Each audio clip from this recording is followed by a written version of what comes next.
Yo, what is happening? I'm back. All right, I'm sorry. Grae's not here. Grae is not here, so all you're gonna get here this week is me. All right. Unfortunately, it is what it is. It shouldn't be how it is, but it do. All right. But yes, we are back. We are back. Welcome back to Project Eggroll, and I am basically doing a solo stream tonight. No guests, nothing. Was a solo steak with FutaPhil. It's FutaCast Part 2. Let's fucking go. I'm not sure what you're talking about. I don't think that's a thing. I don't think that's a thing. All right. But anyways, chat. How you guys doing, man? How the hell are you guys doing? All right, Donald. I'm gonna say your name correctly today. Okay, Donald.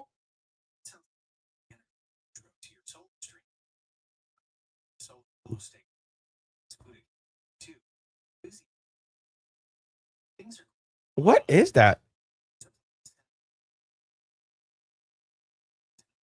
What is that?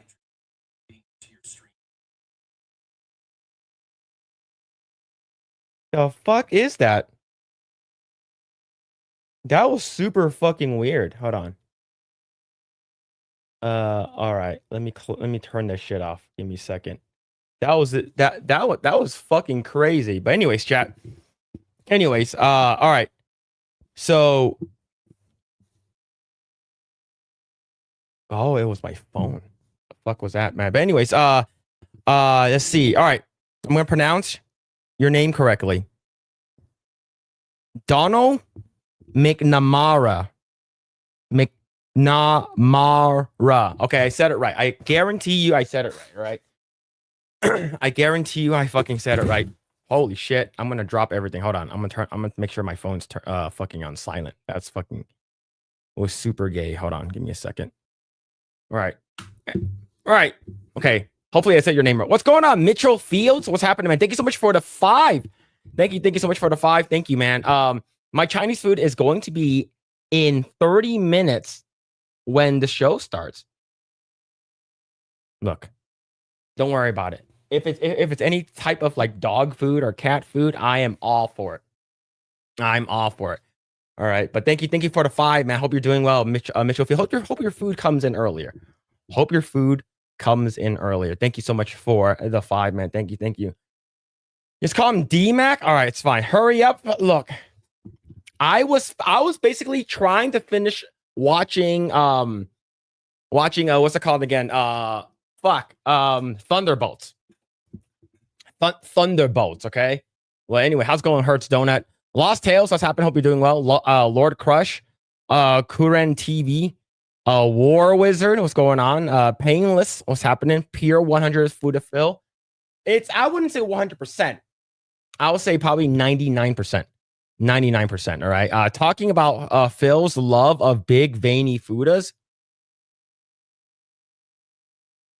I prefer the small ones so I can fit in my mouth. All right. Welcome, Project Eggroll Coomcast. This is your host, FutaPhil. Please smash the like button. Oh man, let's call him D-Mac. All right, I call him D McDonald. All right, bro, no joke. Cut burger. Cat burgers are fire, not too lean.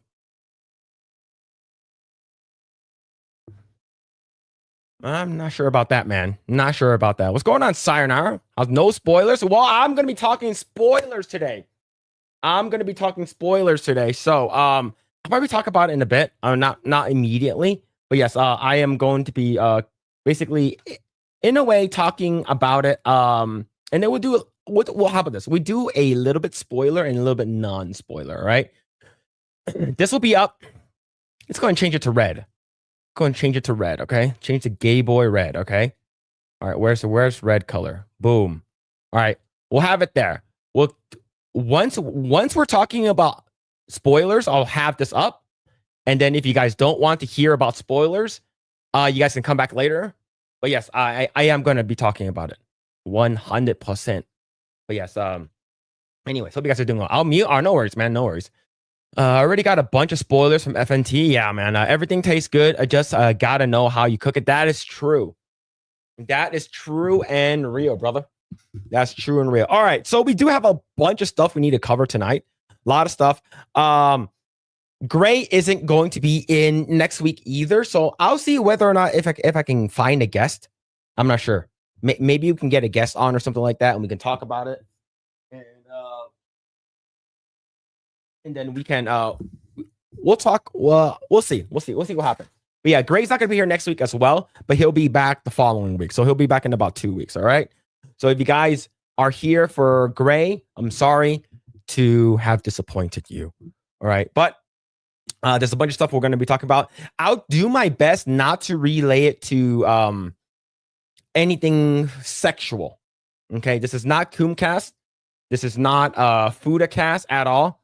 This is a well-respected, tiny, small stream. Okay, just like me, I'm very tiny, and I'm gonna do my best to not talk about anything related to anything related to Futas, okay? Anything degenerate, anything bad, I'm gonna not talk about any of that, okay?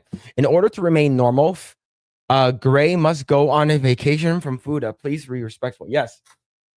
100%, Hunter. 100%. We're gonna do that. So hope you guys are doing well. If you guys haven't already done so, like this live stream, subscribe to this channel if you guys haven't already done so. Our goal is to hit 6,000 subscribers before the year ends, so hopefully that does happen. We are also live on X and live on Rumble. If you guys don't want to watch us here, you guys want to watch us on Rumble, go ahead and check out Rumble, or we are also check us out on X. But hope you guys are doing well, man. Hope you guys are doing well. Your name says Futa King still. Oh shit, I need to remove that. Hold on. I need to remove that. Give me a second. Give me a second. give me a second.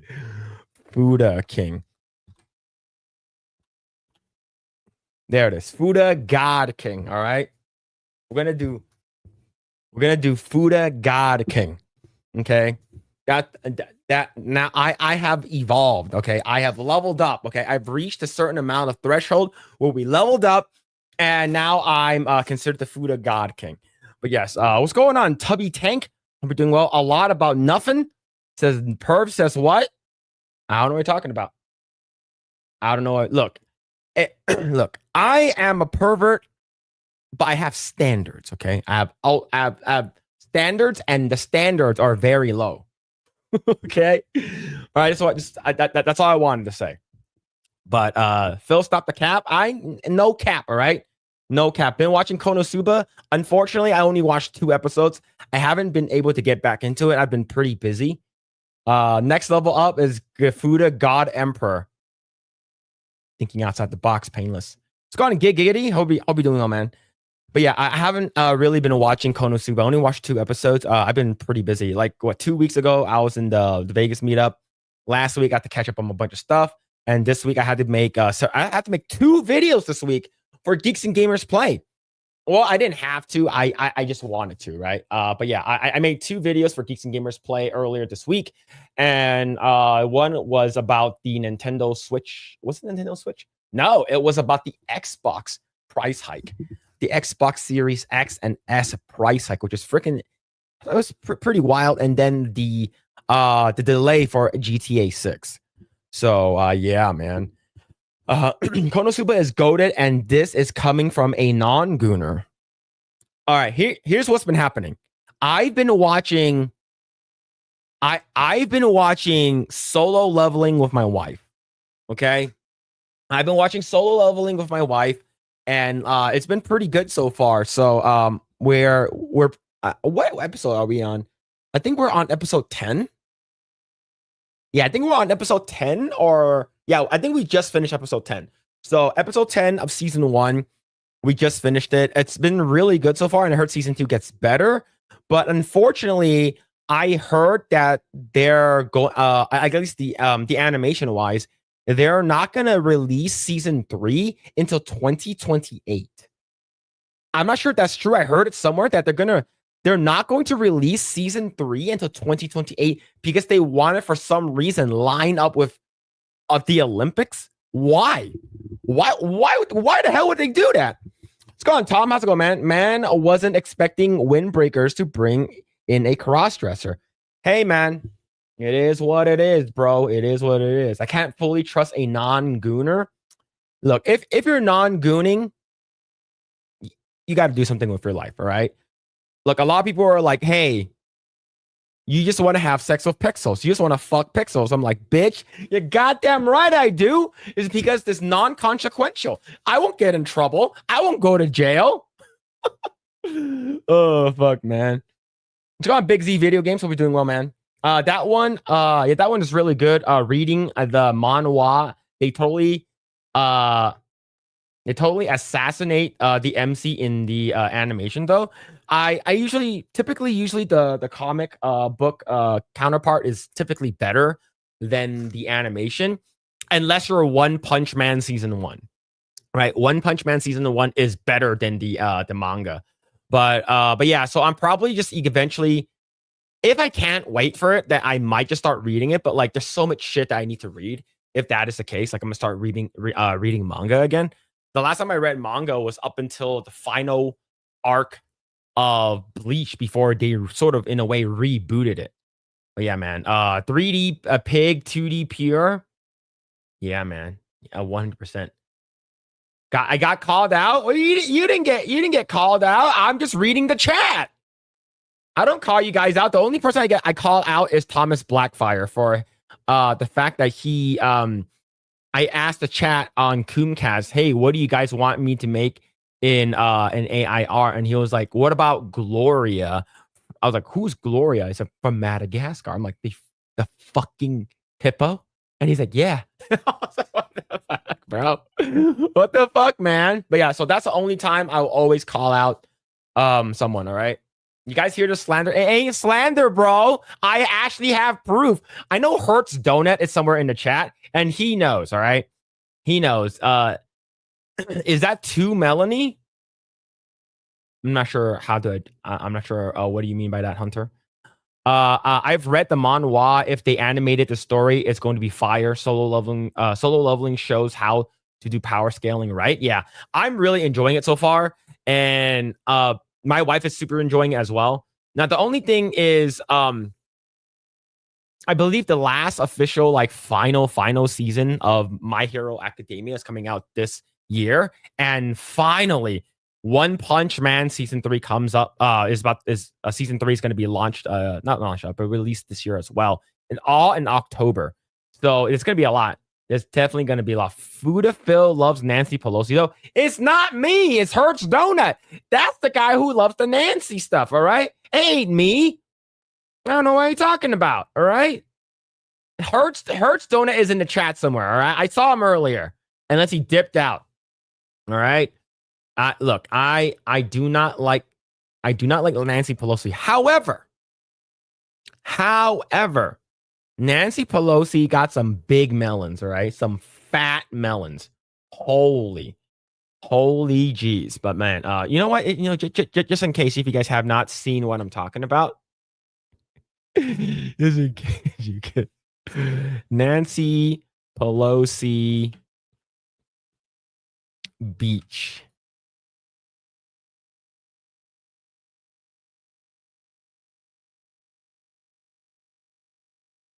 All right. Where is this damn photo?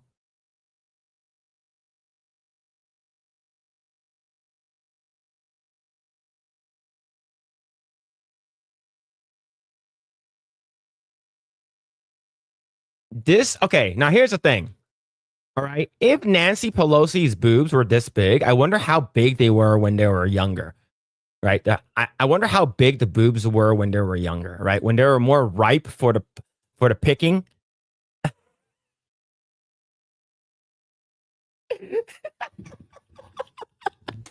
Phil hates his audience.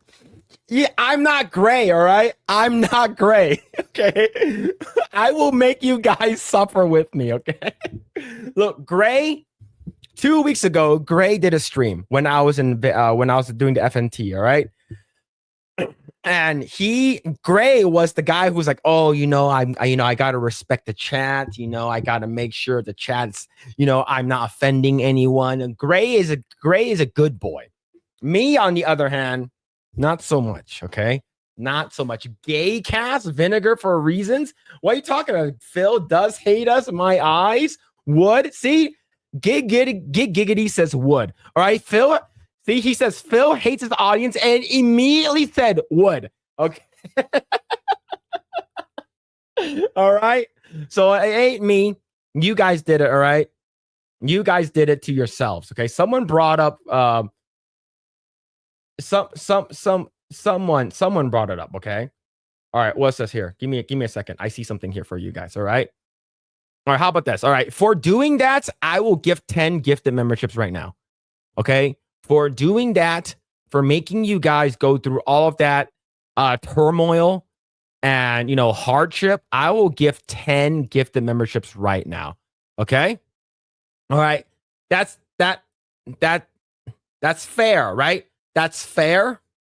All right. I'm a nice boy. I didn't have to do this. Okay. I'm a nice boy and I did it for you guys. I did this for you. All right. I brought up Nancy Pelosi for you guys. All right. I missed it. Look, Phil's burner accounts. Yeah. Giggity is my burner account. Oh shit. All right, there it is. All right, Big Z Video Games. I'm sorry, I cannot give any gifted memberships in what's it called again on Rumble. All right, I'm sorry. Okay, my eyes. No. If joins chat, well, see you later. What's going on, Brian? Hope you're doing well, man. Gig has a problem. 100%. What's going on, Sean? Hey, Project Eggroll. What's going on, Sean? Hope you're doing well. Have you told your wife about this? About Nancy Pelosi? No, I haven't told her about Nancy Pelosi. I can tell her. I'll send it to her to see what she says. Okay, but look. I think it's a good trade-off. Okay, seeing Nancy Pelosi for like 10 seconds is like you guys get 10 gifted memberships. I think that's a good trade-off. Okay, he's saying you would hate us. No, I wouldn't. I would never. I never hate my chat. I missed it. Look. You guys dodged the gifted memberships, right? See, worth it? Exactly. All Futa agents. Look. Never mind. I'm not going to say anything. Let's go on, Sandro Franca. Say, hey, Project Eggroll is live. Let's see what today's show will be about. Phil, let's see Nancy Pelosi's boobs. Look, someone brought it up. It wasn't me. But I wanted to show you guys, okay? Look, there's always going to be a session of show and tell. Okay, how about this? I apologize. I think I shouldn't have done that. I feel that I betrayed the chat. And you guys, you guys didn't deserve that. I understand why you guys prefer Grae, here versus me, but it is what it is. And I just hope that you guys can forgive me for that. All right. I'm looking up a photo for you guys right now. Okay, I'm looking up a photo for you guys right now. Maybe I can find something for you to sort of show you how sorry I am. Okay. Let me see. I found this photo earlier. Let me see if I can bring it back up. Okay. And no, it's not monkey sex. All right. It's not gorilla butt sex. It's not that at all. Let me see. Where'd it go? Disappeared on me. Give me a second, chat. Give me a second.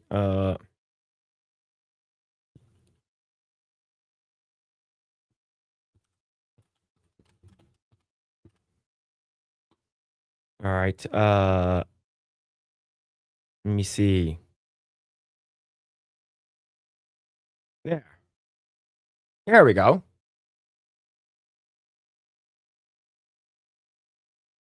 Yeah, we should be good now. We are good. Okay, so this is Sydney Sweeney as Silver Surfer. All right. I think this is a good trade-off. Bringing up Nancy Pelosi. All right. Sydney Sweeney as Silver Surfer. Okay. Now, I think that's fine. And I apologize. I really do. I really do. Now, I do want to talk about the whole gorilla versus one guy. The gorilla versus 100 dudes. Now, I'm gonna make a poll. I'm gonna make a poll right now. Who wins? Gorilla? 100 dudes. I'm gonna put a poll right now because I actually do want to get to the bottom of this. I want to see what the chat thinks about this. Okay, so there's a poll right now. Basically, gorilla versus 100 dudes, and I want to see what your guys thinks. What your guys takes, and I want to see if you know, who voted for the gorilla and who voted for the 100 guys.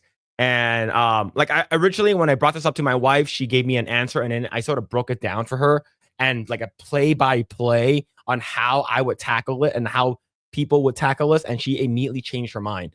So what do you guys think, huh? Yeah, the surfer I can get behind. You're goddamn right. You're goddamn right. Let me see. See.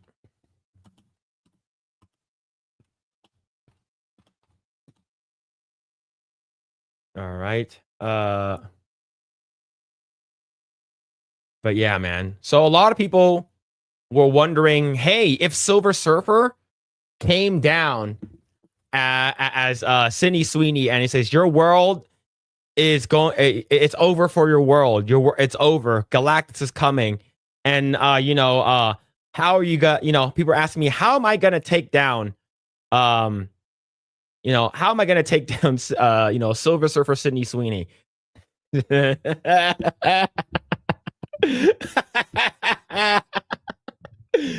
So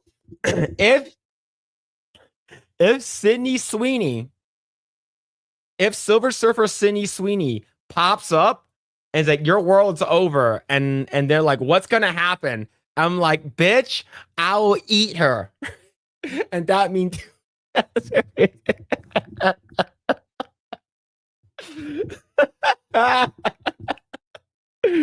oh man, I ain't stopping. All right, I ain't stopping. Right, I had to look at another window because I knew that was coming. It's all good. Thanks for the content anyway. Oh, no worries, man. No worries. But yeah, Silver Surfer Sydney Sweeney coming down. I'll be like, all right, spread them legs, bitch. Let me show you how it's done. All right, I'm gonna go. I'm gonna fucking dive right in. It's like, oh, and then it's like, why'd you? It's like, someone's got to do it, man. Someone's got to do it, and that's me. All right, I volunteer as tribute. I will take down Sydney Sweeney, bro. Oh fuck, man. All right. All right. So what do we have here? So far, the poll in the chat shows 42% saying that the gorilla would win, and 100 for the 100 dudes is a 58%. All right. So that's actually looks like we're leaning a little bit more into the 100 men. The 100 men's gonna come out on top. And I'll give you my take. I'll give you guys like another another minute or so. There's a poll in the chat. Who's gonna win? 100 guys versus one gorilla. And we're talking about the silverback gorilla. Now, when we're talking about a gorilla, we're not talking about like a retarded fucking shrimp gorilla that's fucking like a runt in the family, okay? We're talking about like the biggest fucking Kershak like gorilla from Tarzan, the big motherfucker, right? Like the biggest, most pissed off what's it called again? Silverback we've ever encountered, right? Let's see. I'd have lead poisoning or whatever she's made of. If she's living silver, what does it taste like? It tastes like pussies. Okay, one Phil versus 100 Fudas, I will win. See, yeah. So here's the thing. A lot. So when I asked my wife this, okay, so I'll give you guys another 30 seconds. When I asked my wife who would win, she immediately said the gorilla would win. I'm like, why? And she was like, the gorillas are extremely strong. They're pretty quick. And then I gave her sort of the specs, right? I gave her the specs of how strong a gorilla is, how fast a gorilla is, and what are like the weak points for the gorilla, like no stamina and easily disoriented and stuff like that, right? So I basically gave her a quick rundown on what happens, and then I gave her like, all right, you know, I gave her examples and stuff like that. And then at the end, she's like, wait, I didn't know it was like that. Look, of course it's going to be.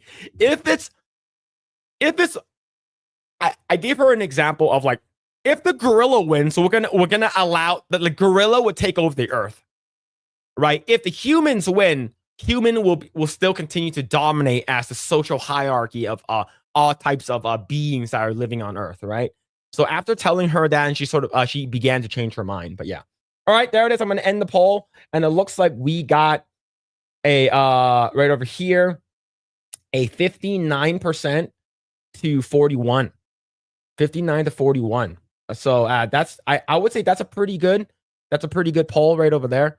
So we'll talk more about it. All right, yo, Mitchell Fields with the 10, man. Savvy could take down 100 gorillas. She would start talking, and they would kill each other in blind rage. The last one, she would play Pokemon and would kill itself in shame. Beardo is that gorilla.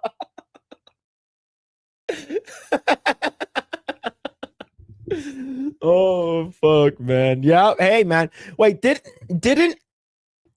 Savvy said that she's just basically gonna stick her fist up a gorilla's asshole?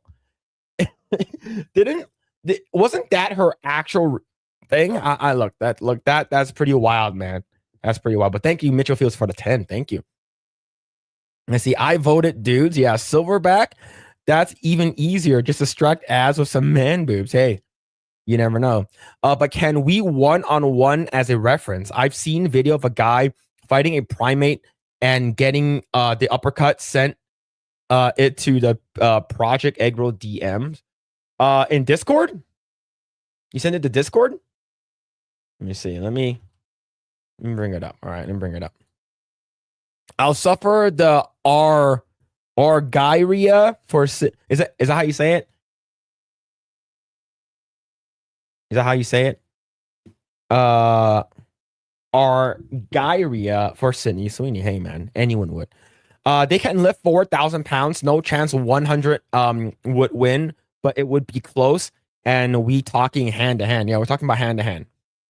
Them gorillas getting the nastiest finger this side of the internet. Yes, Madam Savvy's gonna get him. Didn't Beardo say that he would jerk off the gorilla? Look, here's what's gonna happen. I said this on my own personal channel, but Grae is not here, so he cannot chime in. And here's what I'll say. We don't need 100 dudes. All right. We don't need 100 dudes. We only need one. All right. Argyria. Okay. That's silver poisoning. Okay. Okay. Thank you. Thank you. All right. So here's what's going to happen. We don't need 100 men. We need one.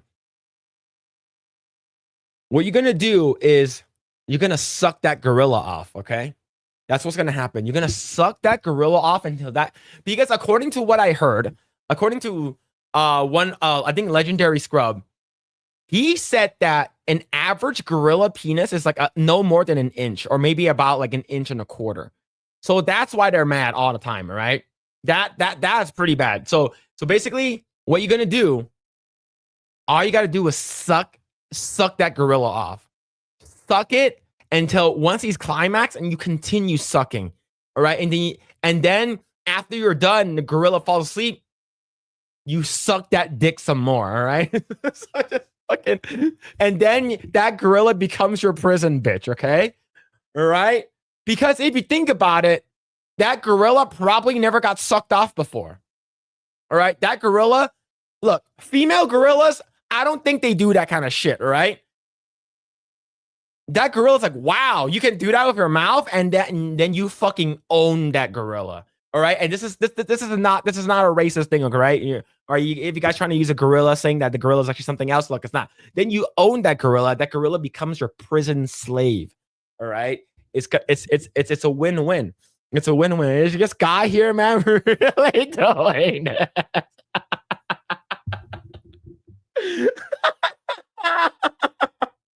What's going on, trash talk over there? Oh fuck, man! This is why Phil's the goat. Yo, this is why Phil's gay as fuck, bro. Oh, it's got him. Brian Phil puts way too much thought to sucking off gorillas. Oh fuck, man! What's going on, Confitaniel? We're doing well, man. Well, you're gonna suck that gorilla off. The fuck did I just walk into? Greeting. What's going on, Mrs. Rough Night? Hope you're doing well, man. Phil, I'm trying to eat. Man. All right. So let me see what you send me. Okay, what you send me, all right?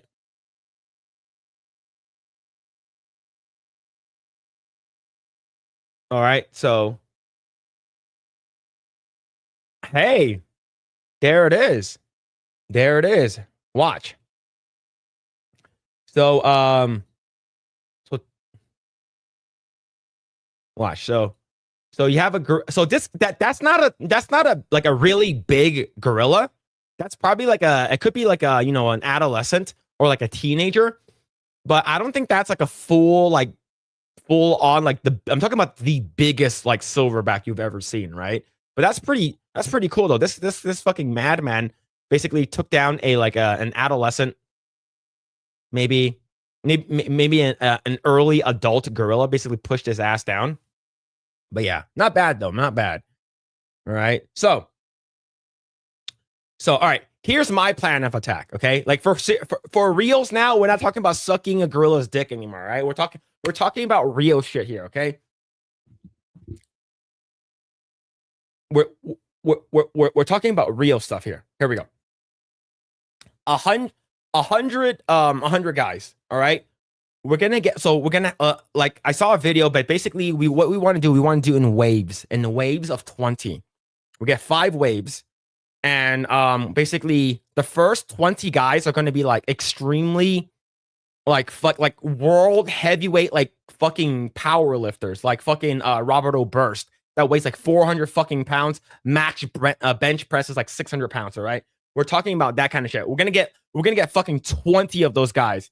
All right, once we get 20 of those guys, they're all gonna fucking dogpile the gorilla. All right, and this is and here's the thing: some will die. 100% some will die, okay? And then we bring in like these fucking linebackers or like fucking like these fucking big football players that can like disorient him, distract them, and fucking like throw rocks at this gorilla and shit like that. Fucking distract them. All right, by that time, the gorilla, we do know the gorilla has low stamina. We have that someone like Brock, someone fucking big, all right? Like fucking and then we bring in like wrestlers, people who know how to do like fucking headlocks, grapples, and shit like that.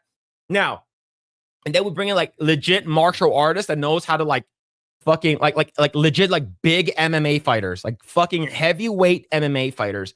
And by the time this is like 50 dudes in, this gorilla is like probably fucking tired as fuck, right? Fucking tired as fuck. Now, we're not even talking about people who will like distract them and get his ass and stuff like that. People who are like very, very good at like, and then we bring in the gay boys, okay? We bring in all the gay boys, and the gay boys are basically trying to like poke the fucking gorilla's asshole and shit like that. But there's going to be several gay boys we're going to be sacrificing. What about sumo dude? Yeah, sumo wrestlers. Fucking 500-pound Yokozunas. 500-pound, 600-pound Yokozunas. We'll bring in Gorlak the Destroyer. We're talking about people who will completely just dogpile this gorilla. The gorilla won't be able to fucking move, all right? Now, we're going to bring in 1 or 2 sacrificial lambs, okay? Let me tell you who they are. First one is going to be Jaden Smith.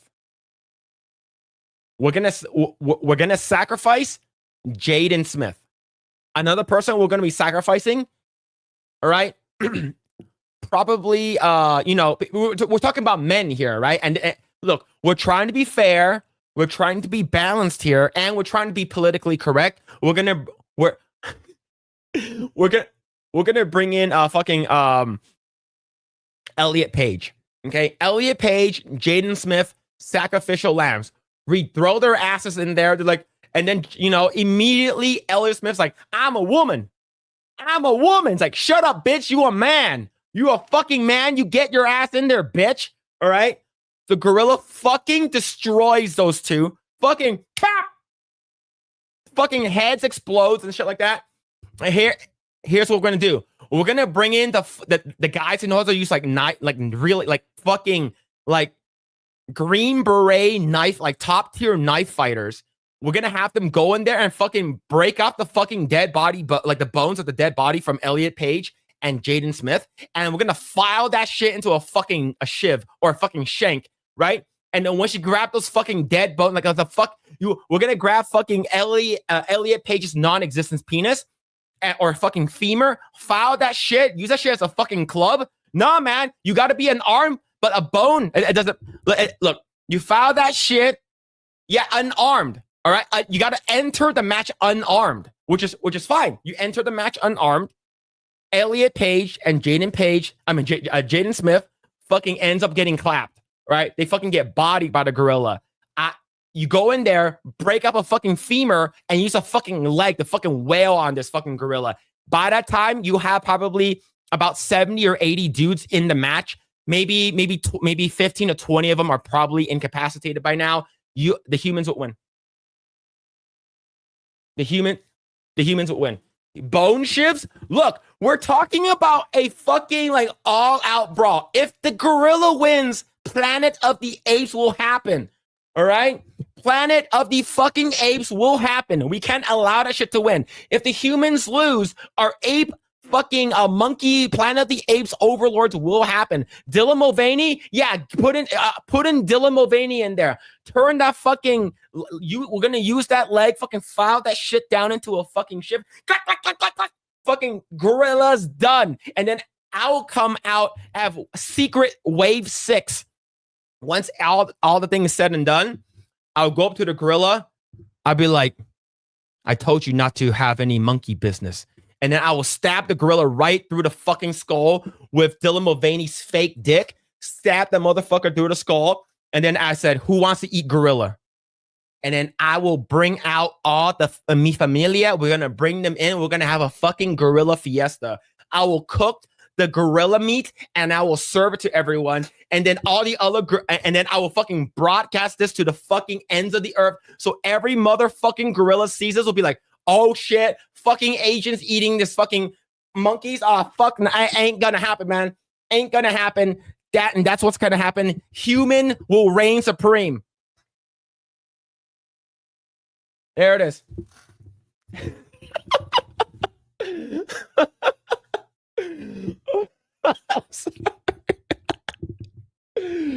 Oh shit, man. Everyone dies of monkeypox afterwards. Look, you can only die from monkeypox if you eat the dick, all right? And I know I joked about sucking dick, but I'm not gonna be eating no gorilla dick, all right? All right, flaccid. Looks like camera. That's my job. Team Harambe will fall. You're goddamn right, man. Yeah. Look, gorilla is done. All right, like I said, Dylan Mulvaney, Elliot Page, and fucking What do you? Shut up, Brian. You're shutting your. Man, I'm dying, bro. Oh man, but yeah, that's basically what's gonna happen. All right, that's basically what's gonna happen. All right, we tossed Dylan Mulvaney, Elliot Page, and Jaden Smith in first, and once they're dead, we bring in the fucking, world championship like weightlifters, sumo wrestlers. All right, and then after we're gonna bring in 20 of them, 10 of each. Dogpile the gorilla. Gorilla can't move. All right, like one or two of them might fucking die. Now here's the thing: a gorilla fucking clap, a fucking back slap from a gorilla, like they can bench 4,000 pounds, man. Like yes, morale will go down. But we're talking about fighters, people who are like, if we lose this fight, the gorillas will rule the earth. All right, bring it. Yeah, David Hogg. Yeah. Fucking David Hogg, Harry Sisson. Fucking throw in fucking Ethan Klein, put fucking what's that called, a Hassan Piker in there, all of them.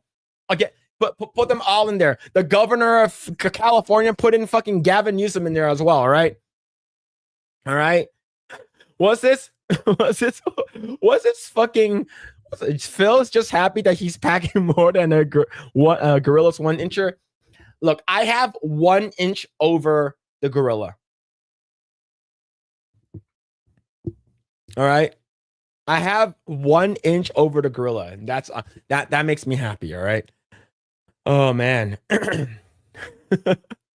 sorry, man. Sorry, I was getting heated. See. What's going on? Long last name. Hope you're doing well. Pete, what is happening? See who else just rolled in. Brian C, Cavatinho, Mrs. Rough Knight, Vex Fear, Giggity. See, I sent your name already. See, Larry Appleton, Degenerate, what's happening? Hope you're doing well. See, Mad Frog, the Effete, what's going on, dude? Hope you're doing well, man. Yeah, yeah, 1 inch and 1.25 inches. Only where it counts. Yeah, true. This is a very angry inch, yo, man. I understand why the gorilla's pissed off now. All right, we understand. But yes, we were talking about this earlier. Sydney Sweeney as Silver Surfer looks great. And then this is everybody who likes Sydney Sweeney. This is you right now. This is you. Someone's got to do it, man. Someone's got to do it. Oh, man. Doing good, man. Hope you're doing well. Hell yeah, man. Hell yeah. I'm doing well. Thank you, man. Hope you're doing well, Feet. Yo, Al Malone with a 10. Thank you, Dan. Hey, hit me up when you're in Nashville area so we can record yelling slurs at each other and start a new GoFundMe. I need a new car. We are going to talk about that right now. This is absolutely insane with the whole GoFundMe thing, man. It's I don't is it GoFundMe? Is it a GoFundMe or was it like a Gibbs and Go? Right? So this is absolutely crazy. But yo, thank you, Amalon, for the 10. Thank you. So right over here, this is from X. Shiloh's GoFundMe has basically raised more money than the one for Austin Metcalf's murderer. So this is so this girl is the one that basically called like a 5-year-old kid the N-word, right? Like the 5-year-old kid was like going through their bag or some shit like that, her kid's bag, and then she basically called him an N-word. And like she went viral for it. And the fact that she has over $520,000 raised, and this guy is the fucking murderer that killed that. Hey, yeah, man, you're in my seat. Right? Basically, this guy, right? This is crazy. This is the guy, like his family basically bought a $800,000 house.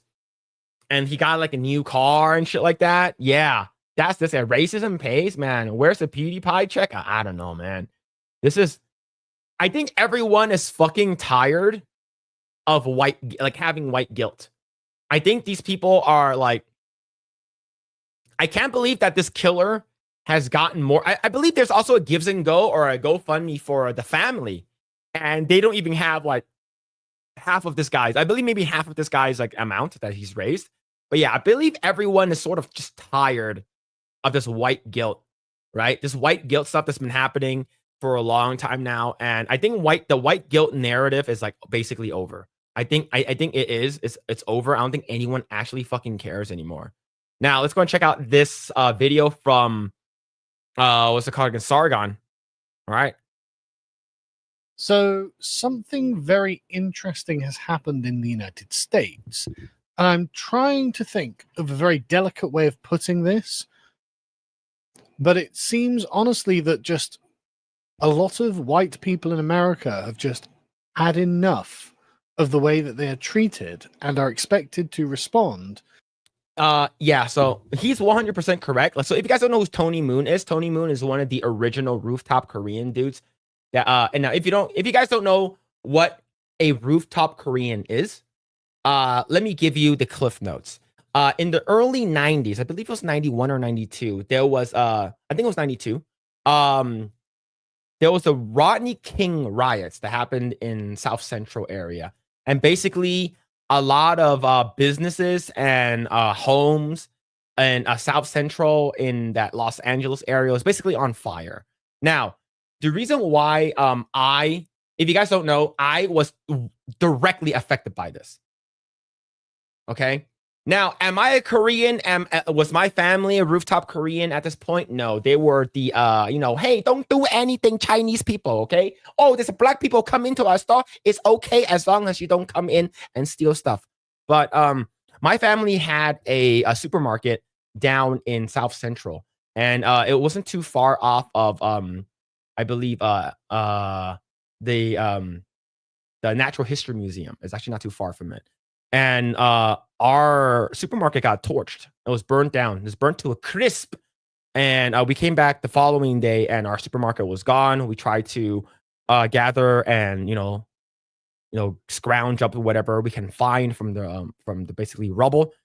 And my family wanted to rebuild it. It's because that's all they had. So the entire family of 6 brothers and my grandparents came together, pulled their money together, and hired contractors. So we had family friends that are contractors to rebuild the supermarket. And I asked my dad, why did it happen? And my dad said it was just some black guy thing. And I was like, it's black people stuff. And I was like, I didn't really understand until I was a little more of an adult. But this affected me directly. And ever since then, I was like 5. I was like 4 or 5 when this shit happened. After that, anything that has to do with riots, looting, stealing, torching shit just for injustice, I am immediately against it. All right. So if you guys want to protest, peaceably protest. Do not burn shit down. Just march down the street, say whatever you want. Don't hurt anyone. Don't burn anything down. So it's now the whole BLM shit happened in 2020 with the whole George Floyd stuff. Fucked up for everyone that was affected. I don't give a fuck what happened. To be honest, I it's just, I don't care what your cause is. Go ahead and protest and don't cause any violence. And I had a friend who asked me if I wanted to donate to the bail fund that Kamala Harris put up. And I told her, without saying this to her face, fuck right off. I basically said no, because I'm a nice guy, I basically told her no. And she doesn't need to know my reasoning. But that's the reason why. I was directly affected by this. I was firsthand. My entire family was affected by this. And I, ever since then, I'm not white, but according to the media, I am white adjacent. And whenever I see BLM or any of these black people, Trayvon Martin or George Floyd or any of these people, if they died and it's sucks, that you're dead, but their family basically they become millionaires overnight. So I think that's a fucking scam, right? If you want justice for George Floyd and all of a sudden you get a shit ton of money and then you buy a bunch of cars and you immediately forget, oh what? Oh yeah, George Floyd's uncle came out of fucking nowhere. And he's like, oh yeah, my son, my son, my nephew or some shit like that was a great person. It's just like clockwork. A black person dies from a person from a white that's not black, and then all of a sudden they sue something, they become rich. BLM buy large mansions, exactly the same shit, right? Same thing with the whole Metcalf murder. Like, we're so sorry and stuff like that, and then they get a GoFundMe or Gives and Go, and then they make over what $800,000 or some whatever, and they buy cars. And look, do you actually care? Absolutely not, right? You actually don't care. And the thing is, everyone's tired of this shit.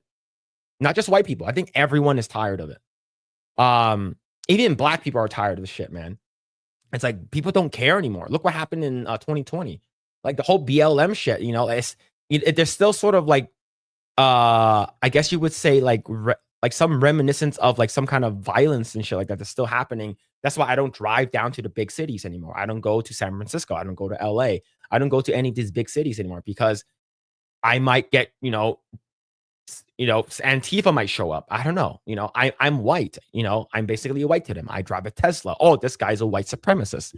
That bullshit. And I hate it. Right. And the thing is that the fact that we were so close in a way, so close yet so far to having Larry Elder to be our governor here in the States, the first black governor of California. That's fucking insane. Why don't you vote for him? Oh, because he's a black face of white supremacy. Are you fucking kidding me? right? Are you are you fucking kidding me? And I think that's the reason why people are just sick and tired of this shit. It's because people are done. White guilt, whatever it is, people are using the N-word. She used the N-word, almost $1 million. I'm not sure where she is at. I don't know where she's at right now. Right? I'm not sure where she is at right now, but like she has a lot. She has a lot. To ethnic minorities, in particular black people. Now, I want to be clear that I am not in any way encouraging any kind of racial abuse. I do not agree that we should be racially abusing each other at all. But there is a racial angle to this issue and this story, and I can't properly talk about it without acknowledging that that's the case. So this image is a still from a video that features a young lady, a young mother, called Shiloh Hendricks. Now, I'm not going to play the video because in it she repeatedly uses the N-word because an autistic 5-year-old boy apparently stole something out of her baby bag, and she, I guess, had just kind of snapped. She just kind of had it, and she started calling this boy the N-word. And this was recorded by a Somalian man who was, for some reason, loitering around the kids' park, which we'll get to in a minute. So wait. So Johnny Somali's dad was loitering at this park and was not related to that black autistic kid that was called the N-word. Why was he there and filming? Why was he filming this?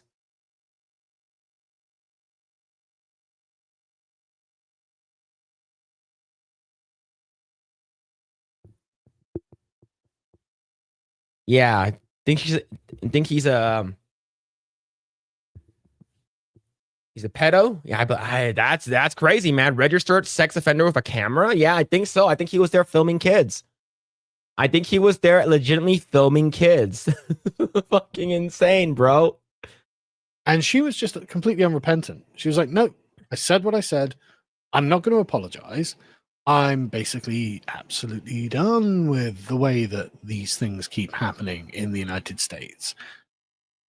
And I think this really resonated with a lot of people. And that, one might think, should provoke a national conversation in America about what the standards are for white people and black people, because they're not the same.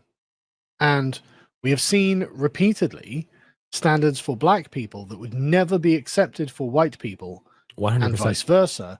And it's, of course, not in the white people's favor. And I think yes, and a lot of people would say that white people basically get mistreated a lot, and I think it's just I don't think it's necessarily true. I think everyone gets mistreated. It's just whatever we're seeing. It's just whatever's the topic, right? So it just so happens that like if a white person did what that black kid did, right, and stabbed that kid in the bleachers, we will have a BLM shit all over again. We will have a George Floyd riot again, right? This will be exactly what happened, but it wasn't, right? So the fact that it's a black kid that killed the white kid, right? And people are going to say that, oh, it's self-defense, is because he warned them and stuff, but like he, like now if you're comparing this to like a person that's living in California like me, right? Did you take all of the appropriate avenues to de-escalate the situation? That black kid did not do that, right? Basically, that white kid was like, hey, man, you need to go. And he might have, pushed him a little bit. And then he's like, do it again and see what happens, right? And he did it again, and he stabbed him in the heart. It's not like he cut his hand. Bro stabbed him in the heart. Bro tried to fucking Kali-ma him. Stabbed him in the heart twice and fucking fled, right? Now, if it was reversed, that white kid would be locked up. There I don't think there will be a Gives and Go or a GoFundMe at all. And there's the black kid's parents would came out and wanted $15 million because their son was a good boy, right? So it's sort of the hypocrisy of things.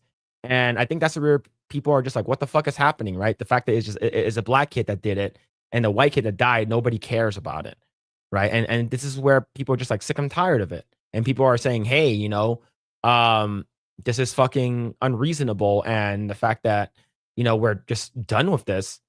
I think there's a lot of people in the States here are just straight up fed up with just like, hey man, I'm done. I'm fucking done. You guys been doing this shit. You guys been playing the race card for, more than 10 years now. Thanks Obama. It's just, I saw this video earlier in its full context. And now the thing is, yeah, the black kid's autistic, but he doesn't have Down syndrome. It's not like the girl sees the face like, oh, whoops, I shouldn't call you the N-word. But look, given the fact, I don't think people care. I don't think people care about the N-word stuff anymore. I'm not defending her, but I am defending her First Amendment right to say whatever she wants. I don't care if it's hate speech, because hate speech is considered freedom of speech.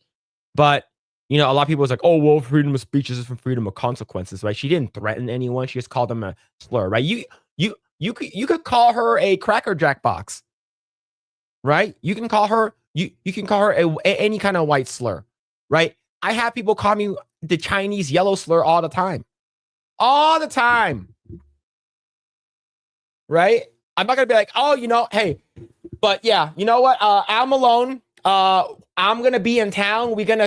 Me and you are gonna start this channel, and then we're gonna say all these slurs as much as possible.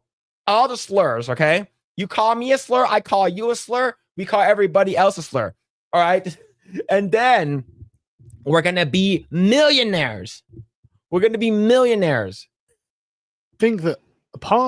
honestly think that part of the issues that people have with the black community stem from this permissiveness about letting them do things that are just otherwise unacceptable in what is supposed to be an integrated mixed race society by liberal standards. And I think this drives a lot of white separatist thought, because ultimately, why wouldn't you come to the conclusion that if you're being treated by one standard, another group of people are being treated by another standard, and their standard is not only superior to your own, which is bad enough as it is, but it also hurts your community, you can see why people would be bothered about that, and they wouldn't want any more of this. Anyway, so the original Rooftop Korean says, yeah, fair enough, because during the LA riots, he was guarding his shop roof while black people rioted, burned down, and beat to death some white people because of Rodney King. Yep. Like I said, if you're gonna come to my store and break into and steal my shit, I will Rooftop Korean you. Right? I'm going to defend my property. But my parents at the time, they don't want trouble. They are Jackie Chan. Don't want trouble. This is bad for you. So they, you guys can only empathize with what I went through as a kid, right? My parents came here from Burma, and they poured all their money into this business to make a supermarket. And we were there for a couple of years. We were there from the late 80s to the early 90s, and then in the mid 90s we ended up selling it, and I believe it got turned into a Vaughn's or a Ralph's or something like that. Eventually we got bought out. And I remember I don't have them anymore, but my dad used to have Polaroids of what happened. They brought Polaroids and took pictures and everything. And during this time, not just my family's supermarket, but the whole entire LA area was on fire. And the only things that the cops did to actually help remedy the issue was basically all the cops in LA went to Beverly Hills and guarded everything there. So if you think about it, the cops did not help jack shit. Right? The cop didn't help jack shit. All they did was Oh fuck! A lot of like a fucking shit ton of businesses burning down due to rioting and looting from the Rodney King stuff. All right, let's guard the rich people. Let's guard let's guard fucking freaking Beverly Hills. Let's guard the Beverly Hill homes. Like it's unbelievable, man. Seeing those Polaroids, I remember that shit. Like I was going through the drawers and so looking for a screwdriver to unscrew like a toy from like the 80s and shit like that, looking for batteries, and to go through these Polaroids of like burnt down supermarket. And yeah, the supermarket was called Sunlight Supermarket in South Central. And I remember I would go to the supermarket every Saturday with my parents, every Saturday and Sunday. And it's just sad. So but yeah, I do have the lady's gives and goal pulled up right over here. She has 586,000 out of 1 million. Help protect my family. My name is Shiloh, and I have been put into a very dire situation. I recently had a kid steal from my 18-month-old son's diaper bag at a park. I called the kid out for what he was. Oh, man. Another man who was recently found out who has history with law enforcement. Oh, so this guy has history? The Somali guy? Not good. Proceeded to record me and follow me to my car. He then posted these videos online, which has caused my family and myself great turmoil. I believe her social security was leaked. She was also doxxed online. My address, my phone number has been given out freely. My family members are being attacked. My eldest child may not be going back to school, even where I exercise has been exposed. I'm asking for your help to assist in protecting my family. I fear we must relocate. I have 2 small children who do not deserve this. We have been threatened to the extreme by people online. Anything will help. We cannot and will not live in fear. Anonymous. We are so back by $15.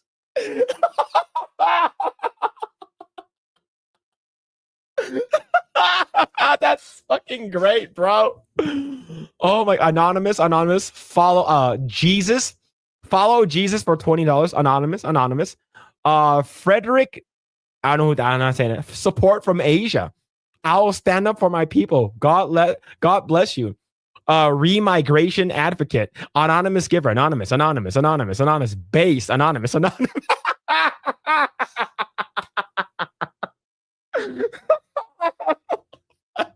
shit, bro. Support from Asia. So fucking crazy one, man. Oh fuck, bro. Oh my god. Support from Asia. You can't make this up, man. I'm fucking dying, bro. Oh man. Oh, let's go back to the video.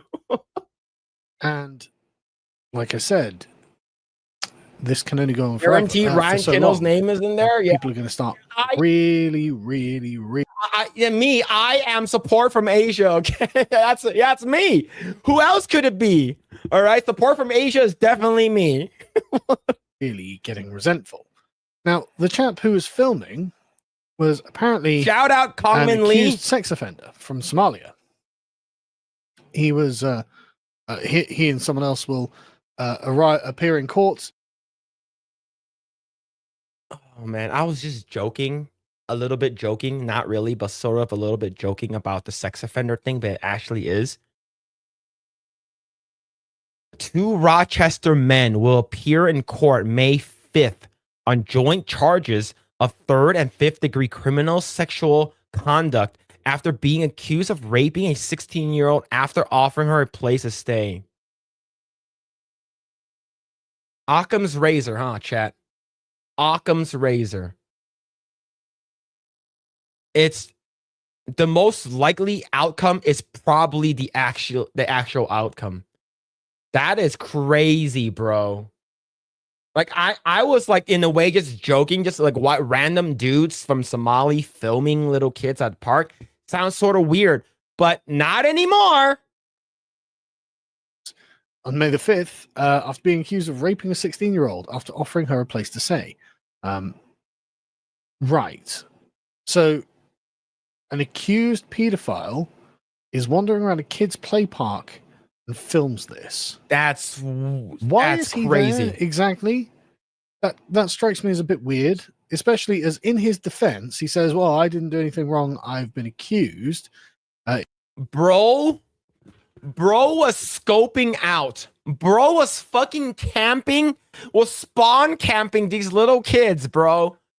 This guy was spawn camping at a... Look, do you know who goes to the parks? Parents with their little kids. And I could film them. Oh my god. Like, I thought the person that was filming was the kid, the black kid's dad or something. This is wild, man. Bro, straight up spawn camping these kids, bro. Someone says, why did a 16-year-old accuse you of picking her up at a whatever after she ran away from home after you brought her back to a house and accused you of raping her? And he says, when she went back to her foster home, she wanted to play the victim card so attention could not get into trouble. She later said that she was assaulted and admitted, presumably, that she hadn't after she ruined our lives. Now, I mean, I don't know if I'm going to take him at face value on. Look, I'm not going to sort of profile this guy, but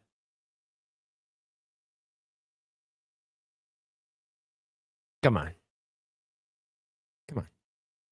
Like, two dudes from Somalia hanging out at a park, filming little kids, and actually had trouble with the police with sexual conduct with a 16-year-old.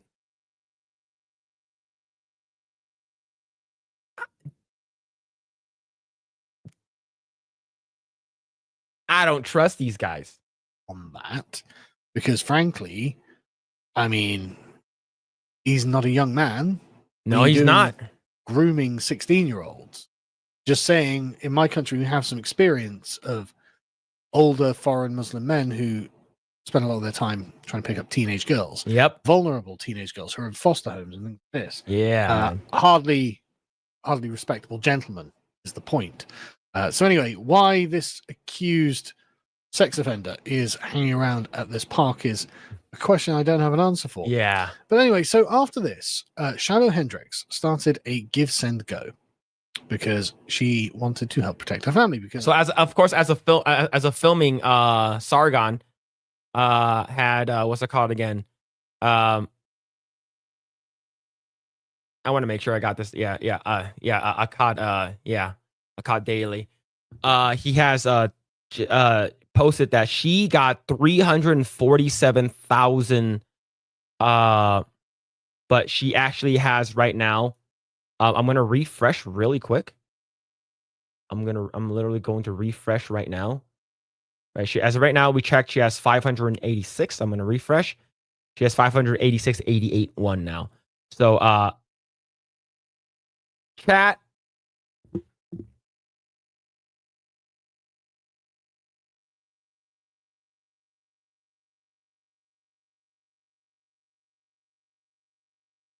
oh my god, I literally like I can't say any of these donators.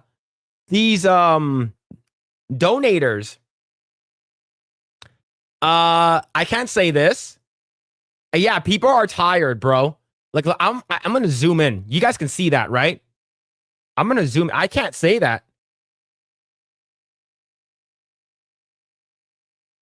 Anonymous giver, Liber Dan Doherty, Emmett Till, Richard Koberger III, Eli. We Nate the hires. So they swapped the H and the N. Of course, we have this one right here, N-word fatigue. Yeah. Yeah, I think a lot of people are fucking tired of this shit, man. And here's the thing. Not all black people are bad people. It's just these people that we see online are the crazy people. And then I think with the whole BLM movement and the whole thing that happened, it just caused a lot of bad tension and bad blood. Now, I do see a lot of Asian old people that get beat up and they die from black people hitting them in the face, and they fall down and their head hits the side of a pavement and then they die a couple of days later. Those people were never caught. I've seen too many knockout games happening in San Francisco and in the Bay Area, especially in Oakland. And it's disgusting. And I can only empathize with them. And but yeah, like I have really cool black friends who doesn't do any of these kind of stuff. It's just people are just sick and tired of what's been happening for the past 5 years now. This is crazy, man. Absolutely wild stuff. Let's continue. As she says, we've been put into a dire situation. I recently had a kid steal from my 18-month-old son's diaper bag at a park. I called the kid out for what he was. But this doesn't happen without the Carmelo Anthony support. Yeah, enforcement 100%. Followed me and record me and follow me to my car. He then posted these videos online, which caused my family and myself great turmoil. She got doxxed. A lot of her stuff has been circulated online, apparently, and she's got problems. And so she created a fundraiser. Initially, it was for $20,000. Then it sailed past that, so then it was for $250,000. And now she's raised it to $1 million, and she's on $350,000. She has almost $600,000 now, which is remarkable, because this story seems to have caught the attention of the white separatist Twitter. And they have decided that no, they are going to use this in the way that the black community uses their fundraisers. And I think that Dissident West here is correct that what is happening right now is basically a proxy race war. Well, let me see Carmelo Anthony's give and go. Carmelo Anthony. Is it Carmelo Anthony? No. Carmelo Anthony's a basketball player. Carmelo Anthony gives and go. Another Carmelo Anthony. All right. So we have 521,000.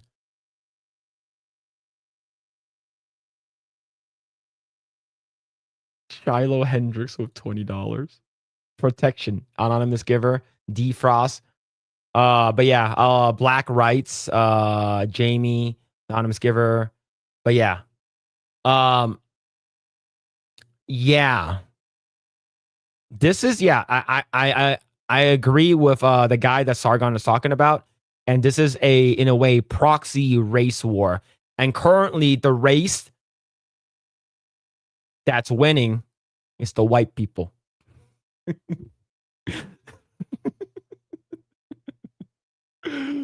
I don't know what this is crazy. As a fellow yellow man, I can only just laugh at this, man. I don't know. I just think this is hilarious that there is a proxy race war that's been happening. Right? We have I'm gonna refresh Carmelo Anthony's. Let's see, say 521,393. 521,393 did not do anything. Let's see. Let's go back to Shiloh's. It went up by $800. Is it because the whites are superior? At least that's what the black people would say, right? Right here. Oh my God, man! It's okay to be Blanco.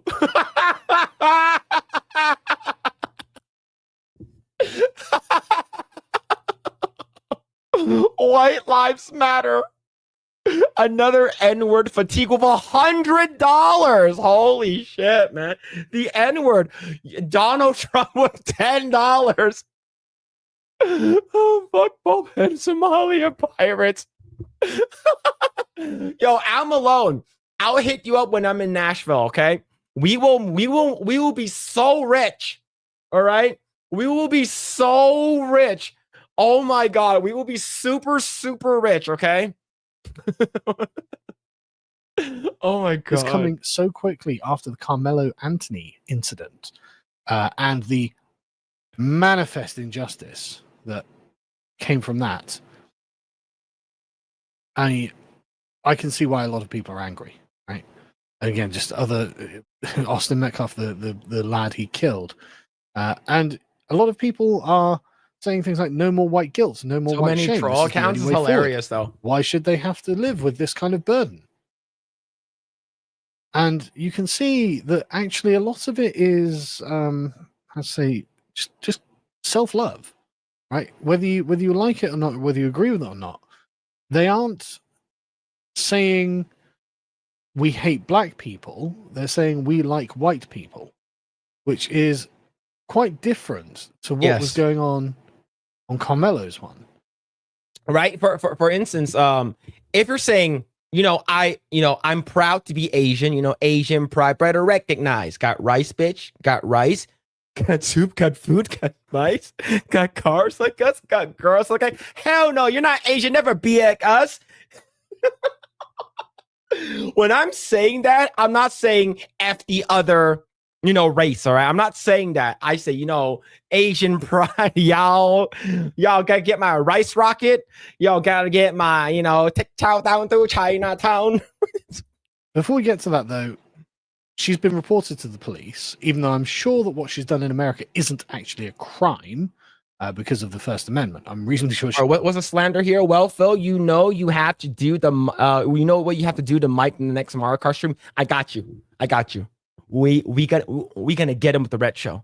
We're gonna get him with the red show, and then we're gonna take the bullet bill, and we're gonna take the bullet bill. Yeah. She can say anything she likes, within reason. And it's interesting that Give Go decided to wipe the comments on Carmelo's one. So, for example, if you go to his, where he raised $500,000 for murdering a young lad who was white, totally unreasonable. In my opinion, like utterly 100%, 100%, and brutal. They should even have a gives and goes for him. The comments are all gone. You don't get to see the messages, just the donors. Very interesting, because I think a lot of people noticed that, as Callum has pointed out, Carmelo's mentions, the comments that went along with it, were anti-white hatred. Death to the white man. How much worse can you get?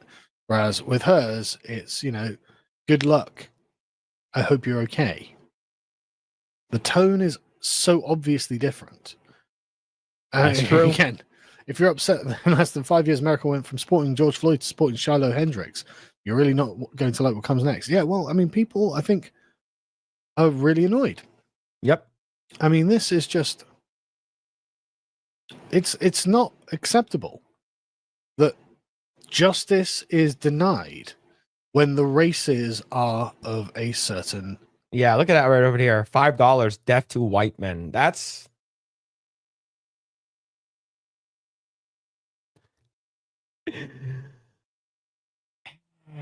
Man,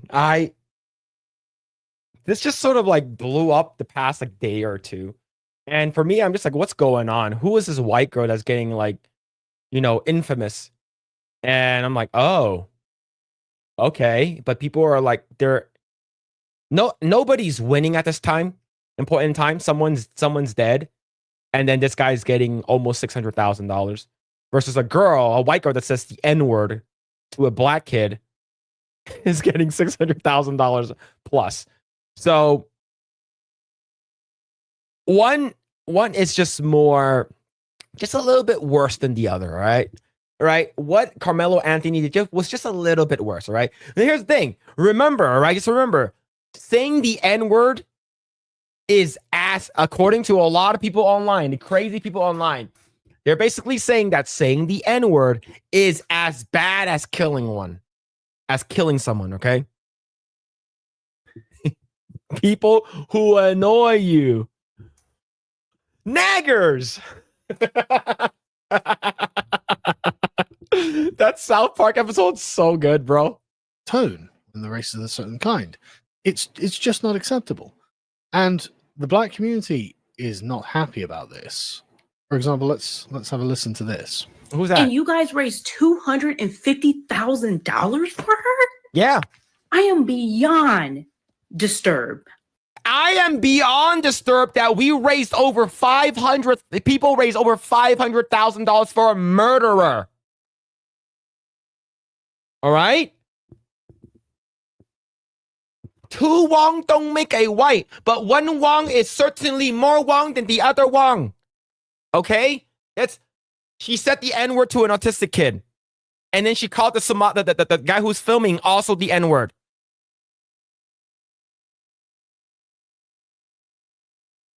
They are not the same. White people should not be forced to live among monkeys.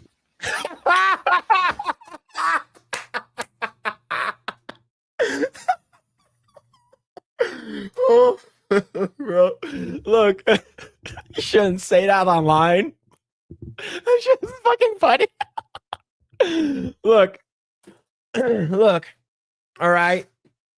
If you guys haven't started using Instagram yet, you guys need to start using Instagram, man. Instagram is one of the best apps that I use. I use that app as almost as much as I use X. It is fabulous. If you like this type of content and this type of stuff, what this guy's Frank DeFeedy. If you like that kind of stuff, use Instagram and look at the comments, bro. It's so fucking good. Here's the thing. It works both ways, okay? Racism towards black people, white people, Chinese people, you know, boys, all type of boys, black, white, Puerto Rican, Chinese boys, wang, dang, dang, thang, you know, wang. It doesn't matter. It's racism everywhere. I love it. I love Instagram. But bitch, you better you better calm your fucking tits. This is not even remotely close to what the other ones say. It's basically the other one is death to white people. You know, I want to unalive white people. You know, like saying that kind of shit is pretty fucking bad versus calling a person a monkey or calling them a fucking a gay boy, a Futa lover, right? Chat, just Futa lover. I don't that's you guys can't call me that anymore. It's a slur. Black fragility is getting pretty tiring. Sometimes to be accurate, you have to use unpleasant speech. Yep, that's true. White advocacy. I want to say that I'm shocked, but I'm not shocked. I'm angry. Okay. I mean, again, I'm sorry, but this man murdered someone. Bro. This man obviously went looking for trouble and murdered someone. And in response, he raised $500,000 with many comments like this. Yeah, so comments like this, all right, death to white men is not the same thing as calling a black person a monkey. That's different. Okay? This is death threat. The other one is, bro, you look like a monkey. That's completely different. All right? That's wild, man. It's like calling me, hey man, why are you sleeping? Phil's always sleeping. Why do you look like the Simpsons? All right, why are you so yellow? Why are you jaundiced? Are you sick, Phil? It's like, bitch, I always look like this. Hey, you have a small dick. Who told you that? Is it because I'm Asian? But versus a call to violence, writing this thing on Twitter will get you banned. Writing someone looks like a monkey will not get you banned. They're not the same. Whereas she said a word that, don't get me wrong, I don't think that she should be calling a 5-year-old child the N-word. But a 5-year-old child often is not not very well socialized. Especially an autistic one. That they shouldn't do. And sometimes they do things they know they shouldn't do, and they do them anyway. Trust me, I know. So I don't think that her response was in isolation reasonable. Yeah. And I don't think she should have done it. Yeah, I agree. Should she have said the N-word to an autistic black kid? Probably not. But it does not warrant the vitriol that she's been getting, the backlash that she's been getting, right? A white person's I saw a meme. I saw a meme online and I thought the shit was hilarious.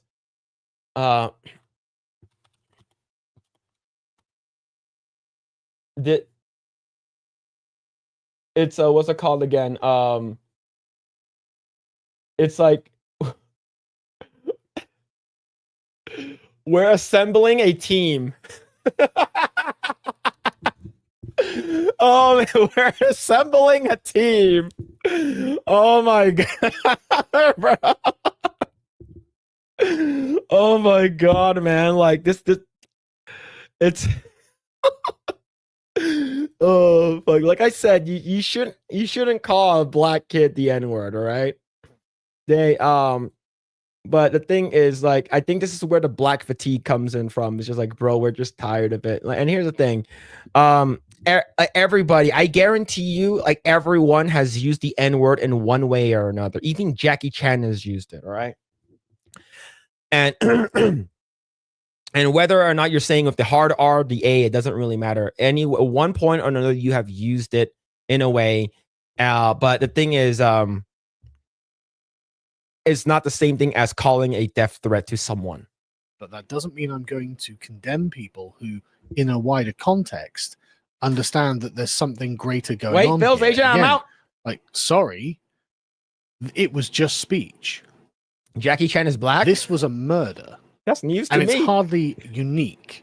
It's hardly alone in the dynamics of it. And man, there were loads and loads and loads of people like this. There was a thread, in fact, of it. Where have I got? Yeah, there we go. There's just a thread of them furious, absolutely furious, and trying to get her deplatformed from Give Send Go, who at time of recording have not deplatformed her.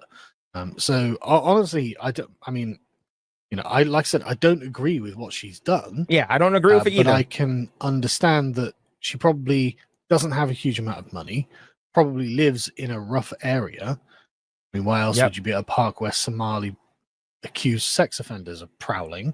Yeah. And N-word fatigue. Look at that. Sorry, you know. Fucking no way, bro. The Burger King.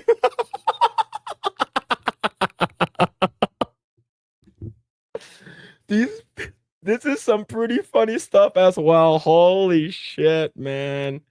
I love the internet. I love the internet, man.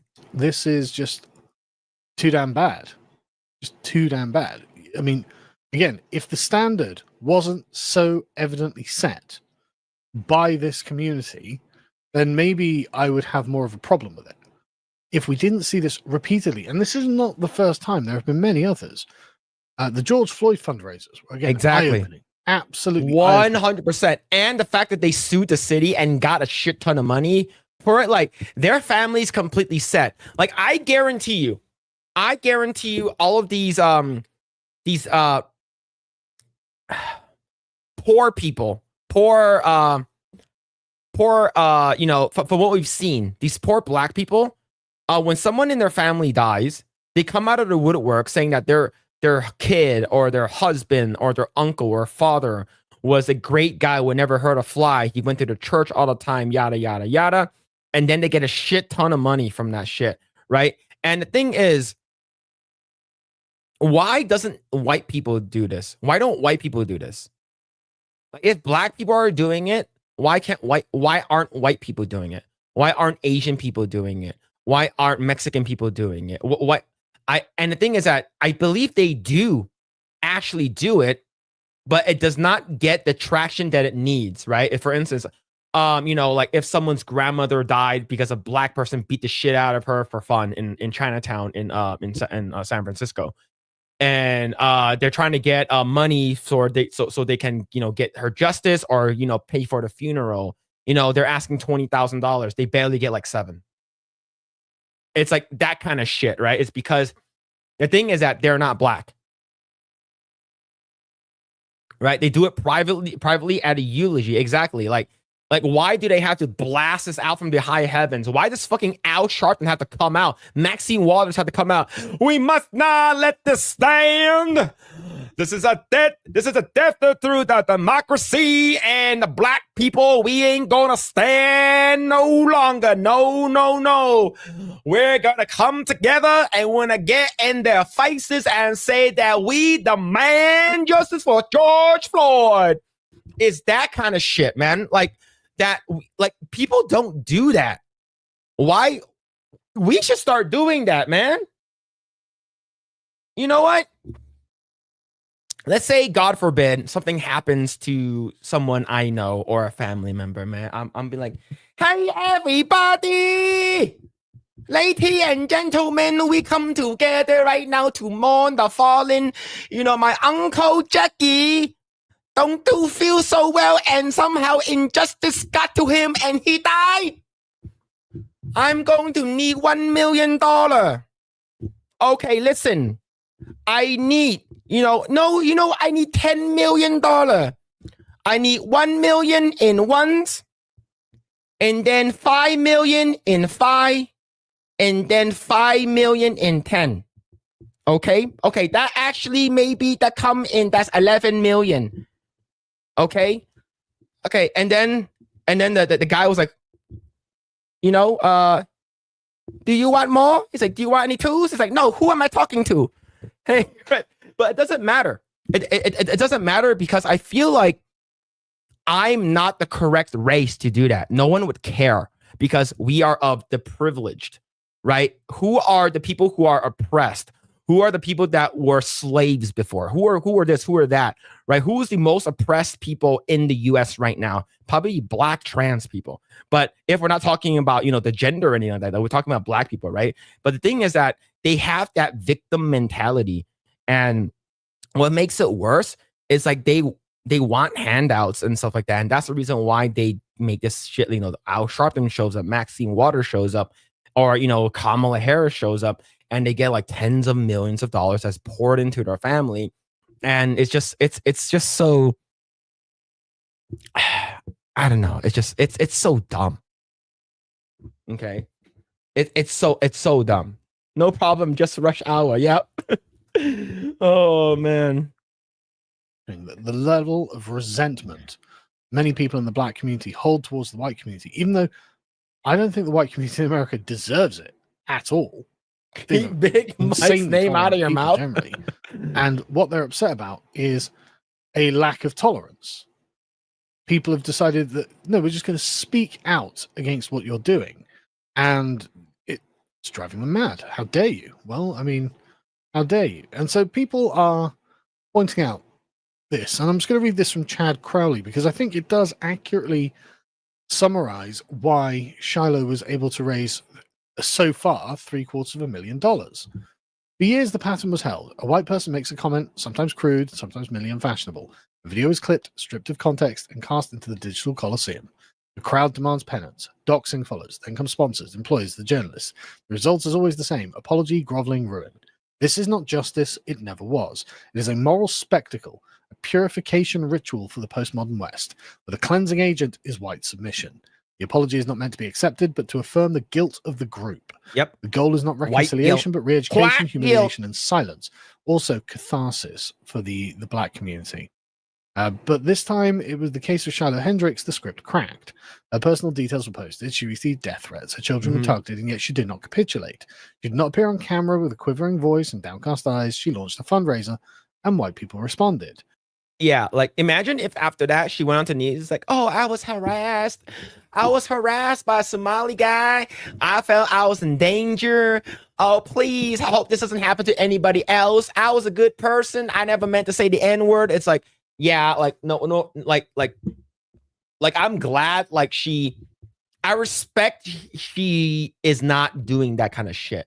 And I respect her. You know what? I'm just gonna open a Gives and Go. I'm just gonna do a charity thing, not charity. People give me money because I'm a charity basket or whatever. Charity case, give me money, protect my family, yada yada yada. And people are like, yeah, good.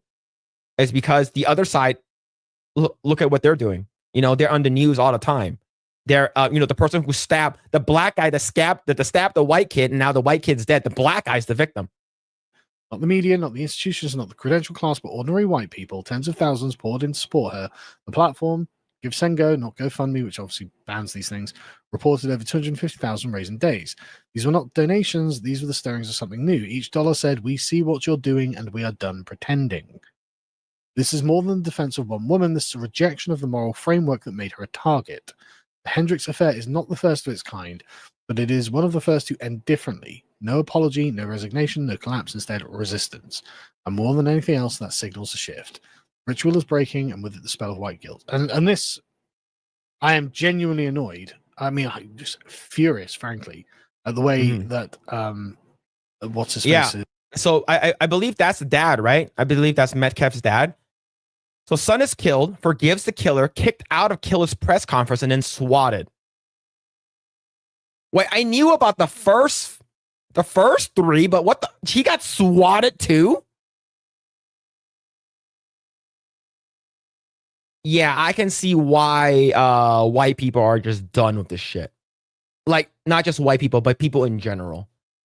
It's like if you're talking about like a supremacy class, I think like according to what we're seeing, a lot of people who are playing the victim they're using their skin color to get ahead. And in that case, it sounds like it's not white people that's doing this. Right? White guilt only works if you feel guilty. The Karens would feel guilty about that shit. Right? The white Karens, I'm doing this for you. You know, those girls, those fat, ugly Karens that have nothing else better to do. They're the ones who would actually do a white guilt, white apology to the black community. Right? Oh my God. That shit pisses me off, man. There's the stab. He got swatted too. Father was treated. Right. It's just genuinely awful. Bring back Oriental flavor. Oriental flavor was actually one of my favorite ones. It's just soy sauce. It's just soy sauce flavor. I fucking Tango 300. I loved Oriental flavor top ramen, man. That show was legit. Over this Carmelo murdering his son, as anyone could possibly have been. I mean, he was openly forgiving. Like his mother, you know, the lad's mother was just like, well, I don't want to forgive. And I tell you what, if it was one of my sons, I wouldn't forgive either. Yeah. But he did everything he could according to the script. He did everything he could, everything he thought he was supposed to do, and he wasn't. Nice guys finish last by the black community. He wasn't. They didn't say we're sorry.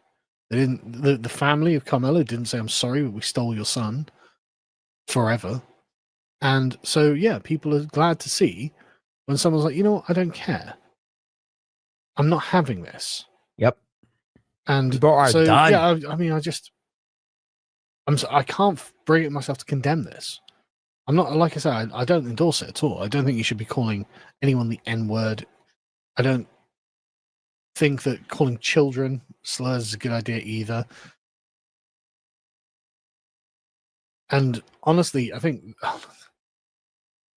the current moral lock that one community has on another in the United States is just wrong. It's just wrong. The same standard should be applied to both.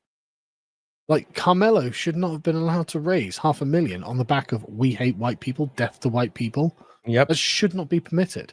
And you should expect some kind of response if that is permitted. Because you're setting the rules of the game as black people can do what they want, and if they do something terrible to you, they can raise huge amounts of money, and white people just have to accept that. And that's not fair, and nobody's going to accept it.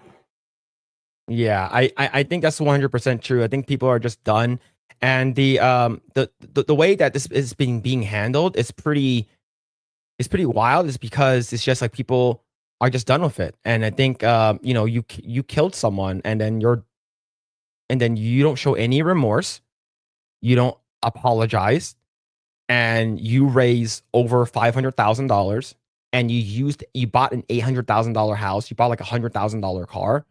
Like, what the fuck, bro? Like, at least wait till everything ends first. Like, oh man, hey, I'm gonna be going to jail anyways, so like, you know, might as well just, you know, just use that money now, man. It's just it's pretty disgusting what's been happening, but I want to see the gives and go. All right, the gives and go. Let's go back to Carmelo Anthony. The gives and go right now for Carmelo Anthony is 521,393. 521,393. Refresh. 521,393. Did not go up. Shiloh Hendricks. 587,416. 587,416. 588,3. No, 588,926.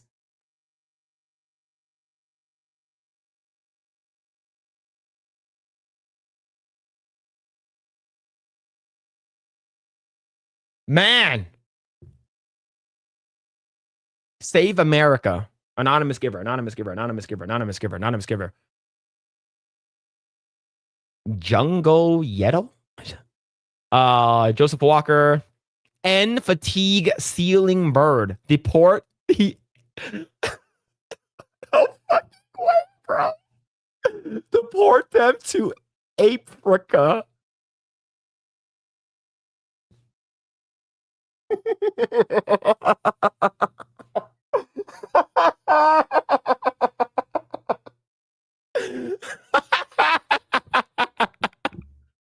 We are tired of it.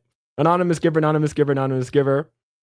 Oh my god, bro. This is the N word right over here. Anonymous giver, anonymous giver, anonymous giver. Principal real estate group, anonymous giver, anonymous giver. Man. Oh, that is crazy, bro. It takes two to know one N word. What the fuck, bro? Stay strong, Shiloh, right? That's a good one. Anonymous, anonymous, anonymous. And then we love your Blanca's girl. Yeah, man. This, see, like she's getting a lot, man. She's getting a lot. All right, 588926. 589071. This shit is going up by the minute. This thing is going up by the minute. The white race mice fight back with 20. Oh my god, man. Like I think this shit is I think this shit is funny.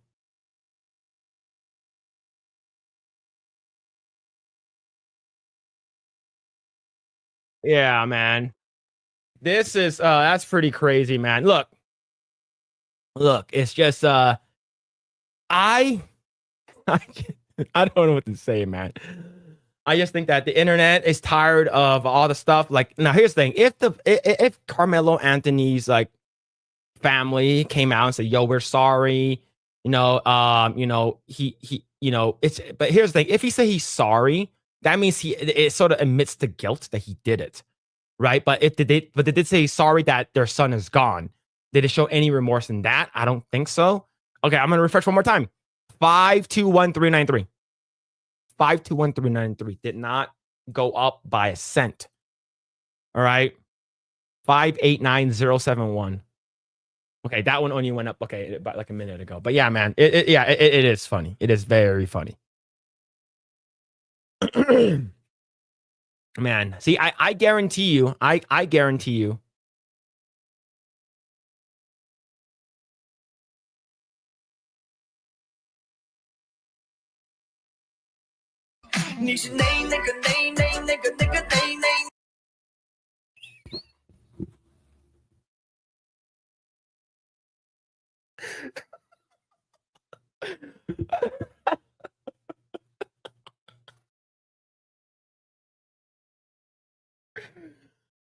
Oh man.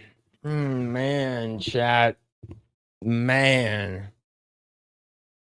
That song is crazy, bro.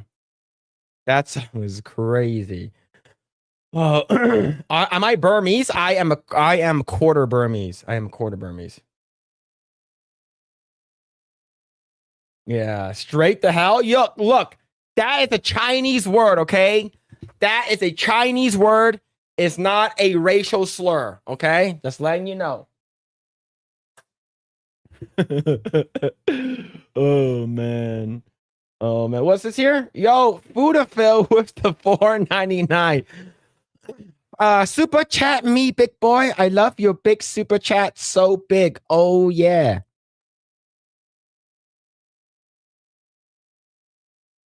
Thank you, FutaPhil with the $4.99.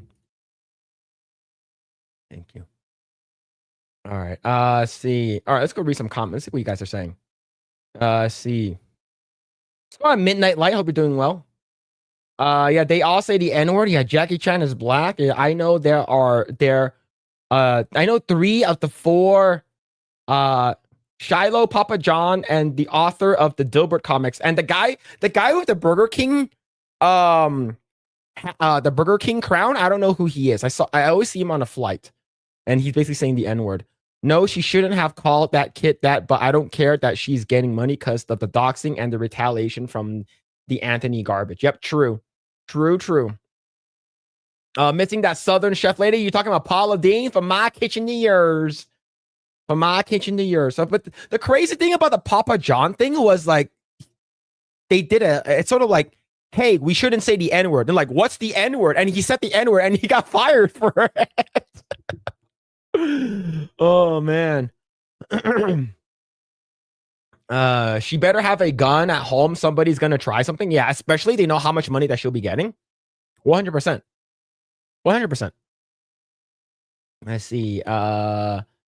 I just watched Burger King. Yeah, my homie got pushed and found a word to fix the situation. Yeah, man. I see. If I don't see you on screen, I could have swore there was some chocolate screaming, screaming on stream. Yo, maybe. What's going on, Gary? What's going on? No problem. Just watch hour.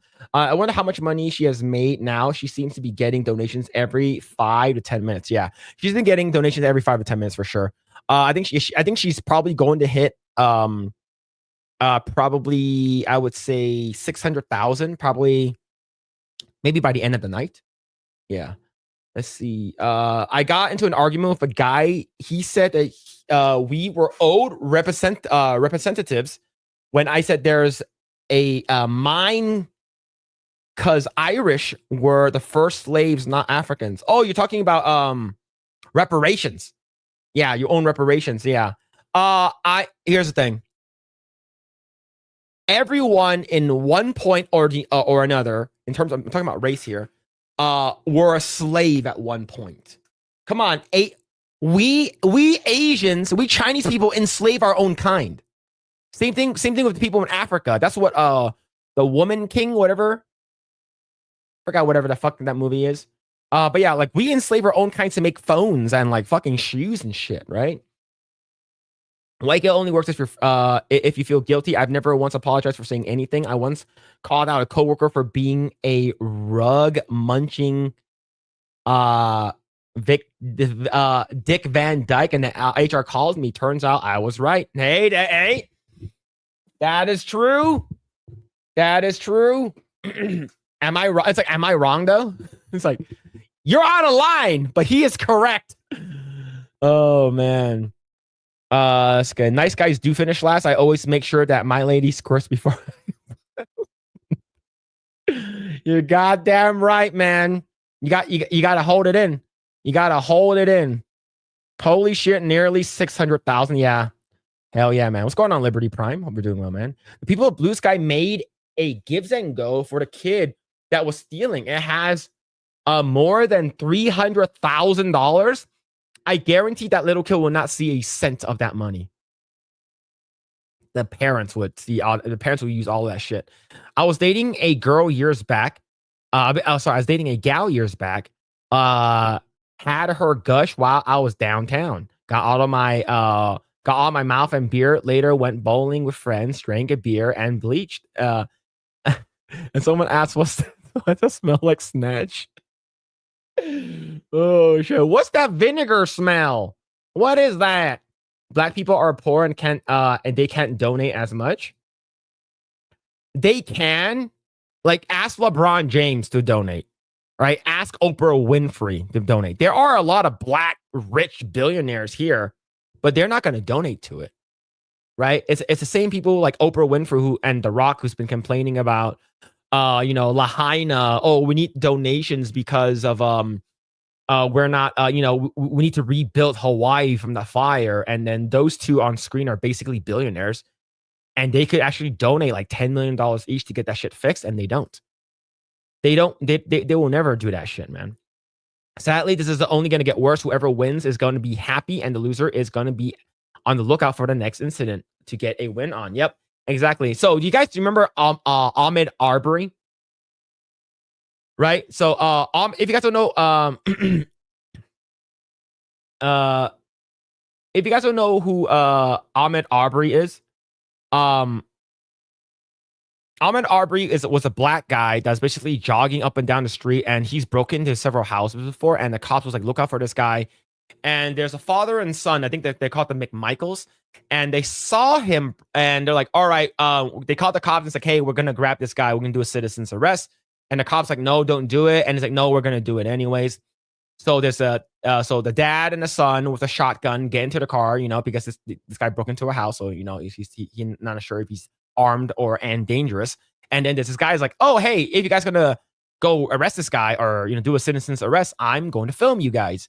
So they all show up, they corner this guy, and then the dad, the dad gets out and the son gets out and they corner this guy, and the guy basically runs up and try to grab the shotgun from the son. The son not unloads, but he basically shoots the Ahmed Arbery in the chest, killing him. And the family basically came out and basically sued them, and basically all of them, including the cameraman, got life in prison. The cameraman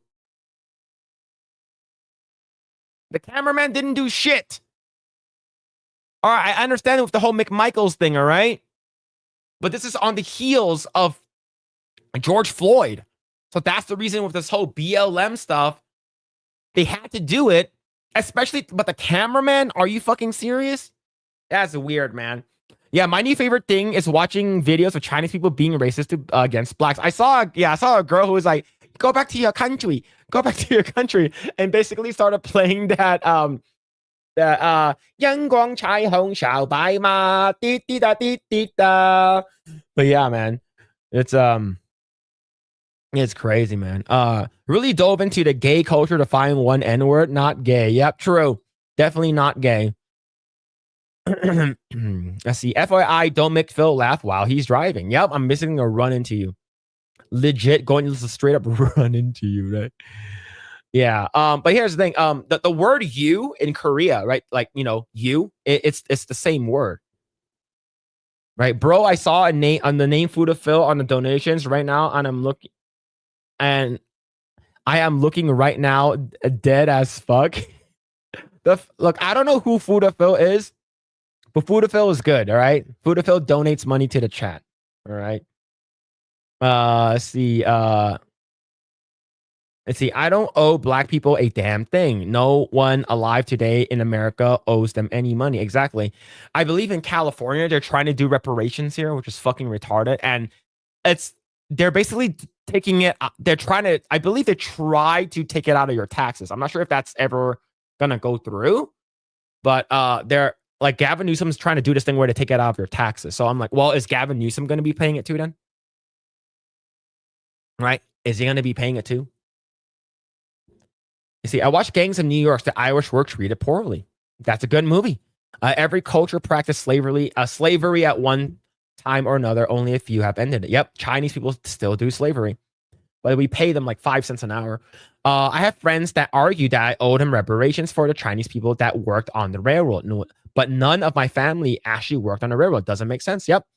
And the whole thing with the whole modeled minority kind of thing, it's like, oh, look at all these Asian people that worked on the railroads and stuff like that. Look, it doesn't matter. We don't ever bring that shit. Let's see if any of my family members that like my ancestors worked on the railroad. I don't think they ever did. Let's see if they did. Would I be like, oh wow, you guys owe us reparations now? No, we won't say that shit because that's fucking retarded. Like, I want money that's owed to my ancestor a long ass fucking time ago because you guys did something wrong to them. I want their money. How dumb does that sound? Right? How dumb does that sound? I just played Fortnite and haven't played it in over half a year. Uninstalled it again. Can't believe that game is over. Wait, that game is over 100 gigs. Holy shit, man! That's a big ass game. Damn it, Phil shouldn't be streaming a game like Black Myth Wukong. I did play that game. It was great. Dang. I always jog 20 miles from my house in boots. Hey, man, just be careful. Just be careful. I guarantee Phil won't tell the gorilla he was suck. You gotta hold it in.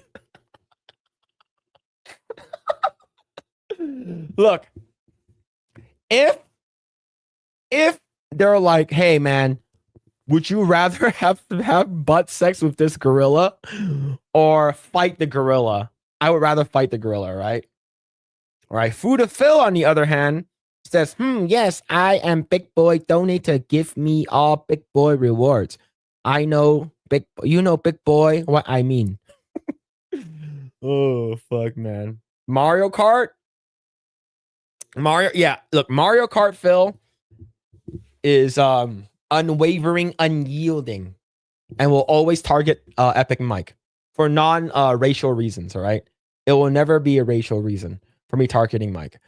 Let's see. The Department of Homeland Security slammed the New York Times Saturday over a story about a suspect who allegedly raped a corpse on New York subway. He was an illegal.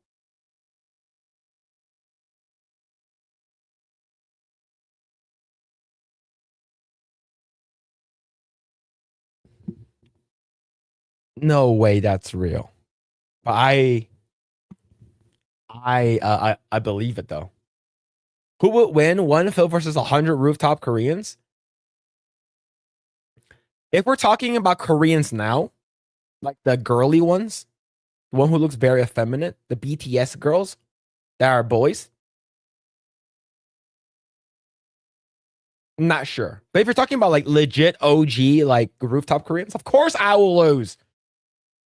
Yellow Yoshi, that's me. Yeah, and it wasn't allegedly he did. Woof. Can you crush someone while boosting with a mushroom? I feel like that's almost a disrespectful thing you can do. You cannot crush someone using a mushroom. Because you can only do that if you get shocked, right? So if you shock them in Mario Kart, they get shrunk down, and you can run them over, but you can't crush them. You can knock them over, especially if you're like a big character or a large character like Bowser. If you use a mushroom, you'll knock them out. Definitely. Yeah, let's see. Plot twist, Phil is the 100 rooftop career. Yep, yeah, that's me. Yeah, true, yeah. Yep, that is 100% me. All right, let's go and read this right over here. This comes with some cosmic book news. Avengers Secret War spoilers. X-Men writer Chris Claremont leaks big details. So, I believe early this week, I'm not sure if Chris Claremont knew that he was being filmed. But if you guys don't know who Chris Claremont is, he's basically the writer for X-Men. He's been known for a lot of stuff. But now I'm going to read through this. And if you guys don't want to hear spoilers, leave now. So here we go. You have been warned. Spoilers. Whoops. Legendary X-Men comic book writer Chris Claremont has apparently dropped massive leaks and spoilers for Avengers Doomsday and Avengers Secret Wars. Claremont, who is known as the most famous X-Men writer of all time, recently appeared on a panel at Huntsville Pop Culture Expo 2025 and talked about the MCU. We can guess that Claremont might know specific details about the flicks due to getting credit for writing the X-Men, similar to how Jim Starlin knew about Thanos in Infinity War and Endgame. Marvel Studios announced that the cast of Avengers Doomsday, which included the Fox X-Men actors, and of course Kevin Feige has confirmed a new Age of Mutants will be following the Secret Wars, likely in part adapt some of Claremont's comics. Obvious spoiler warnings ahead. You have been warned, okay? Claremont drops the bomb. Robert Downey Jr. is playing multiple characters. It's already known that RDJ will be coming back as Dr. Doom, but Claremont says Robert Downey Jr. is playing 4 characters.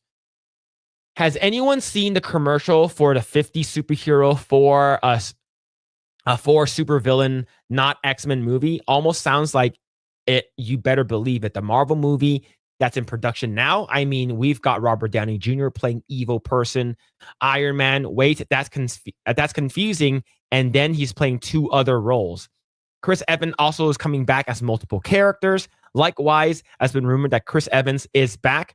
And according to Claremont, Evans will also be playing multiple characters, including Captain Hydra. But then Chris Evans is playing Captain America, young Captain America, and evil Captain America, Captain Hydra, or something like that. Lord Hydra, whatever.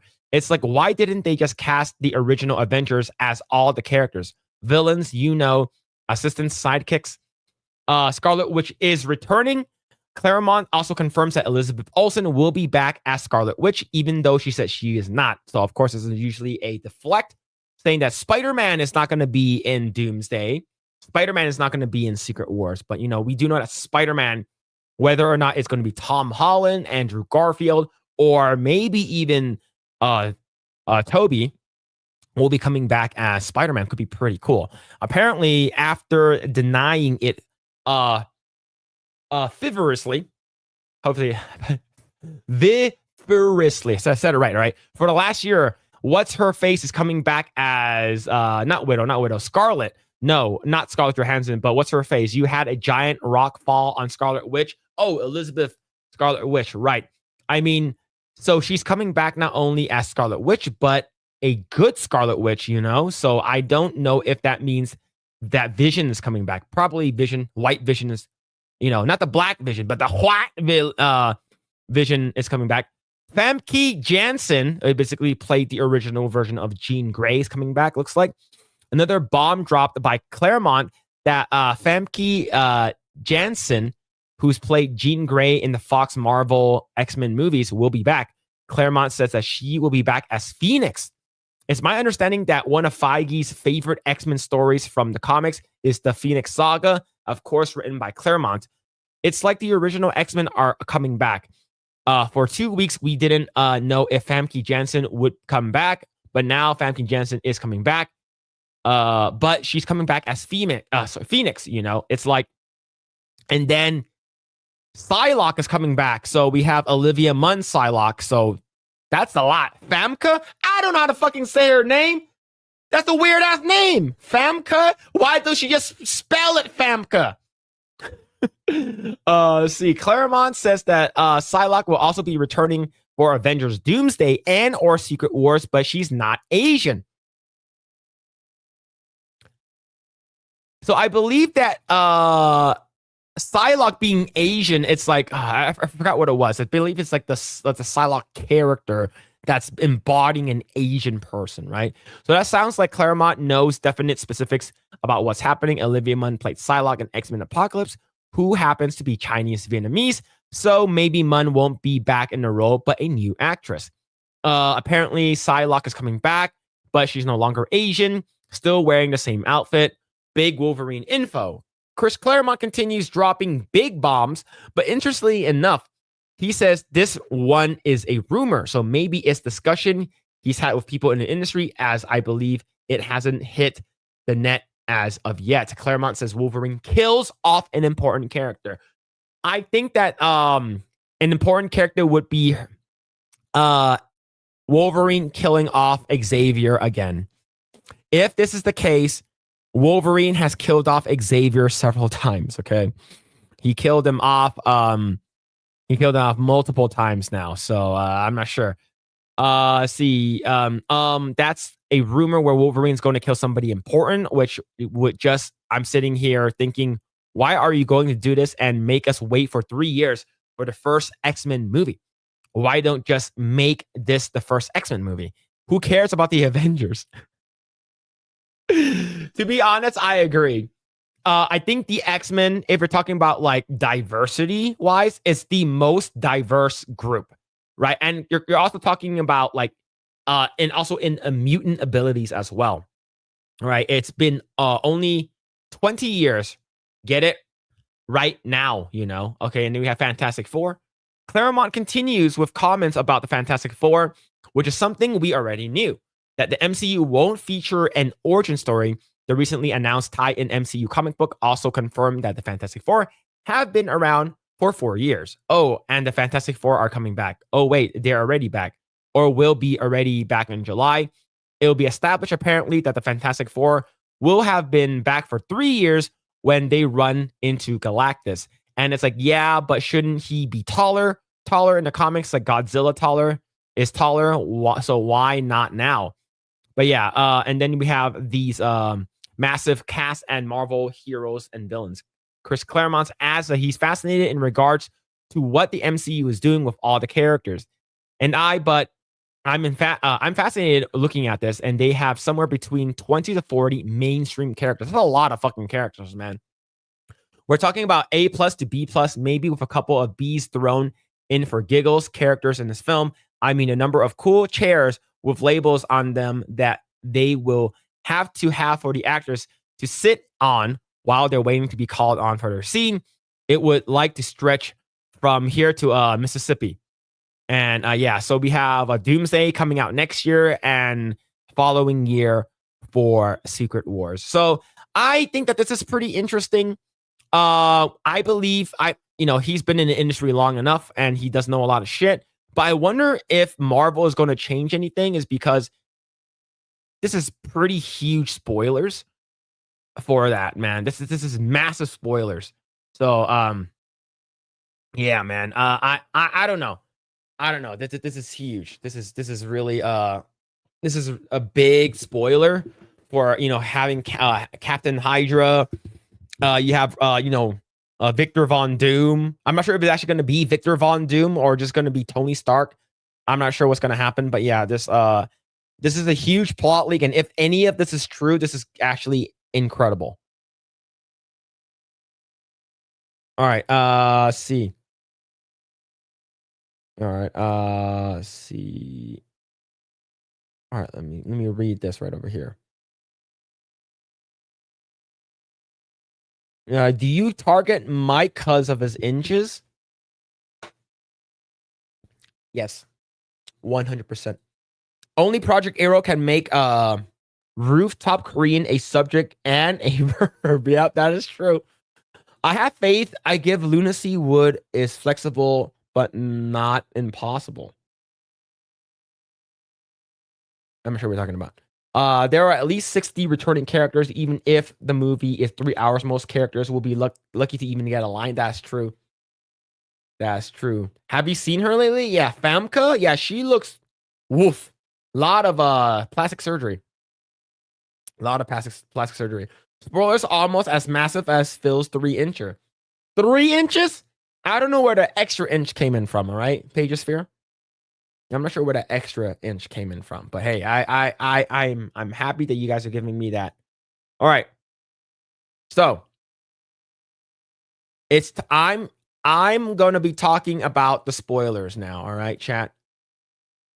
I'm going to be talking about spoilers now. So, if you guys don't know, this Chiron on the bottom says Thunderbolts spoilers. And I'm going to briefly talk about it since I'm not talking to anyone about it other than the chat. I'm not talking to Grae about it or anything like that, since I don't think he's going to see it anytime soon. But I'll just briefly talk about what I saw and what I thought about the movie. And I'll try not to go too deep into spoilers in the beginning, because this movie is a lot of people are waiting for this movie, and they're saying that they're actually excited, and this movie actually has a decent amount of good PR. Right? Let's go with Rotten Tomatoes. Tomatoes. Rotten Tomatoes. All right, let's go to this. Okay. All right. All right. All right. Let's go talk about Thunderbolts. Okay. The movie was okay. The movie was okay. It wasn't. I wouldn't say it's like super boring, but I wouldn't say it's worth this 88 to 95%. I don't think it's not even close, right? If you actually check out the all critics 88, top critics 90, and then we have verified audience at 95, and then all audience at 94. This movie is getting high praises. Now, I believe we all know why, and it's because this movie is probably the best movie that they've released in the past couple of years. That's not like from I would say from Fox. Like, I'm talking about Marvel proper. And this is their version of Suicide Squad. And when I say the best movie, it's a low bar, okay? Is this better than Captain America 4? Yes, but not by much. And I believe this movie is setting to gross about $80 million this weekend, and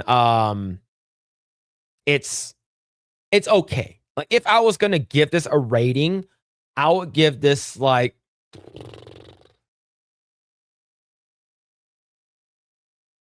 maybe like a 5.5 or 6 out of 10. This is probably what I would give this movie. Overall, the characters, the best characters in the movie is probably I would say it's probably Bucky and the Red Guardian. I think Bucky and Red Guardian are probably the best characters in the movie. I think their sort of connection and how they talk to each other is pretty cool. I think US Agent, I think he's fine. I think his backstory is pretty cool. Taskmaster, now here's the thing. I did not do any homework. For this movie. I only watch several movies when I can. I did not watch Black Widow. I did not watch Bucky, Falcon Winter Soldier, and I did not watch what's it called again? I think that's about it. I think probably that's about it. But yeah, but I always liked Taskmaster, and Taskmaster was basically gender swapped to a female, and that's really fucking awful, and I hate Marvel for that, other than other stuff that I hate Marvel for. But yeah, I think Florence Pugh did a fine job. I think it's fine. I think she's okay. But and then you have Sentry. I think Sentry's character is pretty interesting, and the movie has it does have sort of pacing issues, at least for me. All right, I think that this movie does have a little pacing issues in the beginning, because it doesn't really pick up until I would say like 40 minutes into the movie. Like, it's because you sort of have to like introduce all these characters and you bring them together and you hear like, oh, who's this? Who's that? What's going on? What's happening here? Right? And then when all of them sort of come together and then you see Bucky enter the scene, I think that's where things get interesting. And unfortunately, that's about 30 to 40 minutes into the movie. This movie is about 2 hours long. There are several post credits. To be honest with you, I didn't bother to sit around, but I do sort of know what they're about. And I think what's her name? Elaine, Louis, whatever, Dreyfus. I think her being a villain is sort of stupid. And I think some of the comedy doesn't really work. I wish this movie was more serious. And I wish this movie had a darker tone. There were some darker tones in the movie with about like mental health issues and shit like that, coming to terms with your past, accepting your past and the shit that you've done, and trying to move on and that kind of stuff. I think that there was a conversation between Red Guardian and Yelena, which is pretty good, and he sort of does like a pep talk to her, and I think that was really well done. But overall, this movie is okay. It's not bad. It's definitely better than Brave New World. It's a lot better than a lot of other Marvel movies, but not by a lot. And I don't think it's warranted this score. This is actually, I believe, if I'm not mistaken, this is one of Marvel's top 3 highest rated Rotten Tomato movie. But yeah, so this is a self-help movie in a bit. Yeah, in a way it is. In a way, this movie is about self-help. It's about mental issues. It's all about having a mental disability, having PTSD, having that kind of shit. It's pretty. Yeah, the Seinfeld lady. Yeah, what's her name? Is like Julia Louise Dreyfus or whatever her name is. Yeah, Elaine. I thought that they're gonna have Thunderbolts in the movie. Like, when I'm talking about Thunderbolt, I'm talking about Thunderbolt Ross. I thought that Thunderbolt Ross was gonna be in the movie. I thought we're gonna see Red Hulk, but we didn't see Red Hulk at all. Sort of a fucking bummer. It's because the Thunderbolts is based off of his name, and they completely changed it for this movie, which is fucking retarded. There are a couple of retarded things that happens in the post credit, and I think it's stupid. And other than that, the movie wasn't boring. The story is very simple. The movie ends pretty abruptly, and is it worth the money to go out to watch this movie? Now that's the question that I'm trying to answer. I think this movie would have been better if it was on Disney Plus. The reason why I think this movie would have been better on Disney Plus is because if it's on Disney Plus, that means that you watched Falcon Winter Soldier, you watched what's it called again, Black Widow movie, you watched all the other shit that leads up to it. And I think it would have been better if it was a Disney Plus movie versus a cinema movie. And the reason why, there's a reason why that Disney pulled Revenge of the Sith out of the theaters. There is a reason why Disney pulled Revenge of the Sith out of the theaters. And the fact that tomorrow is May the 4th is absolutely insane, that you had to pull Revenge of the Sith out of the theaters so the Thunderbolts can make as much money as possible. That's fucking stupid. That movie is at $900 million overall. I think that if you were leaving that, I would say if you left Revenge of the Sith in the theaters for at least another week, it might have gotten potentially close to $1 billion, and that would have been fucking cool. But nope, Disney is gonna do Disney stuff. Hey man, we're going to make sure that Thunderbolts gets as much money as possible because we don't want an old movie like Revenge of the Sith. Like I think that was a stupid move. Is because like I understand marketing wise you want to get as much money as possible, but I just think that's a stupid move. You shouldn't have removed it. It's like, oh, what are we gonna watch? Revenge of the Sith or the Thunderbolts? They're two different fucking franchises. People are gonna watch both. It's so dumb. All right. With that out of the way, I'm going to talk about spoilers now, okay? In the beginning of the movie, basically, Yelena, Florence P was like in Malaysia doing some kind of like job and stuff like that, and she's basically doing this shit, and then she's on the phone. She's like, "All right, cool, I'm ready for my next job," and then like, what's it called again? Elaine was like, all right, cool. Now you need to go to this place. And then when she goes to this place, she runs into US Agent, she runs into Ghost, and she runs into Taskmaster. And it's basically this base that was built to house all the stuff that Elaine was doing. And basically she's the main bad guy, the girl from Seinfeld. They go inside, they start fighting, and immediately Taskmaster dies. Thank fucking God Taskmaster dies. I fucking hate this version of Taskmaster because Taskmaster was fucking stupid. The fact that he made her into a fucking woman. That's a fucking stupid ass thing, man. Did you guys play Spider-Man 4? Spider-Man PS4? And whenever you're doing a side quest and Taskmaster shows up, that was fucking badass. Holy shit. Taskmaster is amazing. And you fucking ruined that character and made it into a fucking woman. Anyways, doesn't matter anymore. That bitch is dead. So then Elaine was like, all right, we're going to nuke that entire thing. It's because they're the Suicide Squad and we don't want any fucking, loose baggage. So that whole area is basically a fucking incinerator, like a fucking microwave.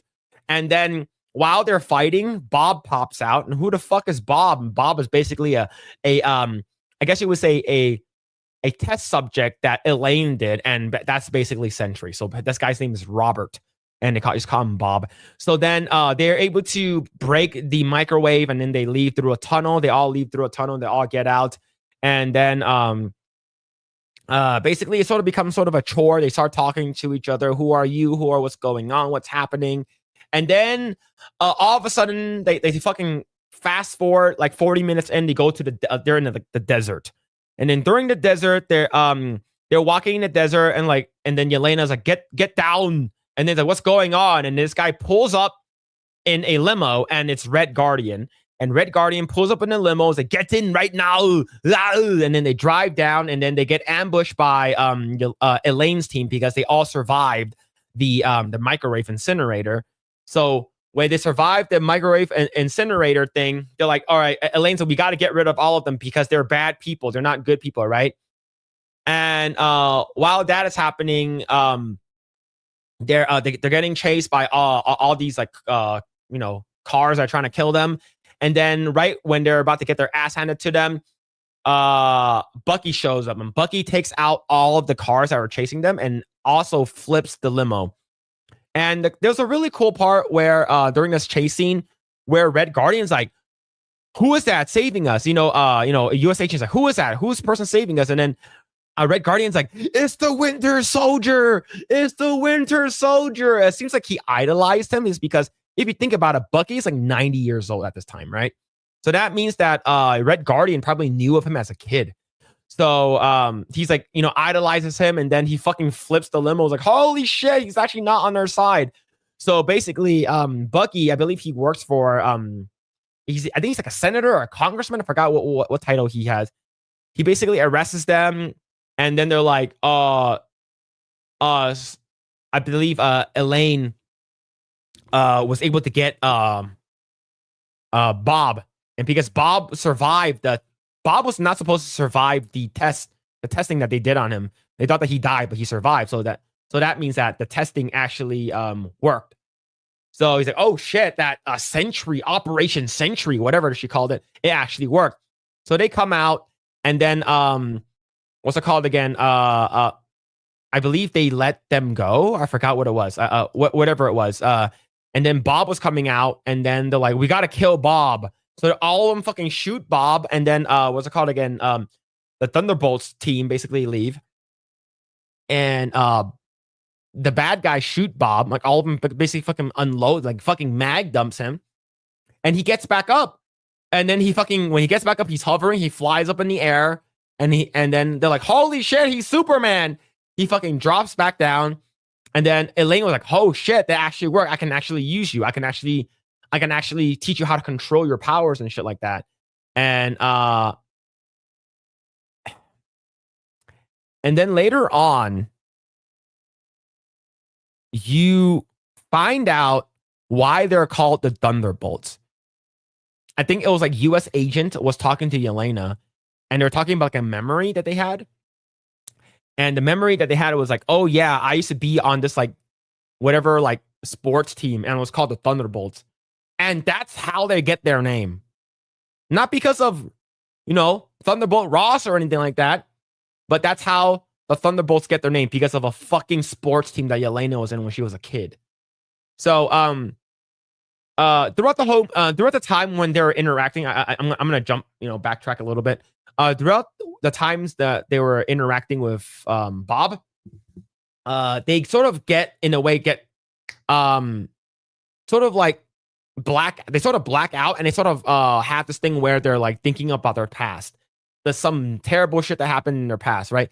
Yelena had a part where like she was, she saw someone being killed, and I believe US agent had a part where like her wife basically took their kid away, and Elaine had a thing where her and her dad when they were young or something like that. Sort of like, I guess in a way that's sort of like reliving your worst memories, having PTSD in that way.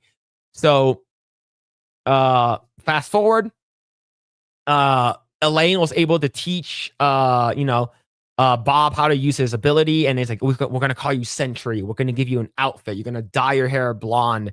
And then he's like, oh, I actually know how to control my powers. She's like, oh, okay, cool.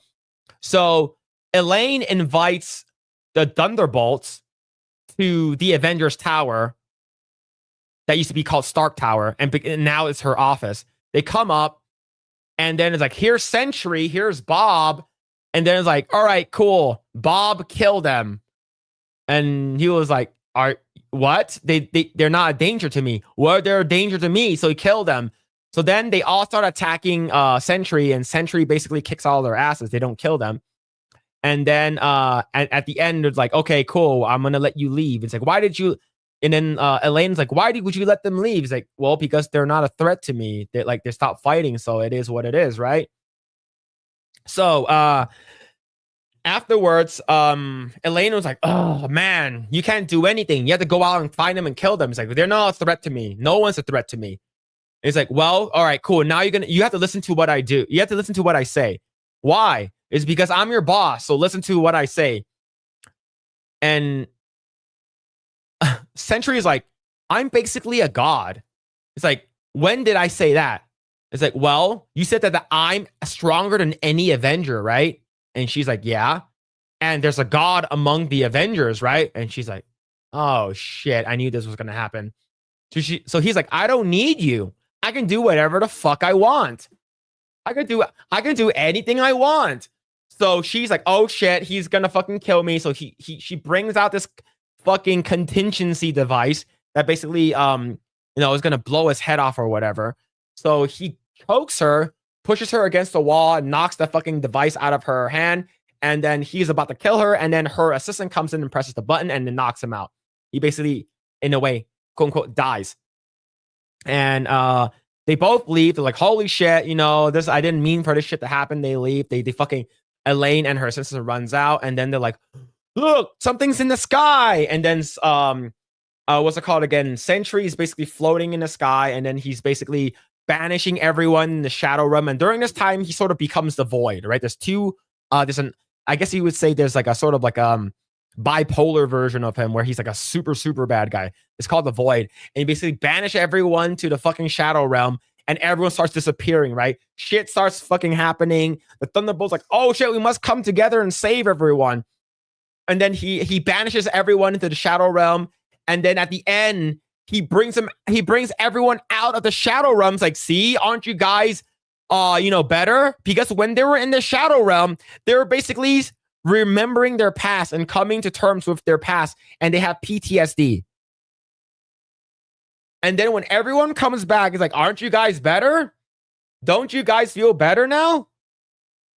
All right, cool. And the movie ends. There's not really a fight. Because if you think about it, Sentry is basically Superman. Right? What the fuck are you going to do to Superman?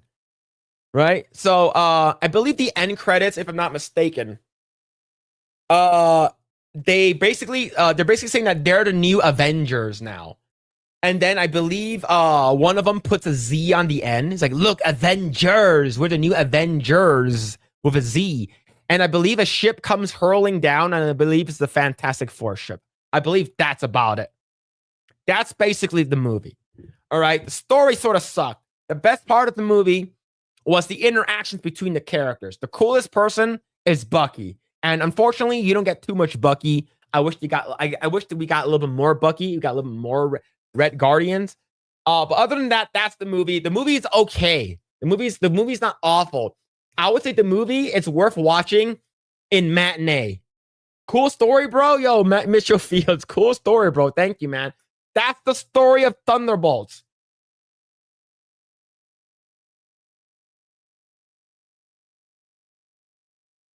You're brushing over how Captain Falcon is suing them for copyright. Like I didn't watch that post credit. All right, I left the theater. Before that shit. I don't remember that part, man. I didn't watch that part. I don't care about it.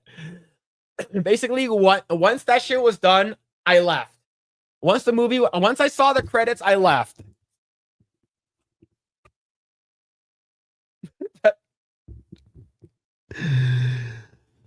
Yeah. So wait, so Captain Falcon is suing them for copyright? Oh yeah, so they add the Z, right? They should have gave Captain Falcon to start a. They should have had Captain Falcon start a Gibbs & Co. Yeah, we're gonna sue. Yeah, we're gonna sue you for copyright infringement. So we're instead of putting the Avengers with an S, we're gonna put a Z in it, so they can't copyright us. Yeah, it's stupid. Yeah, look, I don't remember. It's stupid. All right, that's why they have a Z in it. Yeah. Okay, I vaguely remember that part. Yeah. So hey, we're gonna sue you guys for copyright infringement. The new Avengers. You can't put an S there. Oh, let's put a Z. Gay, very gay, very gay. But yeah, I like I said, I didn't watch that. I didn't watch the post credit. I left. I saw there's some stuff online and shit like that, but like I don't even know. But that's basically it. Thunderbolts is okay. Watch it matinee, maybe like $5. Or if you guys want to wait maybe a couple months, I guarantee you this movie will be on Disney Plus in about like a month or so. So I would wait. If you guys want to be sailing the high seas to watch it elsewhere, you can watch it now. Unfortunately, you won't be able to watch the entire movie. The movie is about 2 hours, and the high seas version is about 1 hour and 33 minutes. So you won't be able to watch the entire movie if you can find it online right now. You'll only be able to watch, 2/3 of it. But overall, that's just the movie. The movie is okay. It's not awful, but yeah, it's not awful. It's not great though. So the people who are saying that they really enjoyed it, that's great. That's cool. But I would say this is a breath of fresh air for all the crappy ass Marvel movies we've gotten in Phase 5.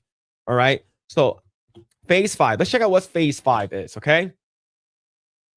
Phase 5. Phase 5's Marvel movies. All right. So Phase 5 Marvel movies, Phase 5. What movies do we have? Let me go. All right, so we have Ant-Man and Wasp Quantumania, Guardians of the Galaxy Volume 3, The Marvels, Deadpool Wolverine, Captain America Brave New World, Thunderbolts. That's basically Phase 5.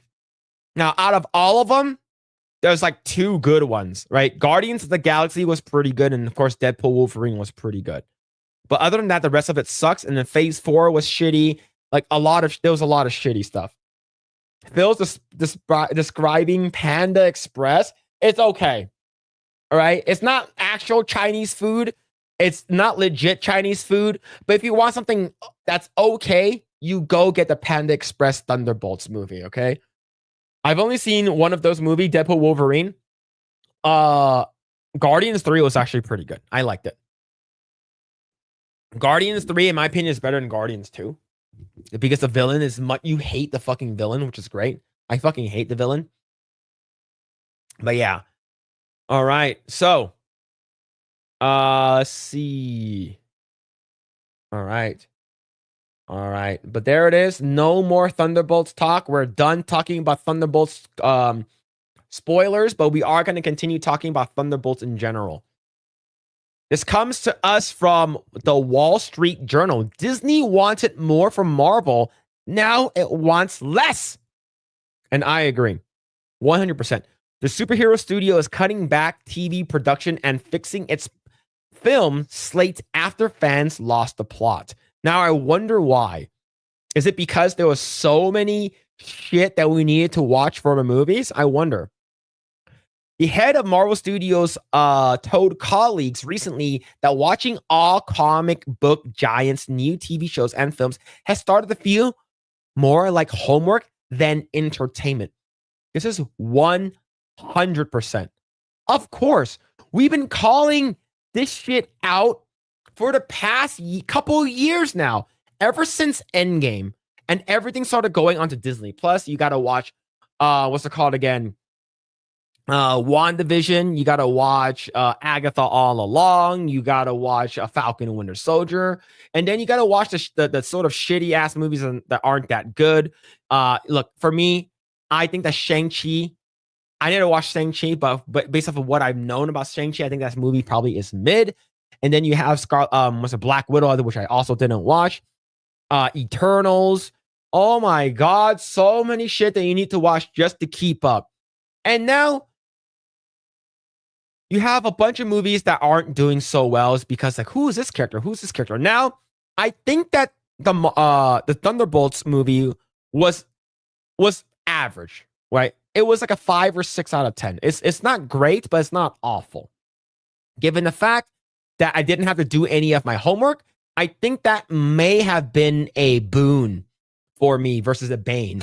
Right? According to what I heard, if you actually did all your homework and actually watched all the characters, you watched Black Widow, you watched Ant-Man and the Wasp, and then you watch what was it called again? Falcon Winter Soldier. I think that might have ruined a lot of things for you. It's like, oh man, okay. For me, watching all of these stuff, like they sort of gloss over some of the back end of the characters, like their sort of backstories, and it's fine for me. I didn't watch any of those. I still enjoyed the movie for what it was. Like I said, 5 or 6 out of 10. Not a terrible movie. Okay. The problem Kevin Feige acknowledged is that an effort to satisfy a parent company, Disney, hunger for content on its new streaming service, the studio behind the Avengers, turned out too many movies and shows with interconnected stories. They didn't do this with Agents of S.H.I.E.L.D. Now, Agents of S.H.I.E.L.D., what they did was smart, right? It was a TV show that revolved around the movie, right? Versus the movie and TV show, sort of like you have to watch both of them. You didn't have to watch Agents of S.H.I.E.L.D. to understand what happened with the stuff in the MCU. However, if you did, it made it more interesting. For this one, and for example, for Thunderbolts, you need to know who these characters are in order for you to get invested. For instance, if a character dies or something happens and something really sad happens to the character, you sort of have to watch the other shit in order for you to understand.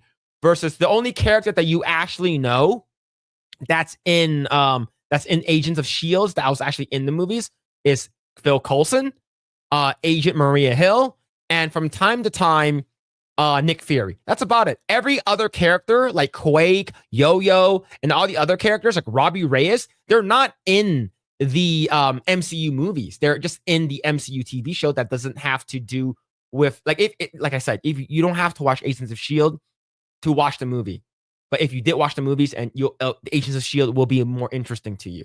That's what they should have done with all the other shows, right? Oh, what's going on with Wanda? What's going on with Vision? What's happening to them? I have to watch the show to see who the fuck is White Vision? Who the hell is this bitch? You have to watch that in order for you to understand. People are gonna get lost. Man, that's wild. The deluge of material from the MCU on Disney Plus overwhelmed and eventually alienated viewers. It also stretched Feige and his team's resources thin, diluting the quality of their output. Marvel's box office sales, streaming popularity, and formerly untouchable position in pop culture suffered. Now, Feige is leading an internal overhaul aimed at getting the studio back on track. Marvel is making fewer TV shows with standalone stories that don't require prior knowledge of the MCU. Feige is focused on fixing the studio's movie slate following recent flops like February's Captain America Brave New World. Man, so you guys finally admit that this was a flop. We've been calling this a flop for a long time, given the fact that it had multiple reshoots, multiple different endings, and multiple characters that weren't added to the movie. You guys completely screwed the pooch, and not in a good way. For me, as an agent, I would have eaten the pooch. The first major test of his reset arrived this week with Thunderbolts, about a team of sidekicks that has been on C-listers who saved the world in the Avengers' absence. The early box office sales indicate that it will open up between 70 million and 75 million in the US and Canada in this weekend, which will output the lowest tier of the company's release. This is not good at all. This is actually really, really low. Now, according to my sources and a lot of people online, I remember Odin, he said that this movie is tracking to make less than Brave New World, which is really bad. Now, granted, I'm not sure how much reshoots this movie has gotten. And as of right now, I don't know the production cost. But yeah, as of right now, Avengers Endgame is the top making, and then followed by Infinity War, and then No Way Home, and the Avengers Part 1, and then Deadpool, Wolverine. Those are the movies that are their top. And then everything else, you got like Iron Man, damn. Holy, yeah, I knew the Marvels made no money, but that is very low. The Marvels is their lowest box office in all of their movies. That makes me happy. That makes me very happy. What's going on, Mo Zamboni? Hope you're doing well, man. What's going on, B-Man? See, still reviews for Thunderbolts have largely been positive. If fans like the film, they'll likely be primed to see July's Fantastic Four's first step. That movie's stories will lead directly into a pair of Avengers sequels in 2026 and 2027. That Marvel needs to be a massive hit to restore its former morning glory hole. Feige declined the request for an interview. This article is based on interviews with more than a dozen of people that worked at Marvel or done business with the studio. Now, I think that this movie has to do well via word of mouth. According to a lot of friends that I have, and these are woke friends, are saying that this movie was really good. This was really funny. One of the best Marvel movies in some time. But the thing is, what are the top Marvel movies Rotten Tomato? Right? Let's see. Top MCU Rotten Tomato movies, right? Franchise Rotten Tomatoes. All right. Here we go. Give me the top. Give me the rank. Okay. Right over here. The top right now is Black Panther, of course, you know, black supremacy. This movie has to do really good. Now, here's the thing. I don't think Black Panther is a 96%. I think that movie is more like an 80%. It's a pretty good movie. It's pretty good. Avengers Endgame at 94, Iron Man at 94, Thor Ragnarok at 93, No Way Home 93, Homecoming 92, Shang-Chi got 92.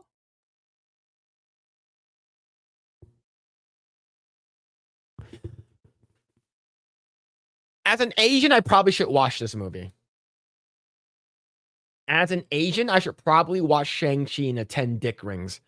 Guardians 1, 92. Far From Home 91. First Avengers 91. Captain America 90. So those are the top 10, okay? So Avengers 1. Now, Thunderbolts is sitting at 88 and 95. This is pretty high. This is pretty damn high for audience score. It is really, really high. Now, if you go to actually, like I said, if you go to top critics is 90. So that means that this is I would say this could be probably so I was wrong. So it's I would say if that's the case, Thunderbolts right over here, 88. So top 14. I wouldn't agree. What?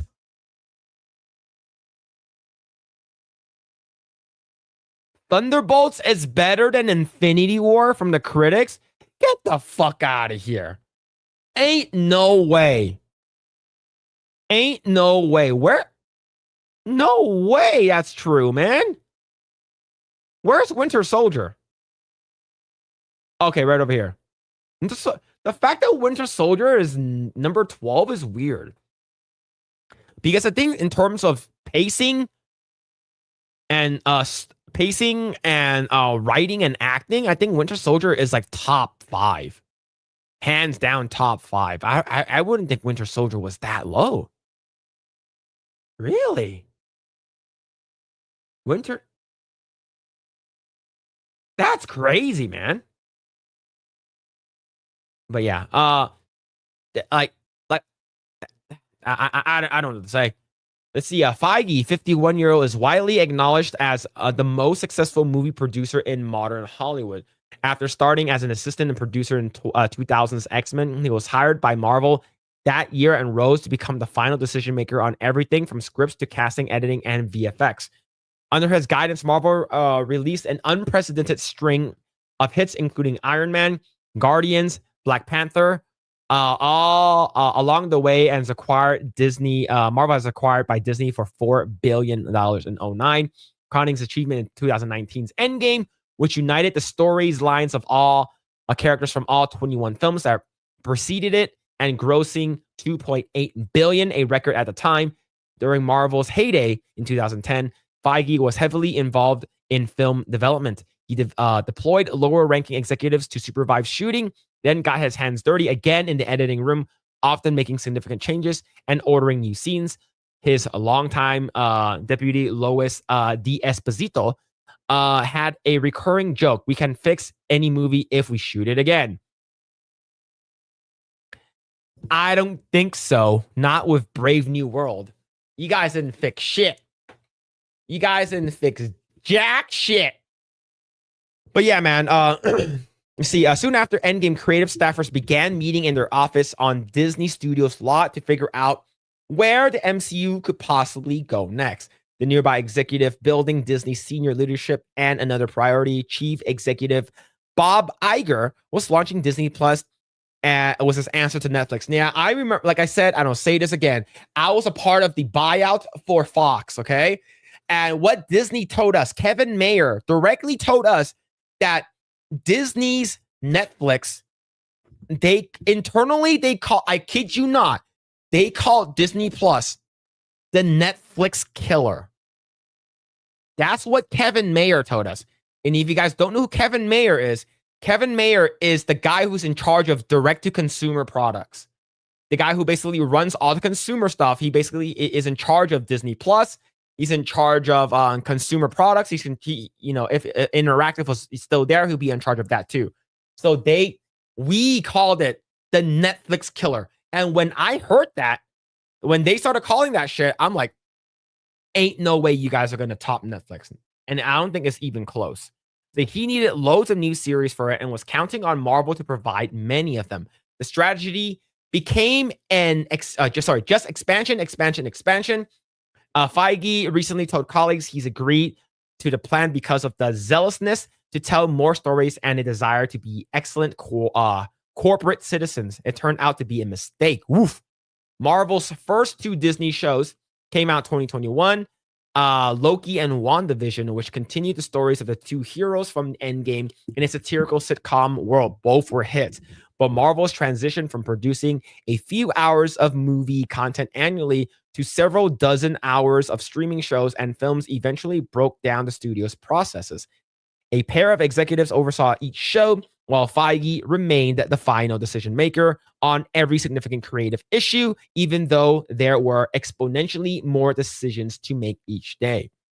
People who worked at Marvel in the early 2020s said that it was challenging to secure enough time with Feige to get his feedback. As a result, they sometimes spent weeks on work that proved irrelevant once he weighed in, then found themselves with little time to implement his changes before the deadline. And that's especially with VFX, right? So basically, they got company bloat, and you basically need to remove all of these bloat and just make movies and like 2 TV shows. Make like 3 movies, 1 in the spring, 1 in the summer, 1 in the winter. Make 3 movies and then make 2 TV shows. That's it. People have to do a little bit homework, not too much, all right? It's fine. But if you're going to be adding all these other characters left and right, TV shows of Jessica Jones, Daredevil, Luke Cage, Iron Fist, Agatha, and all these other characters, people are going to be like, who the fuck are these characters? And that's what happened. U.S. Agent, in my opinion, is a better Captain America than Sam Wilson.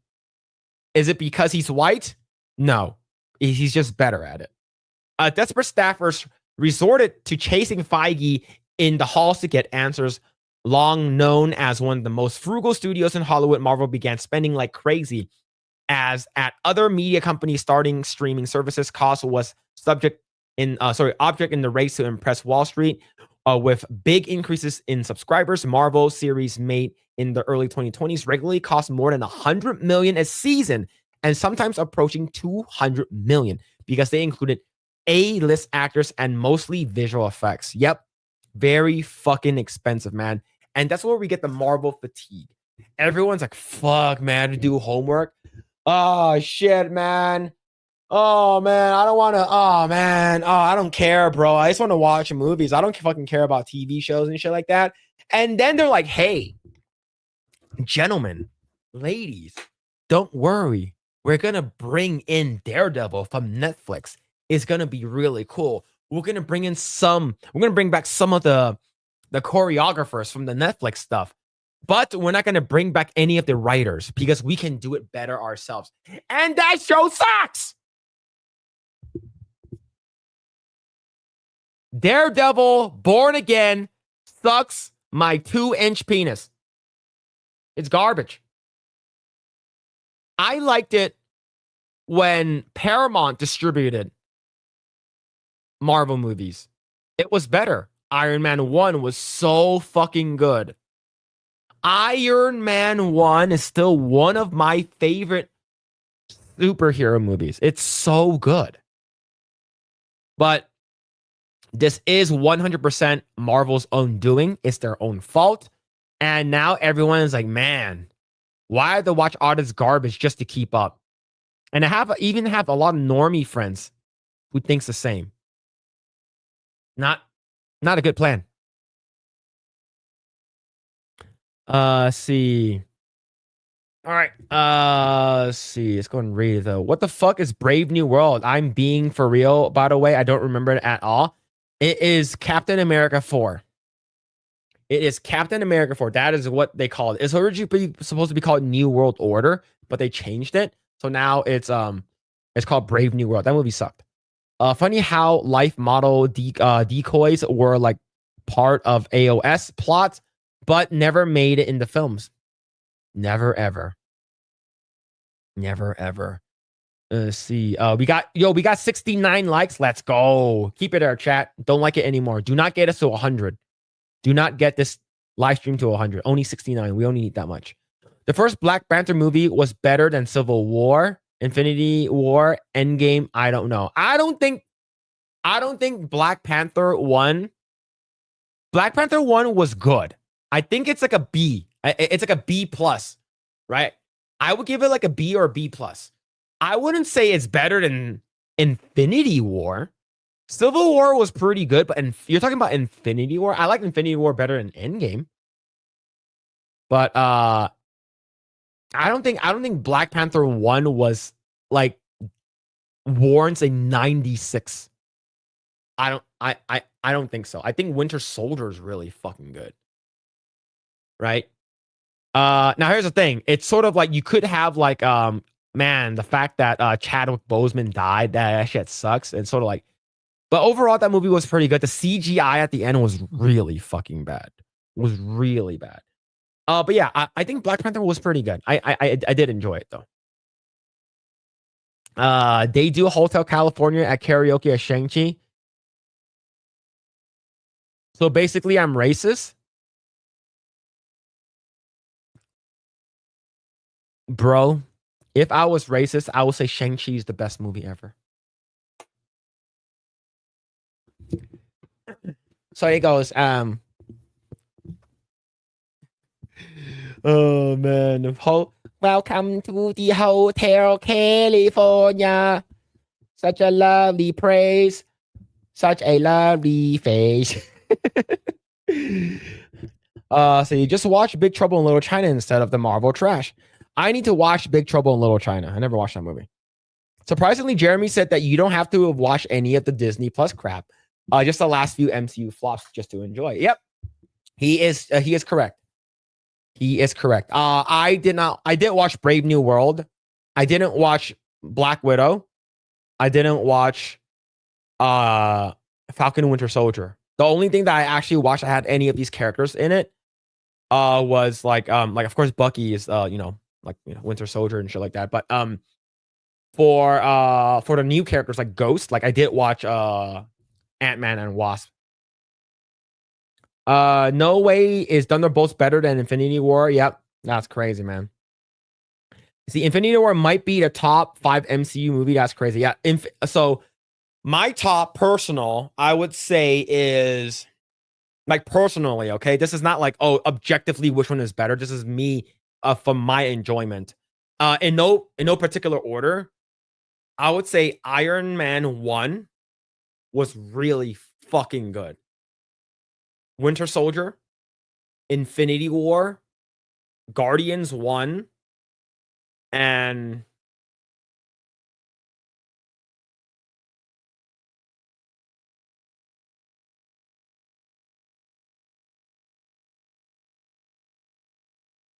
I'm not sure what the 4th place would be.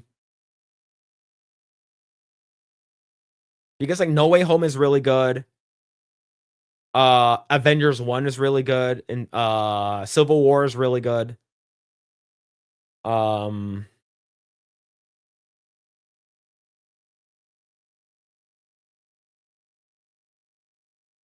don't know. I don't know what my 4th pick would be. But yeah. See, Black Panther has a ton of flaws, but it's generally fun to watch. I like Killmonger turned out to be right in the yeah. Killmonger is cool. I like Killmonger's character. I wish they would bring Michael B. Jordan back as the Black Panther. I fucking hope. I love Michael B. Jordan, and I think that he was extremely underutilized. And they should bring him back. Like I believe he came back in like What If, but they should bring him back and from a different like an Elseworlds thing, like a different universe. Since we're talking about multiverse theory here, bring him back where he actually became the Black Panther. He's not T'Challa, right? He's Killmonger, but he is like his dad became he basically was the next in line to become the Black Panther. Have him come in, have Michael B. Jordan be the new Black Panther. I think everyone will be okay with it. Recency bias, yeah, that's true. Yeah, Endgame was trash. Endgame had good moments, very good moments. I wouldn't say Endgame is trash, but it's not. I wouldn't say it's better than Infinity War. Right? Let's see. Anyone who thinks that they're making the blank killer is cooked, yeah, the fucking Netflix killer. I shit you not. They call it the Netflix killer, which is fucking retarded. Yeah, Captain Black America. Yeah, true. The one with the Red Hulk. Yeah, man. 79 now? I guess it's fine. So 76. It's fine. Yeah, Black Panther was fun but flawed. Yeah. I enjoyed Black Panther for what it was. It's really cool. I like the music. The music in it is really good. Chadwick Boseman was really fucking good. I'm sad that he passed away. He was he was extremely humble as well. And like no one knew that he had like colon cancer and shit like that. And then one time we saw him in a video and he's fucking skinny as fuck. And I'm like, holy shit, I think he's gonna die, man. And then he died, unfortunately. Yeah, Black Widow is so bad. One of the worst MCUs. Yeah, I haven't seen it. It's one of the worst MCUs. Yeah, I was joking. No worries, man. If Disney remade Big Trouble in Little China, they CGI all the Asian characters. Yeah, 100%. I think Winter Soldier is my number one. Winter Soldier is fucking phenomenal. The elevator scene.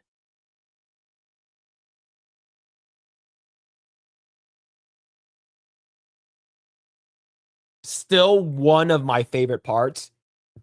So fucking good. So damn good. Phil got jungle fever.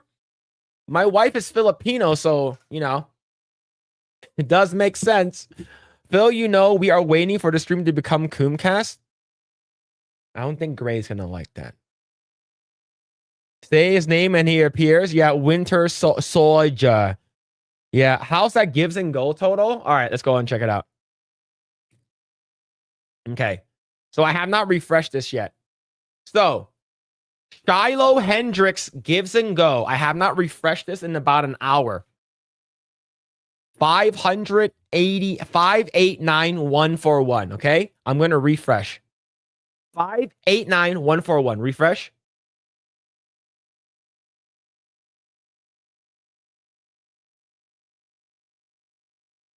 $592,375.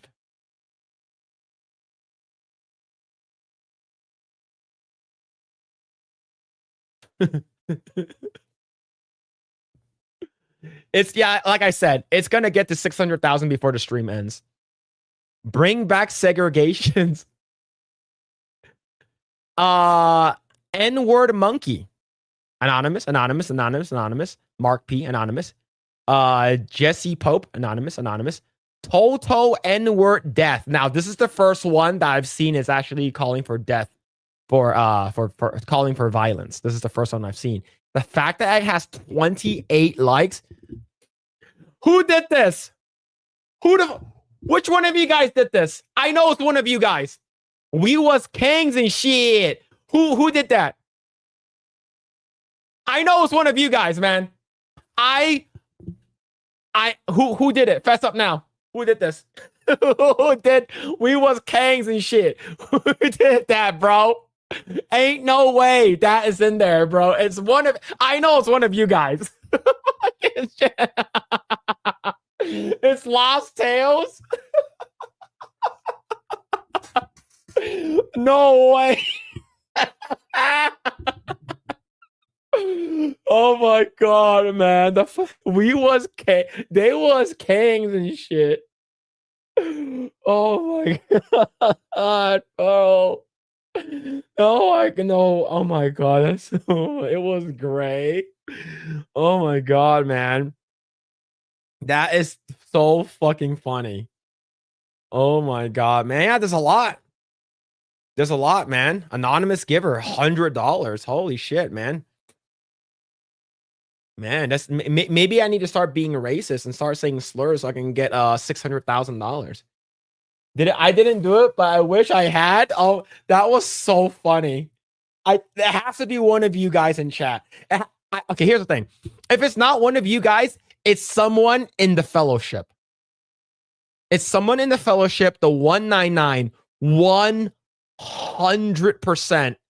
It's one of us that's in the fellowship, that's in the fucking what's it called again? In our circle. Can you just read the Gives and Goes comment? Okay, can you actually read them? Can you actually read them or no? No, I don't think you can read the comments. I think you can only read the who donated it. Right? Warren Gross, Anonymous, Nightingale, Anonymous. America is for whites only. 45 likes. Oh my, RK out. Yeah, Ryan Kinnell did that one. Oh my god. Jesus. Anonymous giver. Anonymous giver, anonymous. And Noel Moseller. Crumbo Michael, Brenton Tarrant, anonymous on a chimp out soul, Alex, anonymous giver, anonymous, David Skelton from CA, friend in Kentucky, Chris Edom, I really Nate Higgers for $100. Oh man, Antho N-word Caramello, Governor Tim Walsh for $8. Rim McNeil, anonymous, Amy Sola, anonymous, Trent, anonymous, Spend It Wisely, anonymous, Virium Maxwell, Gloria Monsoon, Love from France, anonymous, Brandon Verdreen, anonymous, Nick Space GER, 55 likes. The hard R for the win for $14.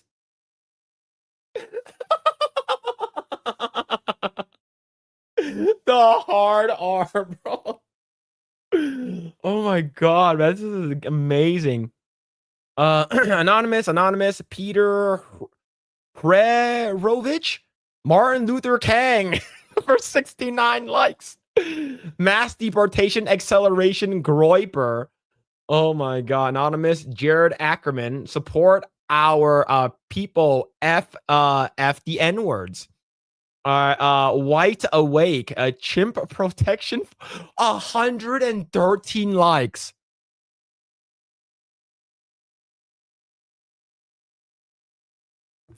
Yeah, be careful reading these names. Yeah, I'm very careful. Anonymous, forget Israel Palestine, support whites.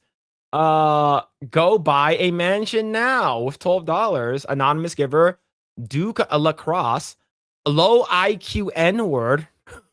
There's $5 of 115 likes. Anonymous giver, JP Howard MD. That's a doctor. That's a medical doctor. Anonymous, James P. Howard MD. Anonymous, 2%, 50%. Damn, $100. Eli Theo N-word. Nice. Anonymous, Alexandria Ocasio-Cortez.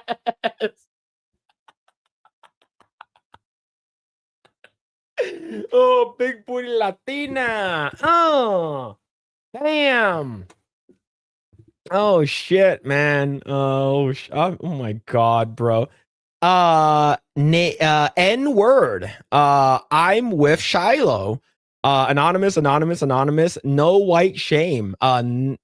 Nicholas G word. Nicholas Gurr. White tolerance fatigue. Let's see. Shiny Alakazam.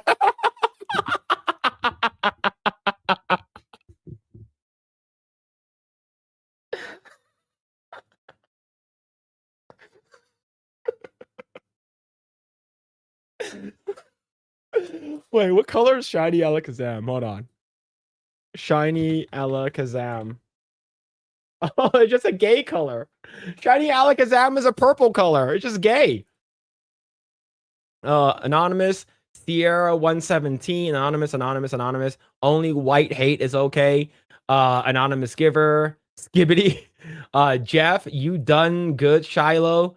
That just an R on MDL of finger. Raw. Total and deaf. See, so it's basically we do have a couple of them. Sick of anti-whites, diversity escape. Whites will not be silenced. Anonymous, not a murderer at least. Anonymous. Kevin B. Anonymous. It'd be funny if I saw Thomas Blackfire here. Aaron, end anti-white racism. Shiloh is base as fuck. Seeth flex. Or $5. Nathaniel Higgers. And show no white guilt. Yeah, there's a lot of these, man. Donald Trump for $5. What? Only $5? I wonder if Alex Stein donated. Yeah, probably donated, man. Yeah, a lot of them seems to be anonymous, and then some of them basically talks about so these you read already earlier. But yeah, so basically during the time I was reading all of that, 592-375. 592-668. So she's got an additional $300 based off of the time I was reading it. She got an additional $300. As a white Christian American male, even if Phil was racist against the white people, I would still watch the show. To be honest, I'm usually just racist to my own kind. Because that's the best type of racism. Self-racism is the best racism. In my opinion, at least. I think that's the best one. All right. So you guys want to see some Coomcast stuff? I'm not sure if I can show any of those. Hold on. I think I can.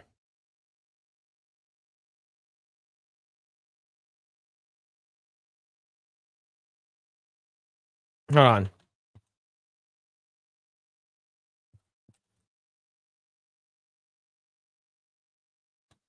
Found it.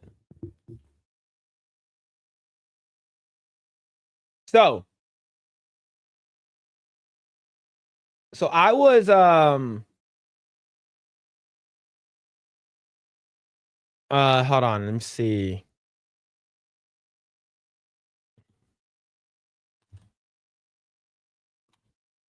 Let me see. So there's this game. So there's this game called Wuthering Waves. It's a gacha game. And basically there's a character. I'm not sure how to pronounce her name. I think her name is pronounced Fleur Delis. And the thing is, this is her original model right over here. You see that? That's a nice underwear. That's a nice butt. Nice underwear. Nice butt. Really nice legs. One of the characters in game. And then they nerfed her butt. Not just her butt. They didn't nerf her butt. They covered her underwear up with granny panties. A lot of people were very upset. People were furious. This was earlier last month, early April. The underwear of Fleur Delis has been changed with very recent mini in-game patch. So this is absolutely awful. It's like this is worse than 9/11 if you think about it. But Gooners won. Gooners, rise up. They brought it back. They brought it back. They brought it back. They gave us back her nice panties, nice cheeks. Wuthering Waves from Kuro Games was like, we heard you. We don't want to be like Genshin Impact and Hoyoverse. We don't want to nerf any of your characters. All right. We want you guys to enjoy the big asses and the big titties that are in the game. So we brought it back. Gooners for life.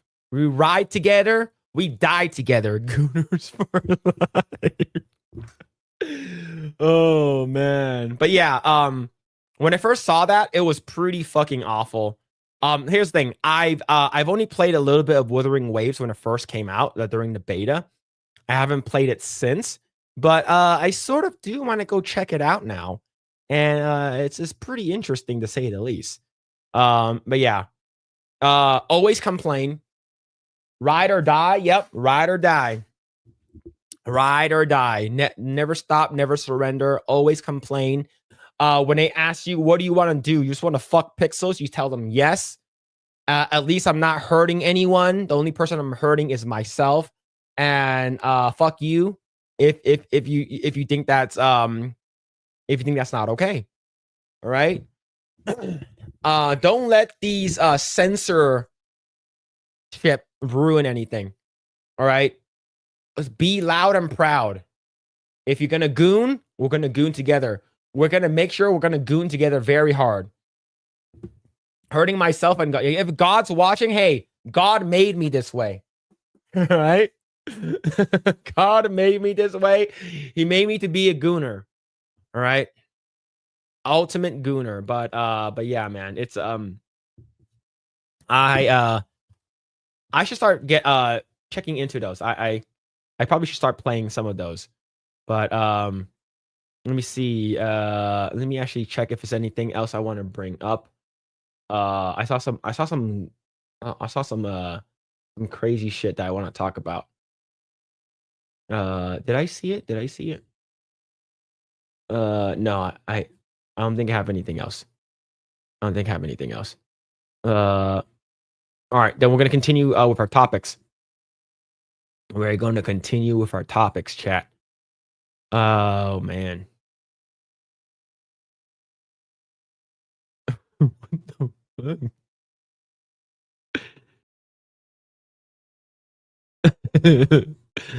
All right, cool.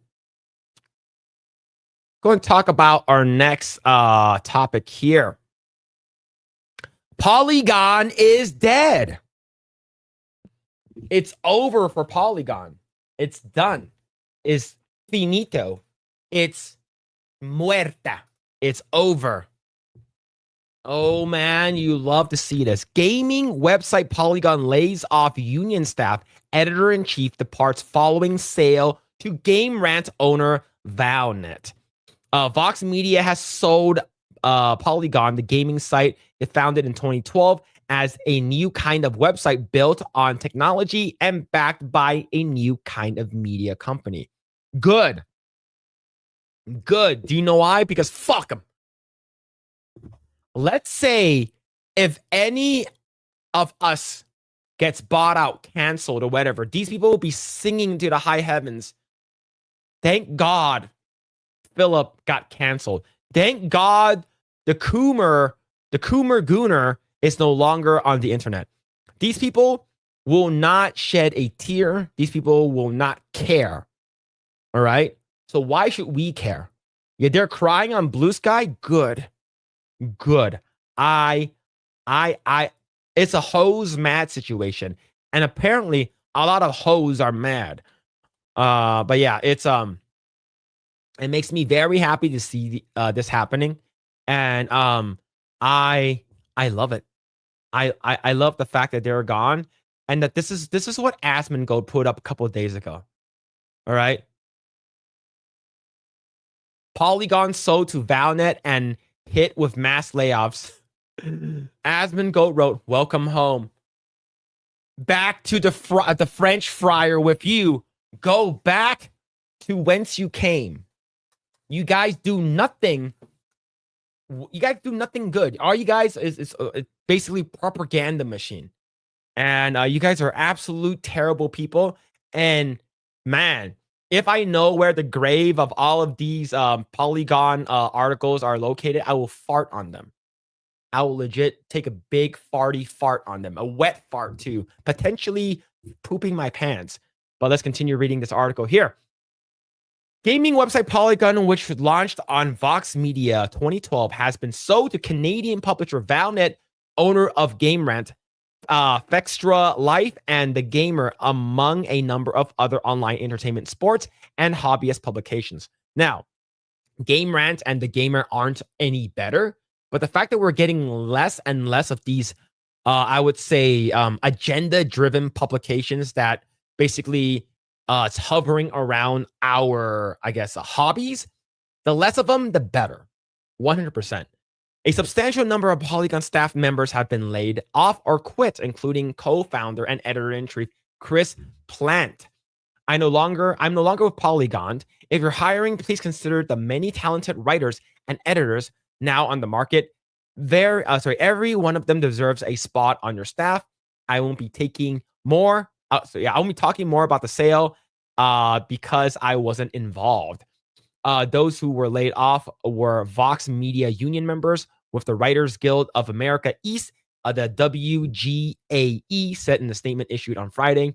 With only a month left until the current union contract expires at Vox, the company yesterday announced it sold Polygon and laid off the bargaining unit at the site, which is good. Very, very good. I like it. This is huge. Absolutely huge. Fuck off. I bet that cost Canadian taxpayers. It probably did. Hey, what's going on, St. Adam? What's going on, Emily? Hope you two are doing well. Let's see. Among the exiting staff were special projects editor Matt Leone, who has been with Polygon since its founding in 2012 and wrote its celebrated oral histories of Street Fighter II and Final Fantasy VII.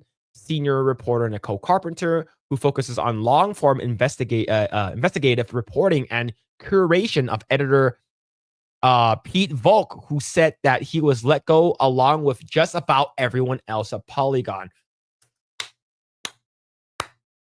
Oh, me gustas grandes tetas. You see, Polygon has Vox Media's third publication, founded in 2012 as a new kind of website built on new technology backed by new kind of media company. Central to its mission was bringing more long-form features and investigative reports to gaming coverage, and has since expanded into other entertainment and culture spheres.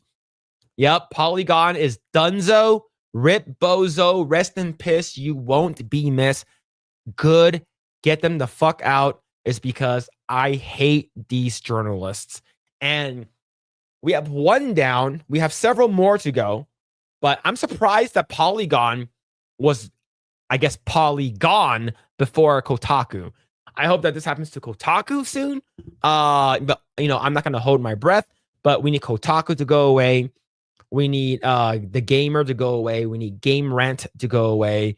We need a lot of these gaming publications. Now, IGN, it's like a hit or miss sometimes, but yeah, we need some of them to go away because a lot of them are just like, opinion pieces, and it does nothing good for the gaming industry as a whole. Let's see. Anyways, hope you guys are doing well, man. Thank you everyone for hanging out. Really appreciate it. Man, I've been going for 3 hours now. Holy shit, man. Thank you. Thank you everyone that's on Rumble, on X, and on YouTube. If you guys haven't already done so, like, share, subscribe, all that kind of stuff. It does really help out the channel. And we're trying to get to 6,000 subscribers on YouTube. But yeah, let's see.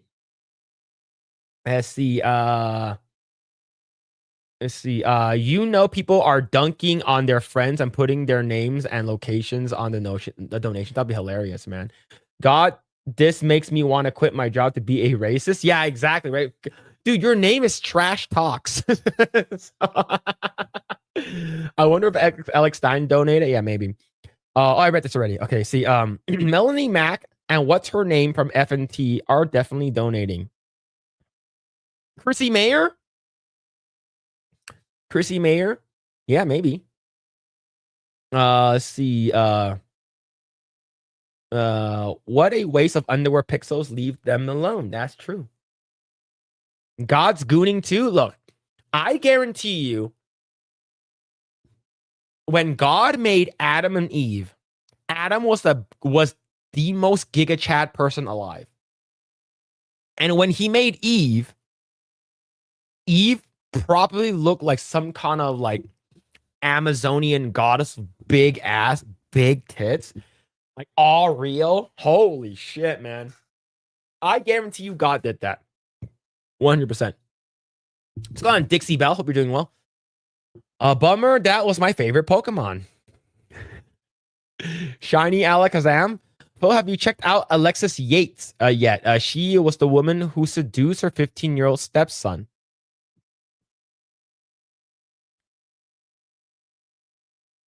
Is she hot?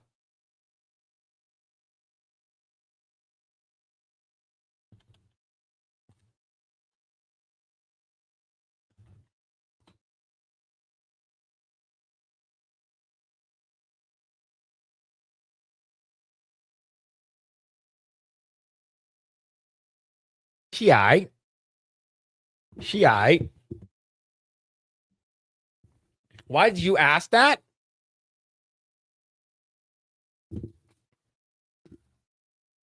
Chat, each and every one of you asked that.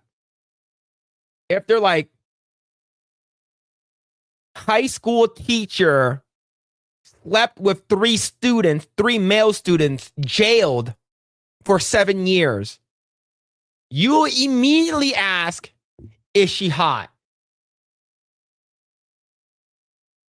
Don't try to play the fucking superior fucking high ground with me, all right?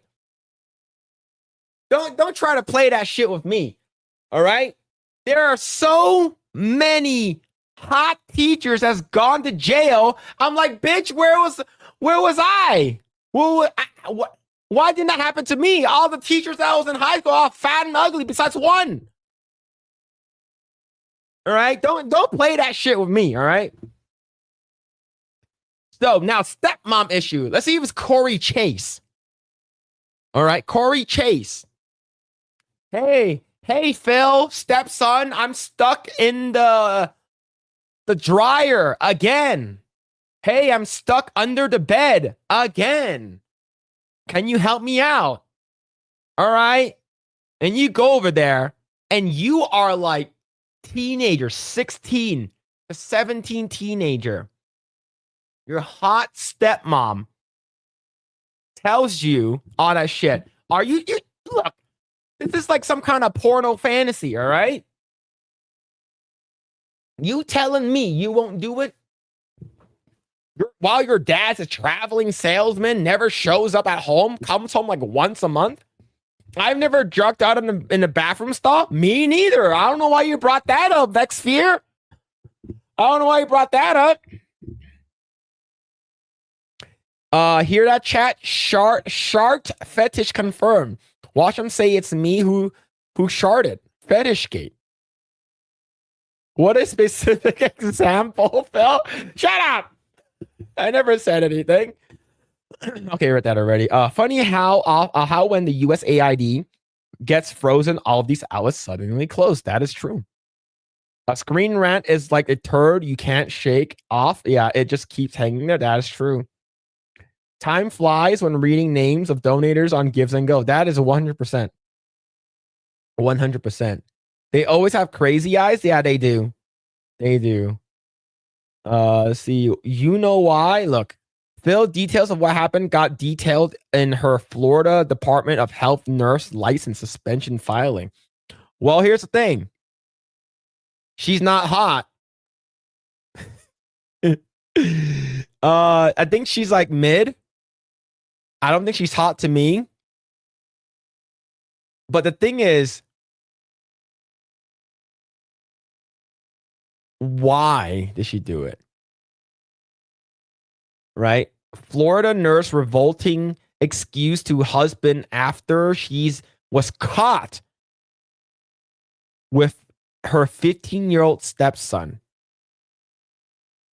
Man. All right, we have a couple more topics. Let's cover them. All right, let's go ahead and cover a couple more topics here. All right, let me see. All right. This comes to us from Bounding into Comics. Netflix's Cowboy Bebop star Daniela Pineda calls on Hollywood to do better job when adapting anime. This bitch has the nerve to say that shit. She was the sole reason that the show was unwatchable. She was the sole reason Cowboy Bebop was shit. And immediately following her being the sole reason was the bad writing.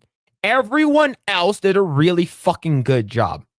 John Cho did a really good job as Spike Spiegel. The black dude did a really good job as Jet Black.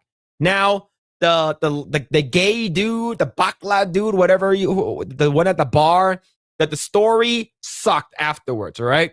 The fact that they changed the story of his girl, Spike's girl, trying to be like the leader of the bad guys, and then versus it's stupid, all right? And then she was the one that's like, oh, I'm sorry, I'm not hot enough. I don't have triple D boobs that look like Faye Valentine. I'm sorry. Shut the fuck. Oh my God, man. The nerve of this bitch. The nerve of this bitch. Man, speaking from firsthand experience, Netflix's live-action Cowboy Bebop star Daniela Pineda believes that Hollywood needs to start treating the popular anime IPs they've become so obsessed with adapting with proper respect, not just the source material, but also its fans deserve. Yeah, we deserve the fan service that was Faye Valentine. We didn't deserve this bitch. If this bitch was shut her fucking mouth and not said anything, no one would have said anything. They'll just be like, oh, it doesn't really look like Faye Valentine. That's about it. All right. Now, do I disagree with what she says? No. I actually agree with what she says. They do need to respect the fans more. They need to stick to the source material and respect the proper IP. Cowboy Bebop didn't do it. Death Note didn't do it. Kakegurui definitely not fucking doing it. The only ones that are actually doing it correctly is one show and one show only. That is One Piece. Now, I'm not a One Piece manga reader or anime watcher. I've only seen the live action. I enjoyed the live action. There are not a lot of wokeness in it. There's some grace changes here and there, but overall, it's fine. Yes, Nami's boobs are not going to be as big because the girl that's playing her boobs are not big at all. Same thing with Daniela Pineda. Her boobs are not big. I've seen her boobs in other TV shows. Her boobs are not that big. It doesn't fucking matter. If you didn't say jack shit, no one would have said jack shit about you. But you open your bitch ass mouth and not making me a fucking sandwich, that's when people started calling you out. You shouldn't have said anything. It's that simple.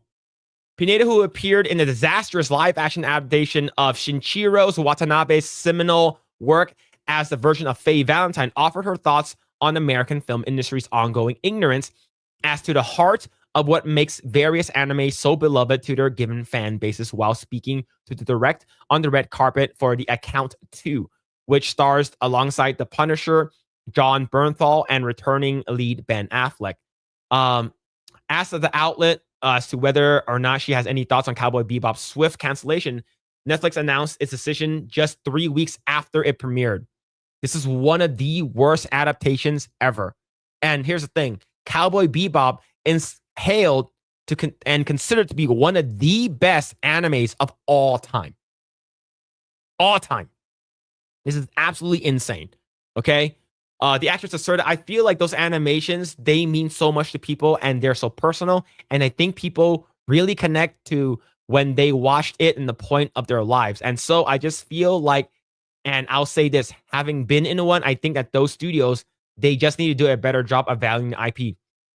Bitch, how about you preach And like when you're preaching, you got to listen to what you're saying too. Listen to your own fucking words. All right. I only watched 2 episodes of Cowboy Bebop. The first episode and the last episode. The first episode, she was so annoying as fuck, and I don't like her. The last episode, she was insufferable and even more annoying. And absolutely terrible portrayal of Faye Valentine. It was so bad. Like I said, John Cho did a really good job as Spike Spiegel. I know John Cho was a lot older when he played Spike, and the guy who played Jet Black was literally perfect. People would just call this out and say, yeah, this doesn't feel like Faye Valentine. Faye Valentine would never do this. But yeah, but the fact that she opened her fucking big mouth with her flat titties and people called her out. You know, you could have actually played Faye Valentine like Faye Valentine from the anime and the movie, but you didn't. You blame the fans. Sorry you don't have triple D boobs. Well, it is what it is. Do you know who also don't have triple D boobs? The girl that plays Nami. But no one said anything. That's absolutely insane. It's really special. And people on Netflix, Bebop, they worked very hard, very, very hard, but the original anime is just a special thing. And you ruined it. You and your bitch mouth. Continue her thoughts, Pineda. Then acknowledge, I understand why the fans felt the way they did, but I also think that there's a lot of really cool, wonderful things that we did. And I also wish that we could have gotten to the second season. You know, sometimes you just need one season to get things going, and then you prove yourself. Nope. This was a catastrophe. This was so bad. Like I said, she ruined a lot. There's a lot of people. There's a lot of reason why people like Cowboy Bebop. The story is really good. The characters are really good. And Faye Valentine is fucking hot. You cast a person that's decent looking, does not have the same body proportions, people will be okay with that. But if you shit on the fans, don't be surprised when the shit gets on you. I will literally shit in your mouth. I actually won't do that. That's actually something I probably fart in her mouth.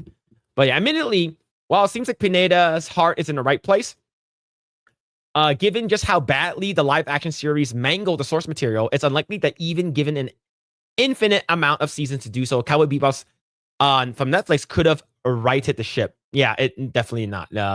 Definitely not.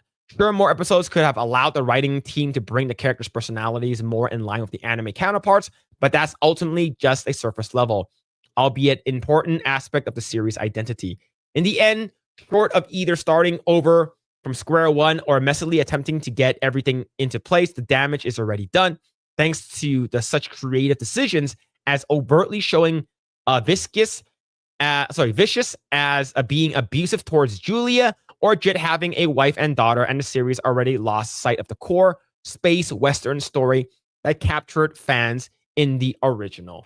And not to mention that the first season with Spike's clock tower set final battle against Vicious was an event that actually served as a conclusion to the original anime. Exactly. And Julia does not become the fucking ringleader of Vicious's organization. It doesn't. This is fucking insane. In other words, I thought Pineda thinks a second season could have proven itself as worthy adaptation. One wonders how that's possible when it's would have been composed of largely new or at least heavily modified material. Yeah. Capping off her time of the direct, Pineda ultimately asked if it could take another moment to clarify her infamously aggressive video response in those critics who were unhappy with the review of Faye's live action appearance. So years ago, when the franchise came out on Netflix, I was shooting the movie in Puerto Rico, and I was goofing off, and I made some I'm not used to anyone watching my videos, and I made this dumb video kind of poking fun at myself because I was getting all these DMs from people saying like, you're terrible, you're fat, go away, just like awful messages, she explained. So I just made this on a whim.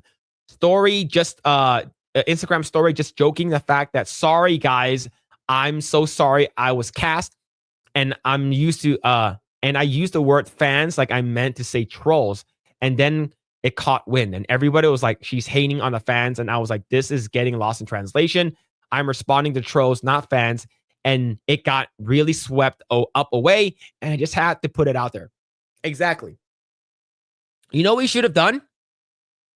Not made that clip, not uploaded it. You don't think that people will find your shit? And this is a beloved IP from anime fans. Now, anime fans are crazier than American fans, okay? Probably not as crazy as Taylor Swift fans, but yeah, this is absolutely crazy. She deserved it. I'm glad it got canceled, but the fact that, like, I remember when they said that they're going to do a live action adaptation, me and my wife were hesitant. My wife, one of my wife's favorite anime is Cowboy Bebop. And she watched the entire thing and she fucking hated it. She hate watched it. She's like, it's gonna get better. It's gonna get better. And then Ed shows up at the end. It's like, Spike, wake up. It's like, oh my God, bro. She's so fucking annoying. But here's the thing. You finally got your non-binary character in the show. Why did you fucking wait so long? Right? You have your gay character that's at the bar, and you have your non-binary character. You could have had this just a one season, a one and done season. But no, you thought you could milk this for what it's worth, and I'm glad they didn't get anything out of it. See. She would do it for the right money. She needs to get implants. She needs to get implants. All right. I enjoyed the live action Cowboy Bebop. Hated the Death Note live action. Never watched the live action One Piece. Scared of what they would do to Naruto. They're going to ruin Naruto 100%. Ed was annoying in the anime too. Yes. But not if... Did you watch the live action one though? The live action one was pretty bad. They're going to ruin Naruto because they're making it into a movie and not a TV show. That's already a big failure in my eyes. Which arc are they going to use? Zabuza arc? Chunin exam? Rescuing Sasuke? It's like which one are they going to do? Right? It's very, very important. Very, very fucking important for them to get it right. And the fact that they didn't make it into a TV show, they already got it wrong. Yes, Ed was bad in the short time in the live action too. Yeah, it was really bad. Like Ed gets in the show, he or she gets. It's not that annoying. Ed is annoying, but not that annoying in the show. You sort of like it's fine. It's this person, right? CBS cancels hit drama days before season finale as star Queen Latifah breaks silence. I never understood that this show was still on the air. The Equalizer TV show? I didn't even know that was a thing. That's what they're trying to do, right? Let's make a TV show based off of a hit movie. What was that movie that had the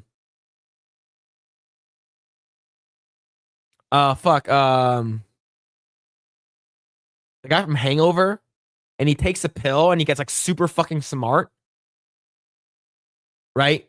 Like I forgot what it's called, and I believe like Robert De Niro was in it, and they made it into a TV show, and I heard it sucked.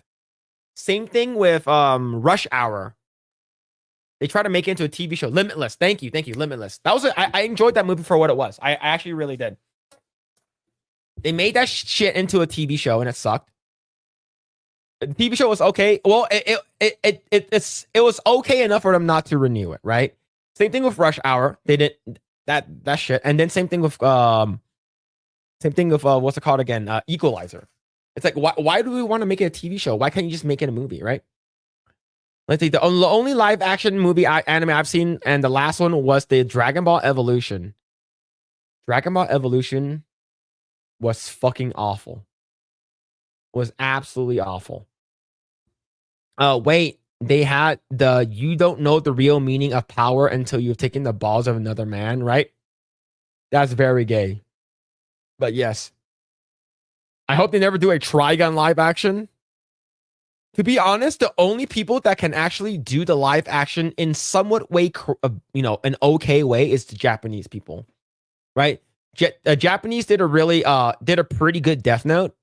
Japanese did one good Attack on Titan movie, and I think that Attack on Titan movie was okay. They didn't have Levi in it, and it was done in Japan. I think the Full Metal Alchemist Brotherhood movie was pretty good. It was decent, not pretty good. It was pretty decent. And same thing with Bleach.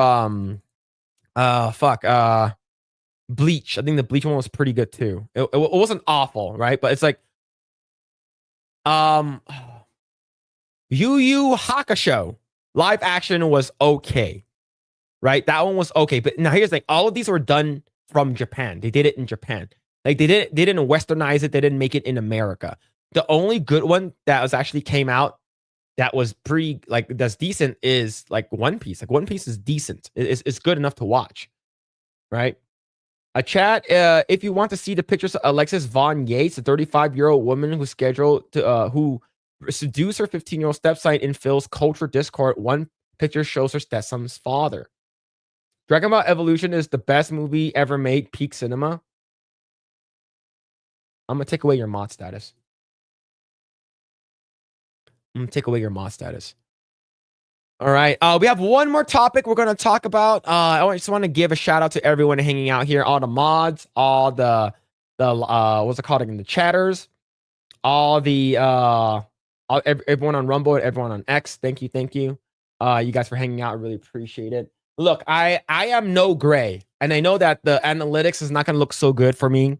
And I know Grae. I think Grae streamed for about a little bit more than 4 hours, and he has like he got a lot of viewership. I believe he also got rated too several times, and I believe there's a lot more support and donos and stuff like that, which is great. I actually glad that Grae was able to do that by himself, is because I want him to talk more. I actually want him to talk more, and I'm glad he's talking more, which is great. And this will also help out his personal channel as well. So whenever he actually makes more shit for his own channel, whenever he does do that, I know he's busy, but whenever he does do that, hopefully that goes, it's better. And hopefully you can, I think it also be pretty cool if he also live streamed as well. Phil, have you seen that Genki is getting sued for leaking the Switch 2? Wait, Genki on X?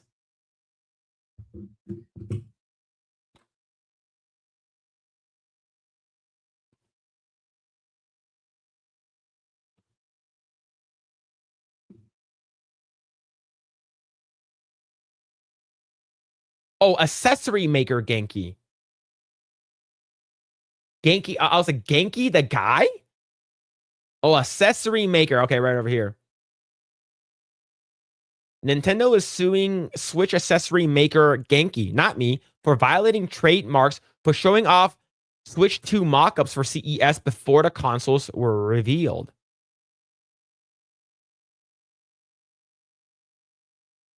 Yeah. They weren't supposed to do that.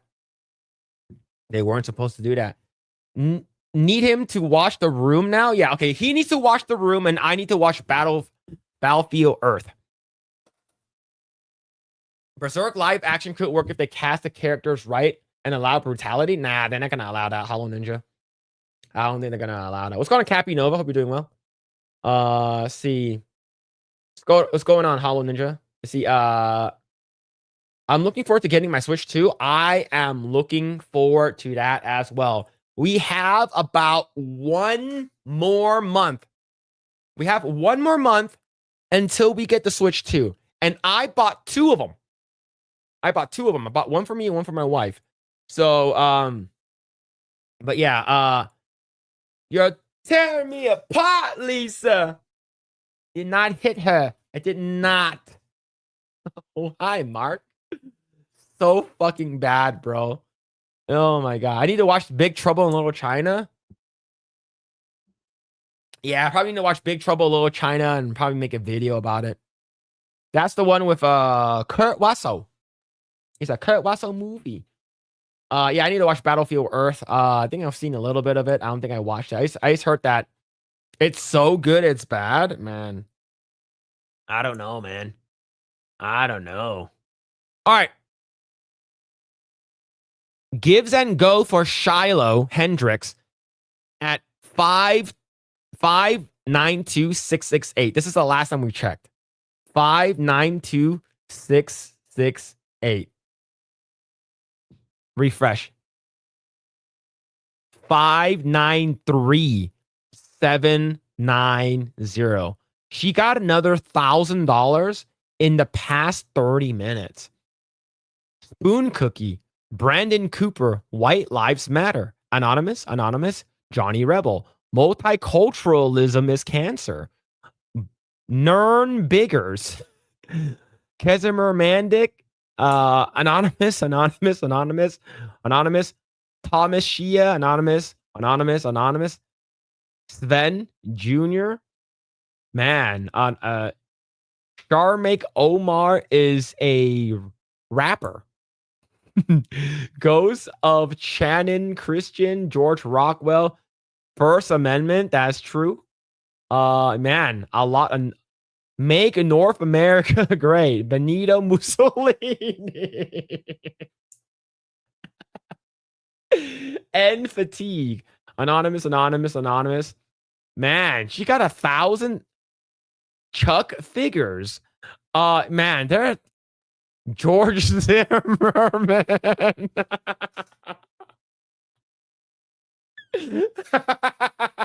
Oh my god.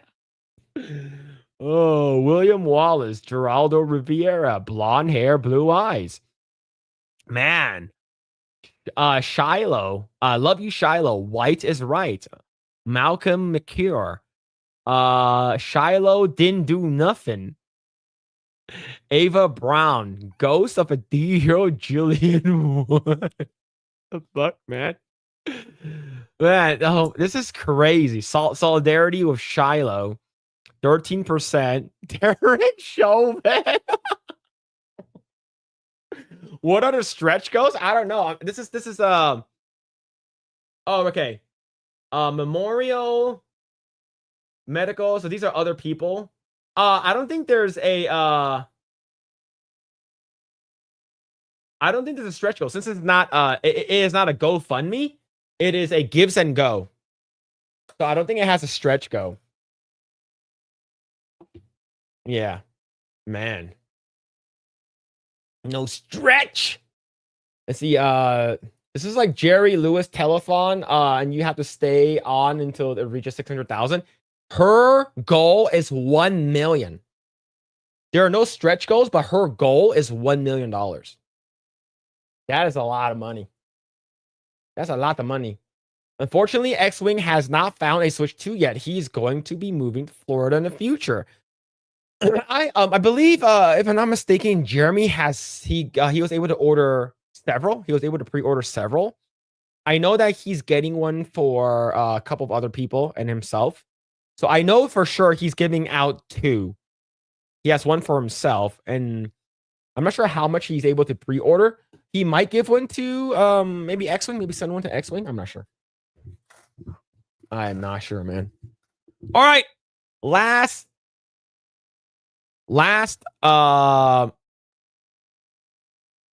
topic of tonight, chat. Last topic tonight. Hope you guys enjoyed the stream so far. Thank you. We're almost at 4 hours. Have a concurrent viewership of 120 between Rumble, X, and YouTube. I want to thank everyone for hanging out. I really appreciate it. And all right, let's go and talk about this. He's always in the news. All right, he's always in the freaking news. But hey, it is what it is. Johnny Somali reveals plan to leave South Korea amid trial as police confront him. All right, here we go. Johnny Somali doing it again. He's doing it again. Controversial streamer Johnny Somali has claimed that he wants to leave South Korea via international waters as he's still facing a lengthy... Is he going to go on a boat? Is he going to leave on a boat? What's going on? At the end of 2024, Somali real name Ramsey Khalid Ismail landed himself in hot water in South Korean officials after a number of nuisance streams. The streamer was charged with obstruction of business after allegedly causing havoc inside a 7-Eleven and also delaying a bus with loud music. Those charges, which he has pleaded guilty to, have prevented him from being able to leave Korea. He is facing trial for them and also looking at significant time behind bars as new charges have been thrown his way. Ismail has continued to stream in Korea, confronting police and locals on a regular basis. He has, however, threatened to leave the country via international water. Bro is going to swim. Bro is going to swim out of Korea. Somali tossed the idea out there during his April 24 stream, suggesting that he'll travel to the coast of Korea and it set sail for international waters before he can get. Yo, he's gonna be a legit Somali pirate. All right, man. This is a tale of Captain Jack Sparrow, pirate so brave on the 7 seas. What?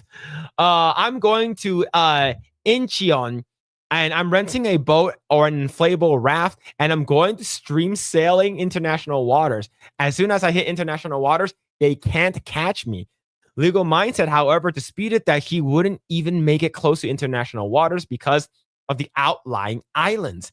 He would go so far, and the closest he would get to international waters would be trying to go to North Korea. Then they'll shoot down and destroy any boat.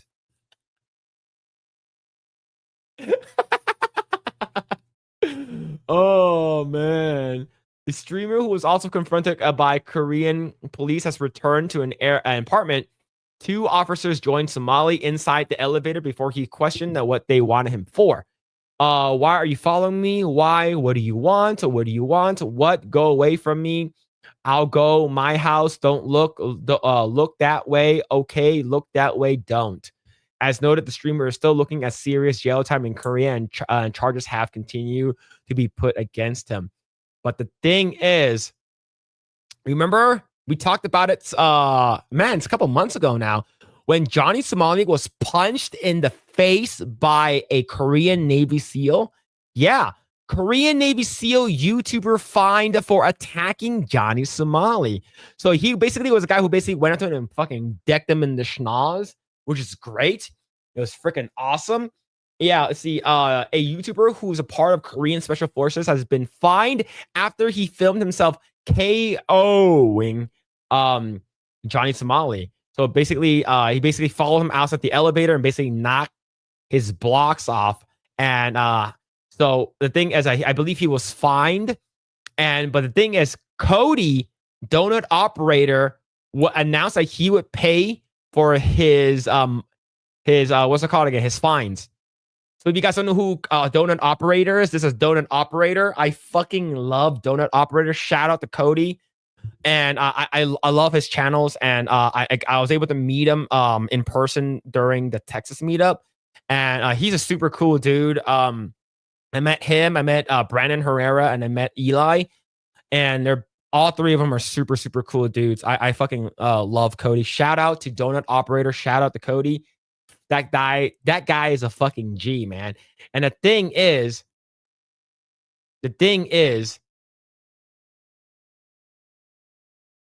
Korean Navy SEAL thanks Donut Operator for paying off the $7,000 fine. Now, South Korean Special Forces, a soldier has responded after YouTuber Donut Operator paid the remainder of the $7,000 fine he incurred after physically assaulting infamous nuisance streamer Johnny Somali. Johnny Somali is the name that comes synonymous with influencers who exhibit bad behavior while making content abroad. After getting into legal trouble in Japan and Israel, Somali traveled to South Korea in 2024, where he quickly racked up ever-growing collection of criminal charges for violations like disrupting local businesses, creating a deep fake of Korean streamers to make it seem like he was kissing him. Oh, sorry, they were kissing him, and even behaving inappropriately with the Statue of Peace, a monument victims of the sexual slaveries by Japan forces in World War II. In retaliation, a former South Korean Navy SEAL and YouTuber named Dalgun Yu tracked down Somali and hit him with a single punch to the head before being pulled away, saying that he did what I had to do as a Korean. This is the way I had to do as a Korean. Yep. Hell yeah, man. Big W. Big W. Shout out to Dao Gun Yu. And that was amazing, man. As a result, Yu was hit with a 10 million won fine equal to about 7,000 US. But a good Samaritan came to the rescue, so he didn't have to empty his pockets. Yu had already crowdfunded 3K from sympathetic viewers when on April 30th, 2025, donor operator revealed that he paid the remainder of 7K for Yu's fines, sharing a PayPal screenshot of a total of 4K transaction from former Seal. Y'all thought I was joking. Basically sent him the money. And that's fucking, man, he's fucking W-based donut operator. A day later, you published a thank you message to donut operator in a YouTube community post, revealing that he's been given 4 additional legal punishments on top of his fine for punching Somali. You claim that Somali is attempting to extort money from him by filing civil lawsuits against him, but is able to live a life of gratitude thanks to everyone's generosity. And this is what he said. This is I'm going to read the translation. Thank you very much, donut operator. I respect him and thank you very much for helping me. To me, my foreign friends, about my current situation, I have been fined about 1.5 million won for an assault related to Somali, Hank, and I have about 4 more punishments for intimidation and stalking. They also aim to extort money from me by filing additional civil suits, and now Somali and Hank have no money.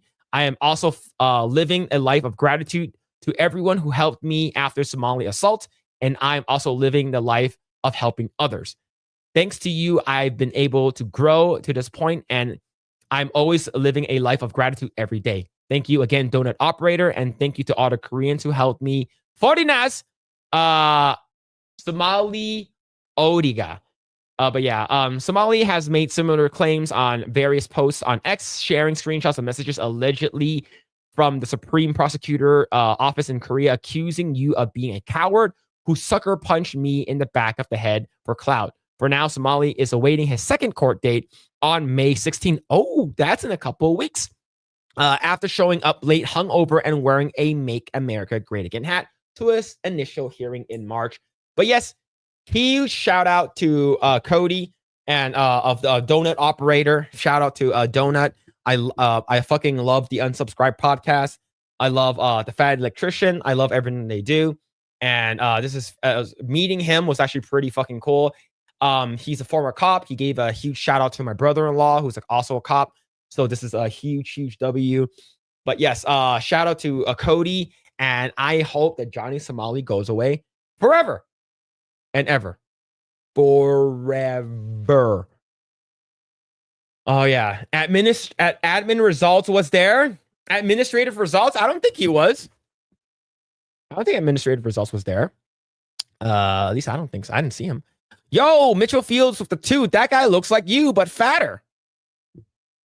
Thank you. Thank you, Mitchell Fields for the 2. I've been working out, and I've been look, when I went to Texas, I gained like fucking 10 pounds, man. All right. I gained 10 pounds. All right. I gained 10 pounds when I was at Texas eating all the barbecue, eating everything. It was wild. Let's see. All right. Let's go ahead and continue. Let's go and read the chat. Let's see. He's literally doing the South Park episode where Cartman and Butters go be pirates. Yep. Yeah, Haitian style. Yeah, man. He cannot leave. South Korea authorities are monitoring him and not going nowhere except a cabbage farm. My cabbages. A shout out to Donut Operator. He paid his fine. Yeah, let's go. Donut. Hell yeah, man. Why is he in a bathrobe? What were you two doing? He's not in a bathrobe. Bro. It was like, I think it was like 89 or like 90 degrees out at that time, and it was fucking humid. It was humid, bro. So he's not in a bathrobe. That's Ricky 10. That's Ricky 10. That's a midget in a bathrobe. Let's go over there and bust his ass. No, he's a very dangerous man. I'm a very dangerous man. Let's go over there and bust his ass. Yo, OPP. what's going on? Grant Gregory AI. What's going on, man? Yeah. Oi, oi. Project Eggroll. What's going on? Hope you're doing well, man. Mr. Grant. Hope you're doing well. You see, I think Hank's support for Johnny Somali is weakening because Hank refused to let Johnny get a massage and had to go home instead. Then got confronted by the cops in the elevator. Good. I must have heard you wrong. My bad. Oh, no worries, man. No worries. 10 pounds equals Blair White's booty baby. That's gay. Yeah, that's not gay if it's not humid. If it's not hot and humid out, guys, you didn't know. Look, it was hot and humid. All right. He was wearing if he was wearing a flannel that is buttoned like up to his sternum. All right. It was buttoned up to his sternum. All right. I love that you love Rush Hour. Look, I watch, like, I love Rush Hour 1 and Rush Hour 2. I think I only watched Rush Hour 3 like once or twice. I watched Rush Hour 2 so much because I had a bootleg copy, and I watched that shit over and over and over again, man. I watched that shit so many times. It's insane, man. I rented the first two so many times I could have owned then so many. Yeah, you should have just buy on Blu-ray. Just buy on Blu-ray, man. It's so good. I love Rush Hour 2. It's like Rush Hour 1 is always going to be really good because it's filmed in LA, and there's actually like the location where they did the whole stuff, like the going to Fu Chao restaurant in Chinatown is still there. And like if you actually go inside the restaurant, there's a picture of Jackie Chan and Chris Tucker, and it says Rush Hour filmed here, and it's great. But Rush Hour 2 was completely different level. I fucking love Rush Hour 2. Rush Hour 2 was really good. See, 3 was a letdown still. I wish that we got Rush Hour 3 set up at Rush Hour 2. Yeah, he ain't gonna be in Rush Hour 3. Yeah, Rush Hour 1 was such a classic. I've probably seen it 50 times. Yeah, it's so good. So good. The two hot chicks in Rush Hour 2. Two hot chicks? Oh, Isabella and Zhang Ziyi. Yeah. Hu Li. How much does Phil like Snoopy? Oh, I like Snoopy too. It's like, slow down, baby. Lee, what you doing, man? She's getting undressed. She what? She getting undressed. I don't have no part in this. Oh, Lord have mercy. Oh, Victoria's Secret. He's like, oh, she got a tattoo. Looks like Snoopy. Oh, Snoopy, I like Snoopy too. Right? That shit is so fucking good, man. It's so good. Let's see. Rush Hour 2 took it over the top and took everything great from the first and improved it. Yeah, it's Rush Hour 2 is so fucking good. I love Rush Hour 2. Like the fact that like Don Cheeto, he spoke really good Cantonese. Like you remember when he goes to the he goes to the he goes on the Crenshaw, right? In the South Central. He's like, don't tell me I'm seeing what I'm playing, I'm thinking what I'm seeing, what I'm thinking. He's like, Mosi, Gaito, right? He's like, and then he fights Jackie Chan, and he goes, twisting tiger. And he's like, where did you learn that? He goes, 程師傅教我㗎. He's like, 北京嘅程師傅唔係啊，嗰個 Crenshaw 嗰個 Freddie Chang. He's like, oh, they're brothers, right? That's so fucking good, man. Oh, fuck. Now I need to watch Rush Hour again for a millionth time. Rush Hour is so fucking good. And the fact that like that was Jackie Chan's biggest like American debut. Like he had Rumble in the Bronx. He had what's it called, Mr. Nice Guy. Who Am I? He had what's it called again? Like like a bunch of other stuff, but Rush Hour was the one that sort of like, holy shit. Like everyone. Who hit me? Right? Phil don't like Victoria's Secret. They don't have men images.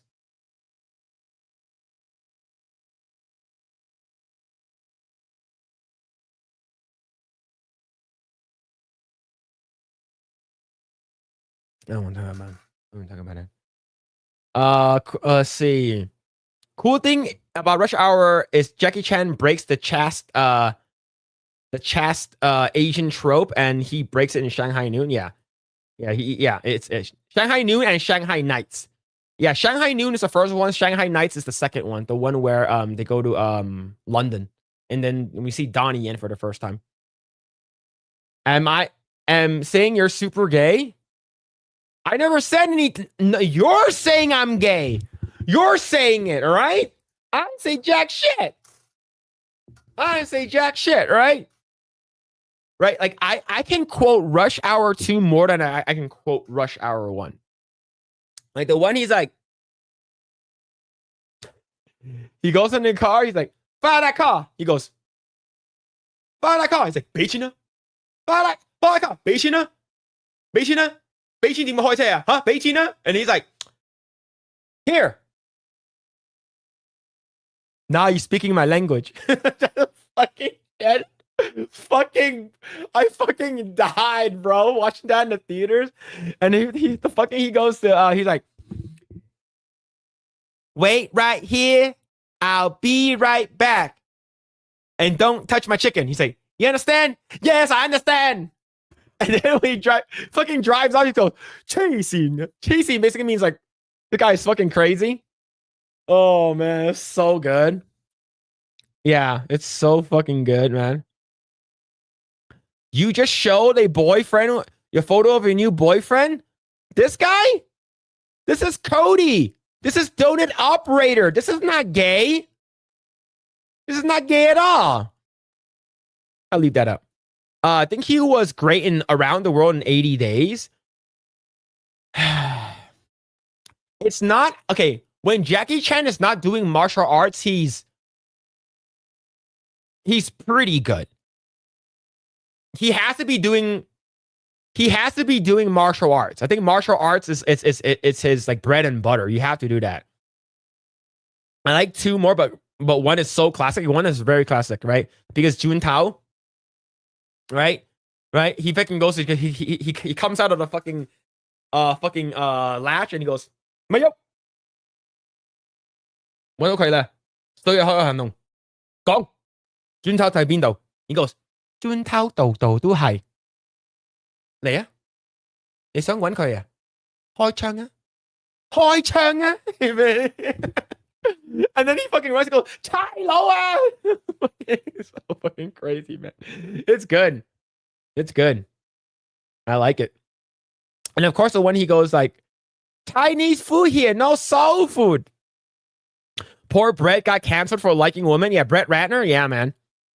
What about Romeo Must Die? You talking about Jet Li? Romeo Must Die is really good. That's the one that had Aaliyah, right? Yeah, Romeo Must Die is really good. I think Red was it?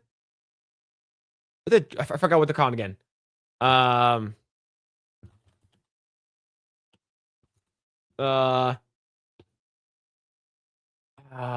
I forgot. Kiss of the Dragon. Kiss of the Dragon is really good. I think Kiss of the Dragon and Romeo Must Die is probably his best. And then in Cradle to the Grave was pretty good too. And Fearless is also really good. Good. Let's see. That does look like a before the gay part photo, not gonna lie. Cute couple. I hate you guys.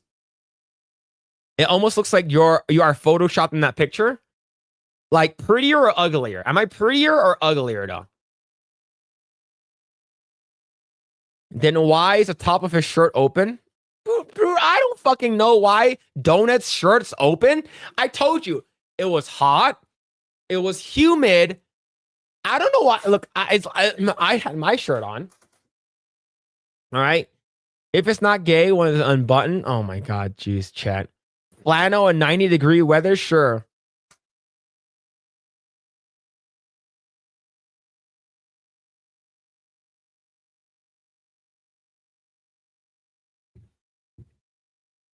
Bill's too happy in that photo. Check where his hands are. What's going on? Snape, Black Snape, hail Phil. I didn't get a notification. I don't know. I don't know why you guys didn't get a notification. No worries, man. That's the photo Phil posts on Facebook after changing his status to in a relationship.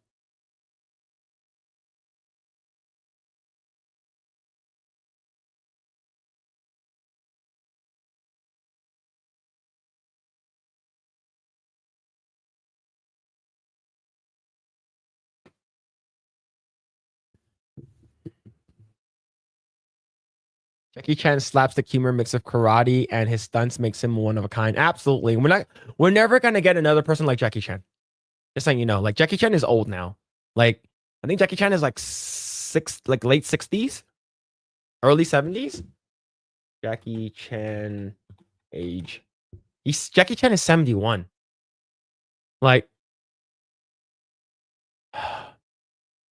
Chuck Norris is 85, Jet Li is 62. Oh, man, like once Jackie Chan, like once he passes, like we're never gonna get anyone else like him. It's gonna be sad. Let's go on to Antonius. We'll be doing well. I'll be doing well, man. Ever see Exit Wounds? Great movie. I think Exit Wounds, that sounds familiar.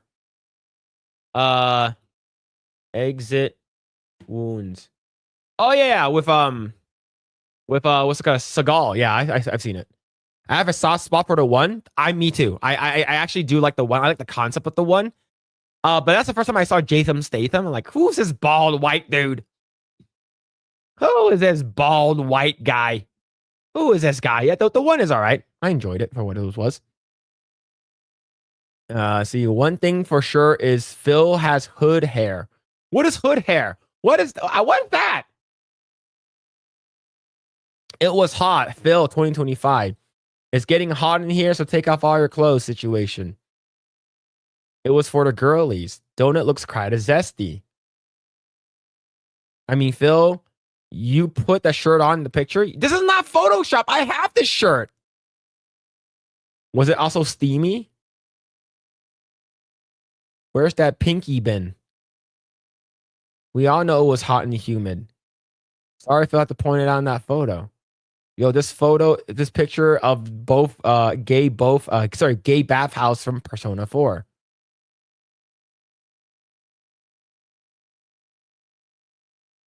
Hey, you guys suck, all right? Jason Statham had hair in that movie. He barely had hair. I remember renting all of Jackie Chan's movies on tap. Yeah, it was the best time. Yeah, Jackie Chan movies are really good, man. I like Donut, but Village People did have a policeman as a member. I'm just saying. Now I heard Grae was going to need Jackie Chan. That's why he's out of town. He's going to those movie premieres for what's it called again? The new Karate Kid movie. The photo is giving two bros chilling at a hot tub 5 feet apart because they're not gay. Shut up. The Matrix Equilibrium were also good. Yeah, it came out around about the same time, right? Let's see. The one came out 2001, so it's about a couple years after. Man, Lethal Weapon 4. Lethal Weapon 4 was good. Where Jet Li was a bad guy. I fucking love that, man. I love Lethal Weapon 4. It was so good. Correction, the one that Statham balding, yeah, not full bald. Yeah, he wasn't full bald. Statham is the best, is one of the best. Yeah, Statham is pretty cool. I do like him. Jackie Chan's son and legitimate daughter are not getting his fortune. He's giving to charity and his wife. Good. He should give it to the Jackie Chan stunt team. Give it to the Jackie Chan stunt team. Looks like a Photoshop with General Zod. Nope, definitely not. What do you mean by donut operator? Is that Asian sex slang? Chat.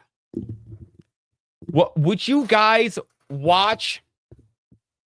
Would you guys watch if I made a gun channel that's called Eggroll Operator?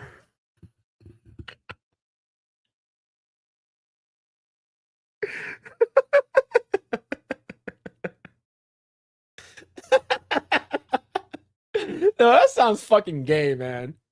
That sounds fucking gay as fuck. Oh shit, man. This sounds super fucking gay. Oh man, I'd watch it subbed already. Right? Will we watch? Well, by this logic, I guess it depends on how hot and humid it is. Wonton operator. Yeah, fried rice operator. Oh, chopstick operator. Yeah, man. Holy fuck.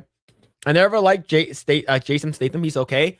I like him in select things. I think he was very good in the Transporter. He was very good in what's that movie where he was like his heart was gonna stop unless he had sex or drank energy drink? Crank? I think it was called. Yeah.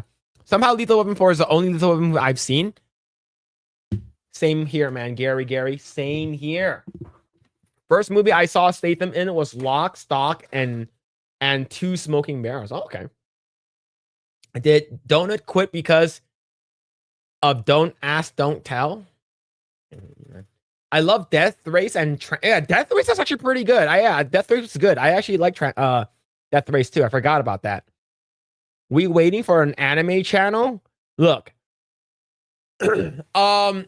I think we can potentially put all of the anime stuff here. I'm not sure. Like for me, I would do like anime on my own channel, but I'm not sure if Grae wants that wants the anime stuff to be here because Grae watches way more anime than I do. See.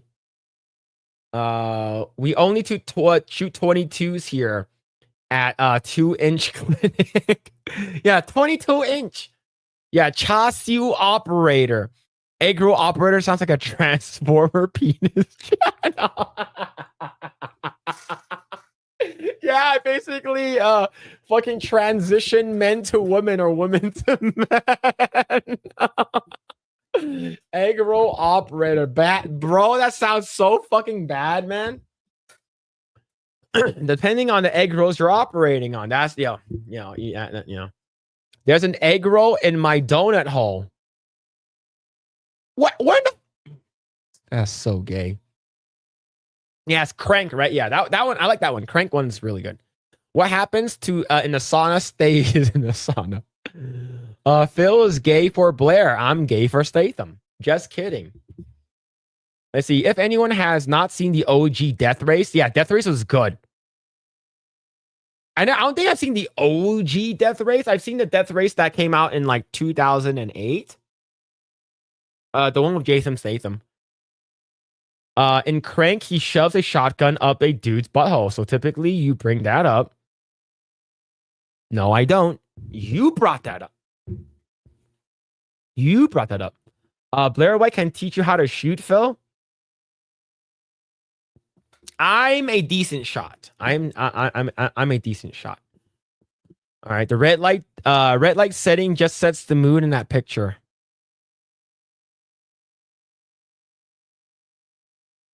From penis to vagina. What about Project Gun Roll? I'm not sure if YouTube will like that name. Stallone is in the OG and it's awesome. Okay, I haven't seen that one. Glaze the donut operator. That's not Glaze, chat. It's something else. Wait, is donut a sus name? It is only one hole. God, man, I hate you guys. 2 gays, 1 chopstick. Oh, man. Jesus. All right, chat. Picture's hilariously gay.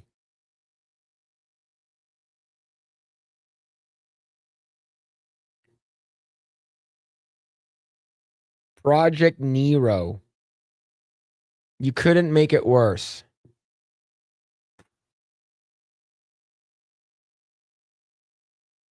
I think you can make it worse, but I'm not gonna give chat any inspirations. All right. I'm not gonna give the chat any inspirations on how to make it worse. You guys already do that to yourself, all right? Have you seen Lock, Stock? No, I haven't. It's a good crime comedy by Guy Ritchie. All right. Sounds pretty cool. Trick YouTube, Project Nugroll. Wait, that doesn't sound right, but the algorithm will love that channel. Oh, man. If you think about it, a human is just one really long donut. We have one hole going through our entire body. That sounds gay. Project Egg Chamber. Sounds gay too. This pick definitely makes Blair give you a chance. Anyone remember naming the Spartan in pink armor in red versus blue? No. I don't know. Phil's mind is flushed with that, with what was happening. It's less gay when Drinker sat next to Jeremy in his hotel room. That's definitely true. They're both sitting on a stool together. They share a stool. Donut flashing a pinky. Why? It's not pinky. It's a shaka, bro. Shaka, bro. Hang loose, man. What are you talking about? That's not gay. That's definitely not gay. All right. All right. You guys are mean. You guys are mean. Was this the Vegas or Tech? This was the San Antonio meetup because Donut, what's it called again? Eli, Brennan Herrera, the fat electrician. They're all based off of San Antonio. But you guys hung loose. What are you talking about? Shut up. Let's go on, Max Drummer. Now we see where the 10-pound of Texas barbecue came from.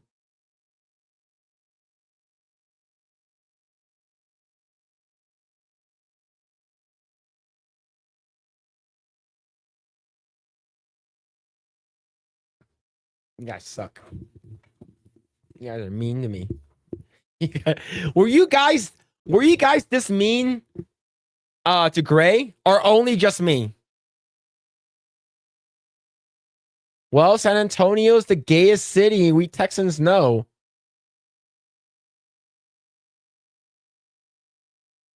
Just you?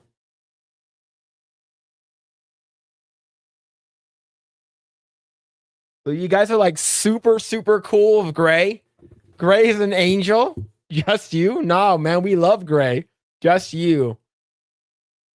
We gave that chat amongst men such praise. To be fair, you make it way too easy. Nobody messes with Giga Grae.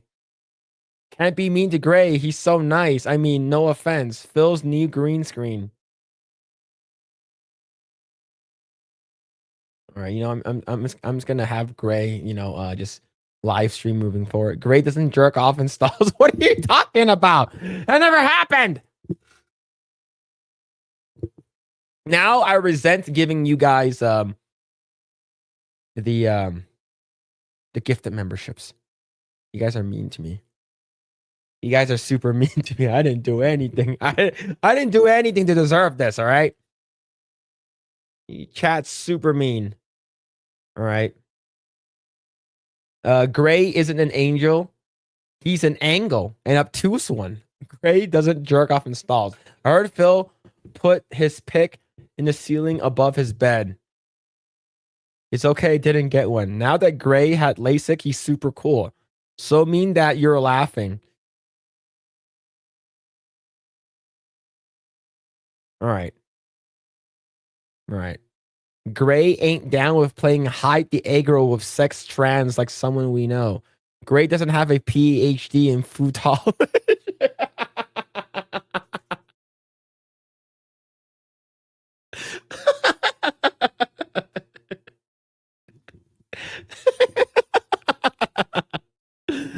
Oh, fuck, man. Grae fucked all the Playboy bunnies. Oh, man, that's fucking wild, bro. The fuck? That's fucking wild. Fucking futology.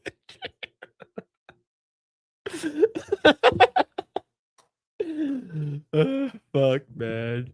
In all seriousness, you should do stand-up. I don't know what I would say. The only thing I would do is like make fun of like my dad, like basically like make jokes about my dad and how my dad would beat me up and stuff. But that's about it. But I appreciate that, Antonius. I actually that means a lot. It does. And I basically make all gay food jokes. We're giving you good material.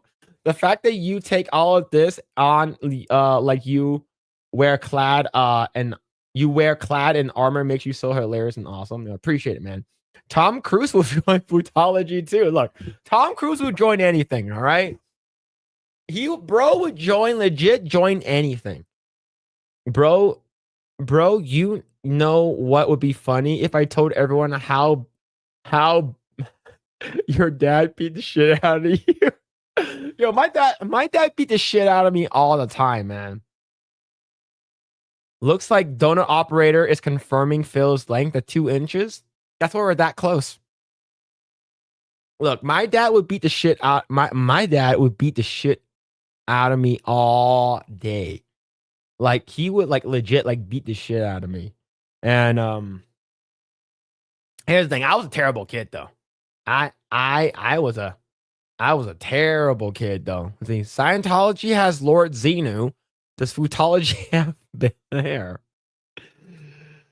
Oh man. Oh shit, bro. You guys are wild. Was lurking during a side scroller stream with Kirsha. They said Eggroll numerous times, but Craig and Blabs never mentioned you. Wait, when they say Eggroll, are they talking about me or are they talking about the food? Right? Are they talking about Eggroll as in the channel and me, or are they talking about like food? I like because like yeah, they people just know me about like it's like, oh, that's Eggroll. That's Project Eggroll. And the people, that's Project Eggroll?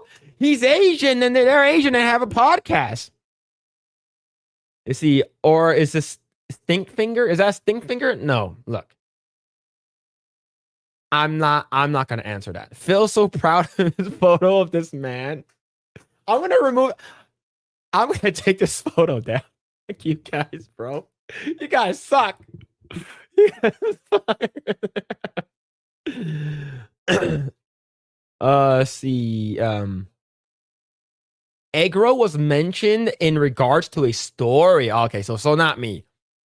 Is your dad a dentist? Because I saw Phillip Chan dentist office in Alhambra. I mean, Chan's not common name, so I figured no. Here's the thing. There is a Phillip Chan in Alhambra, basically where I grew up, and it's that it as you can tell, that's Phillip with 1 L. Phillip with 1 L's are loser Phillips, okay? Phillip with 2 L's are the Giga Chat Phillips, okay?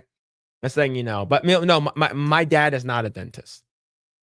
Great men of our age were forged into good men by a firm backhand by a good dad. My dad legit choked the shit out of me because I lied to him.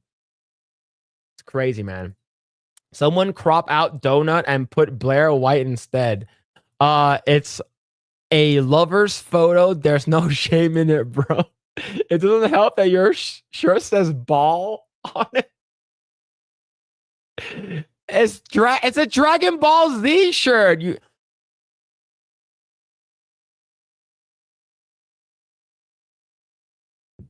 He needs to get it done.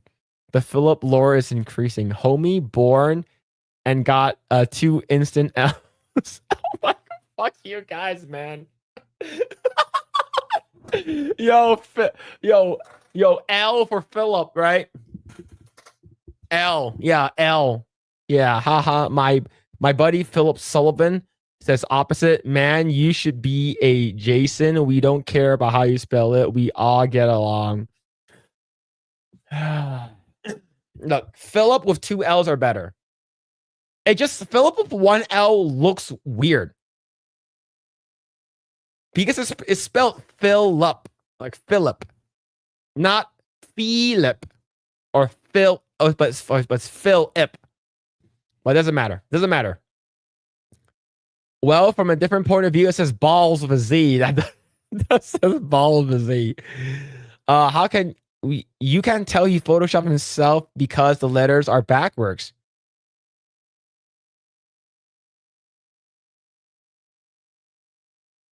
Donor operator likes Phil's Dragon Balls t-shirt. Jason to be different. Nope. Dragon DE's balls. Yep. Fill up. Right. Fill up. That's why I'm cool with Jason Statham representation. Oh man. All right. All right, chat. There it is. All right. You guys want to talk about anything else? You guys want to talk about any of you guys want to talk about how small my penis is? You guys already know. I'm basically born with a debuff, and it's terrible. All right, it's terrible, chat. All right, all right, there we go.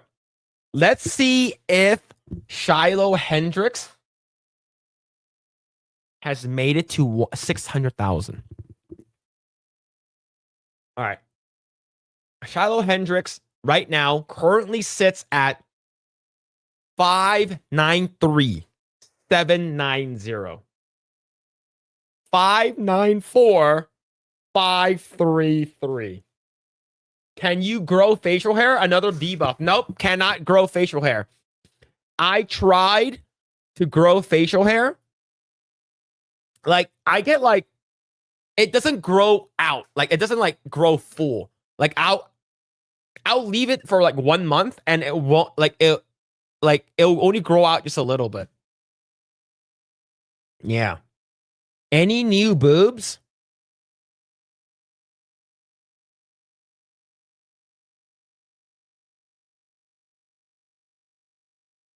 Today's Tifa's birthday.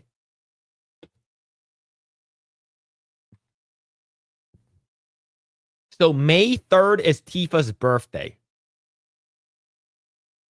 So that's pretty good.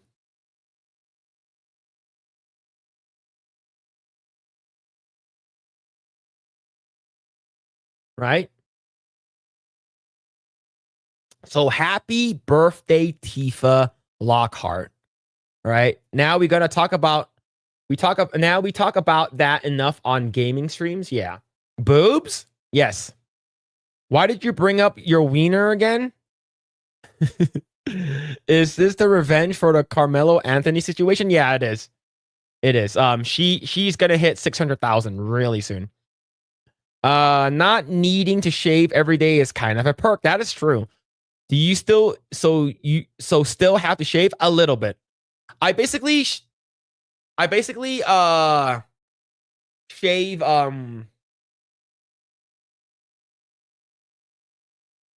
every other day, but I don't use a razor. I usually use a buzzer. I'm Jazz lost all her weight. Trans news for Phil. What? Who? What? You can't grow a Fu Manchu? Fu Manchu I can grow, but I'm not sure how long it will take. Right? Fu Manchu, I'm not sure how long that will take to grow because it needs to grow here and it needs to go down. Right? It needs to point down. I'm not sure how long that would take because, like I said, I tried not shaving for a full month. I look bad, man. My wife hates it too. Phil, did you like the One Piece live action? I'm seeing no hype for the second season. I liked the first season. It was interesting. The second season, we'll see how that goes. It's because they're going to introduce more characters. I know that Peggy from Married with Children is going to be in it. A couple more other characters, but we'll see. For me, it could be like the first season is really good and the second season is going to suck. So I'm hopefully wrong about that. But yeah, we'll see. That should have been vanilla, 100%. 100% that should have been vanilla. Not even close. Bad news for you, Phil. I believe Nancy has been replaced by cheerleader Ha Ji Won. What are you talking about? Bad news for me. You are the Nancy lover. Don't lie, Phil. You keep smooth for the eventual tossing of salads with Blair. Why is this happening to me, man? What? Why is this happening? I am Jazz. What's that kid? Oh, Jazz Jennings. Oh, yeah. Yeah. My beard is a mountain man Viking beard, long enough to have braids halfway down to my chest. For me, I don't want a beard or a mustache, but I just want the option to grow one. That's it. I would never have one, but I just want the option to grow it. Shaving with blades makes hair grow thicker. thicker, but like it won't. Like I used to shave with blades, but like for me, I'm just too lazy. I just go like, and that's it. I am Jazz is a sad bull who seems to be a victim of Munchausen by proxy. Yeah, the Jazz Jennings thing is sort of fucked up. Too bad you can't have facial hair as cool as Master Pie May. Fucking this long and fucking flip it over my shoulder. Impossible. I used an electric shaver with a screen for decades and hair stay thin. Like for me, I don't like my wife doesn't like mustache or beards. So like for me, I won't have one. She likes it smooth. Do agents even have to train their facial hair or is it smooth growing? I don't know. Like my dad, he can't grow a beard. My grandfather never grew a beard. My grandfather from my mom's side never grew a beard. None of my family members actually have like legit like good facial hair. Like my cousin Michael, he has decent facial hair, but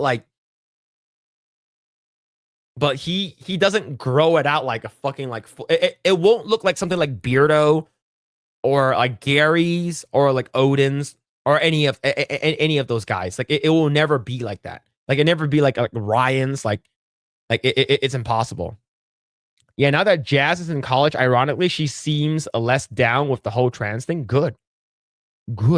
Pai Mei is awesome.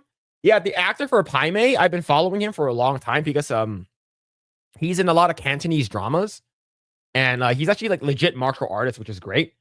So but yeah, like I actually been following him. So when I first saw him in Kill Bill, I'm like, oh damn, all right, pretty fucking cool. All right, chat. Let me see if I'm missing anything here. All right, time to bring him away. Time to bring the titties away, all right? There it is. It's gone. Tits are gone. Yes, see. All right, where did my shit go? Give me a second, chat. Give me a second. I lost my shit. All right. TikTok and Phil, that's a lot of Asian. I don't TikTok. I don't use TikTok. Well, I did use TikTok for a little bit, but I don't really use TikTok at all. I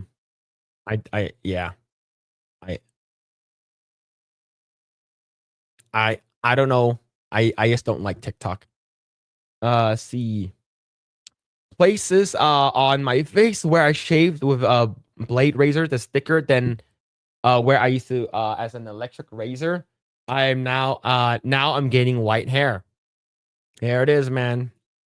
Let's see. I remember seeing a clip of a couple years ago where a mom was begging to Jazz to open the wound so it won't close, and Jazz said he didn't want to do it. Yeah, that was sad. I believe he's like, yo, hey, take this pill, take this medicine. And she's like, no, I don't want to do it. It's like, you do it or I'm going to force you to do it. Right. Either it's because like they have like a documentary, a docu-series that's based off of Jazz Jennings' development and sort of fucked up, man. And the mom did this purposefully just for money. Big question, will the Switch 2 games be backwards compatible with Switch 1, but digital versions? I heard there are several games that are backwards compatible, and there are some games that are not. For instance, I talked about it on the Geeks and Gamers Play videos. If you guys haven't seen those, we talked about how Sonic X Knuckles Generation, they have they're gonna have a Switch 2 version. Because if you have the original Switch version, it's not backwards compatible. There's no path to upgrade. So that means that you need to buy Sonic X Shadows Generations on Switch 2 all over again. It's because fuck you. That's why. From Nintendo. Yep, that was disgusting. She was like 7 when he did that too. Yeah, it's fucked up. Sadly, it's always the white moms and the whole trans thing. Yeah, because they want the fucking they want to be, I don't know, like they like to be liked, right? They like getting clout. They're clout chasers. They They like getting the brownie points. They like being acknowledged, being an ally. Look what I'm doing to my son. Now he's a girl. I'm really cool. Give me money. That's my impression that the mom was behind the whole thing. 100%. 100%. You see, and begging you mean threatening. Yep. By begging you mean threatening. What is definitely threatening. Yep. Threatening is more accurate. Yeah. Yeah. Munchausen by proxy. Yeah, man. It's fucked up. White woman and black woman, according to Big Mike. White women and black men. Oh, yeah, yeah. That's true. Sorry, I meant the Switch 2 games to be playable on Switch 1. That's not going to be possible. They are definitely not going to be you will not be able to play Mario Kart World on the Switch 1. You guys won't be able to play. You cannot play new games on old consoles. You can only play old games on newer consoles. Sort of like if you had a PlayStation 3 that had the PlayStation 2 disk drive and all that stuff that's in it. So you can actually, like, PlayStation 3, in my opinion, had a really rough launch. It was super fucking expensive. But if you were lucky enough to have the first generation, the first iteration of the PlayStation 3, it will allow you to play PlayStation 3 games, PlayStation 2, and PlayStation 1 games. Just fucking amazing. But yeah, like a PlayStation 2 game cannot play a PS3 game. Like it's not possible. Yeah, because they're gonna want you to buy the new console. They're not gonna want you to like, hey, you can't play Mario Kart World on your older console. You have to buy the new shit.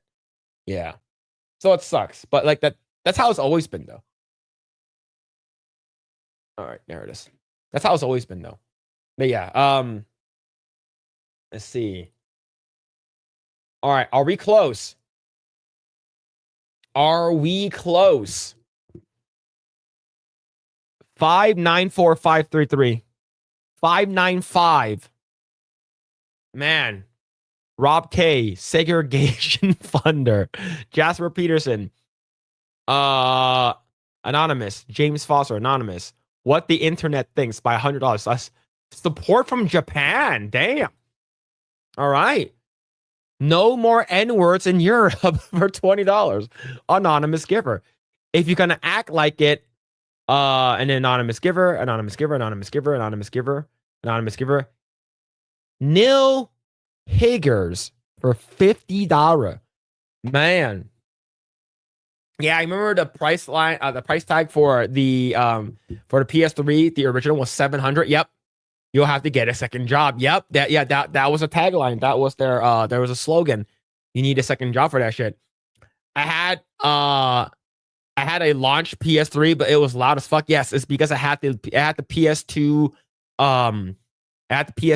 what's it called again? Disk drive as well. So you could play all the old stuff, which was like it's actually really hard.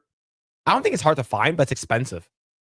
Right? It would be hilarious if she's secretly a snow bunny.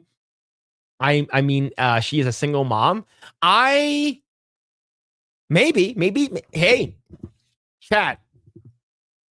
Would you or wouldn't you? If she was a single mom and she gets $1 million, would you be the stepfather? Would you guys volunteer as tribute for the stepfather position? Right? She's not a single mom. She has a husband. Oh, damn. Why would you go and say that? Immersion ruined. Never, but hey, $1 million. $1 million. Here's what you guys can do. Get married. Stay with her for about a year. Do not sign a prenup. And then leave. Phil's trying to get us to cheat. But what if that's true? What if she has a good girl body? Not gonna lie, she's not bad. I'm not sure how old she is, but she's not bad looking. She's not bad looking. All right. No, never. No, never. Yeah, man. You guys are not thinking outside of the box. I ain't raising that chatlet. I'm not saying I'm a dough digger, but you ain't you're messing with no broke. I'm not saying she a gold digger.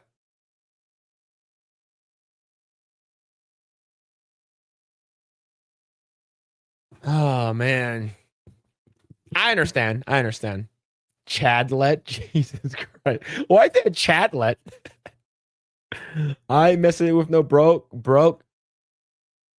Go down, girl. Go ahead. Get down. I need a sugar mommy. Donald. You're thinking of the big brain. She looked like she's into that brown donut action. Oh. Well, yeah, she gonna be a sugar mama. That's just, so she got 21,000 backers. Man, that's wild, bro. That is wild. All right, let me see where we at.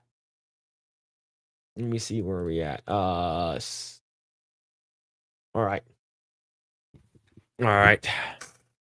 right. I'm just shocked that the black kid she yelled at wasn't on the corner of the playing dice. She gonna be a hemorrhoid princess. All right, chat. All right. I don't think we have anything else to go over, so we're gonna call it there. I think we're good. We're caught up with everything. I don't think I had too many super chats today or anything like that. But yo, we should be good. All right, chat. Thank you guys so much. We really appreciate it. Hope you guys enjoyed the stream. We will be back. Well, at least Grae won't be. I'll be back next week. I'll see whether or not we're gonna get a guest on, but we'll see. What, too early to call it? What are you talking? I've been going on for like almost 5 hours. Yeah. I'll send you guys over to. Okay, do you guys want the only people who are on right now is Yellow Flash and Smash JT? Okay, we'll go ahead. We'll send you over to Smash JT. I'm not sure. Hopefully he doesn't go off soon. But yes, I'll be going live on my own personal channel on Monday, where I think we're gonna beat this game.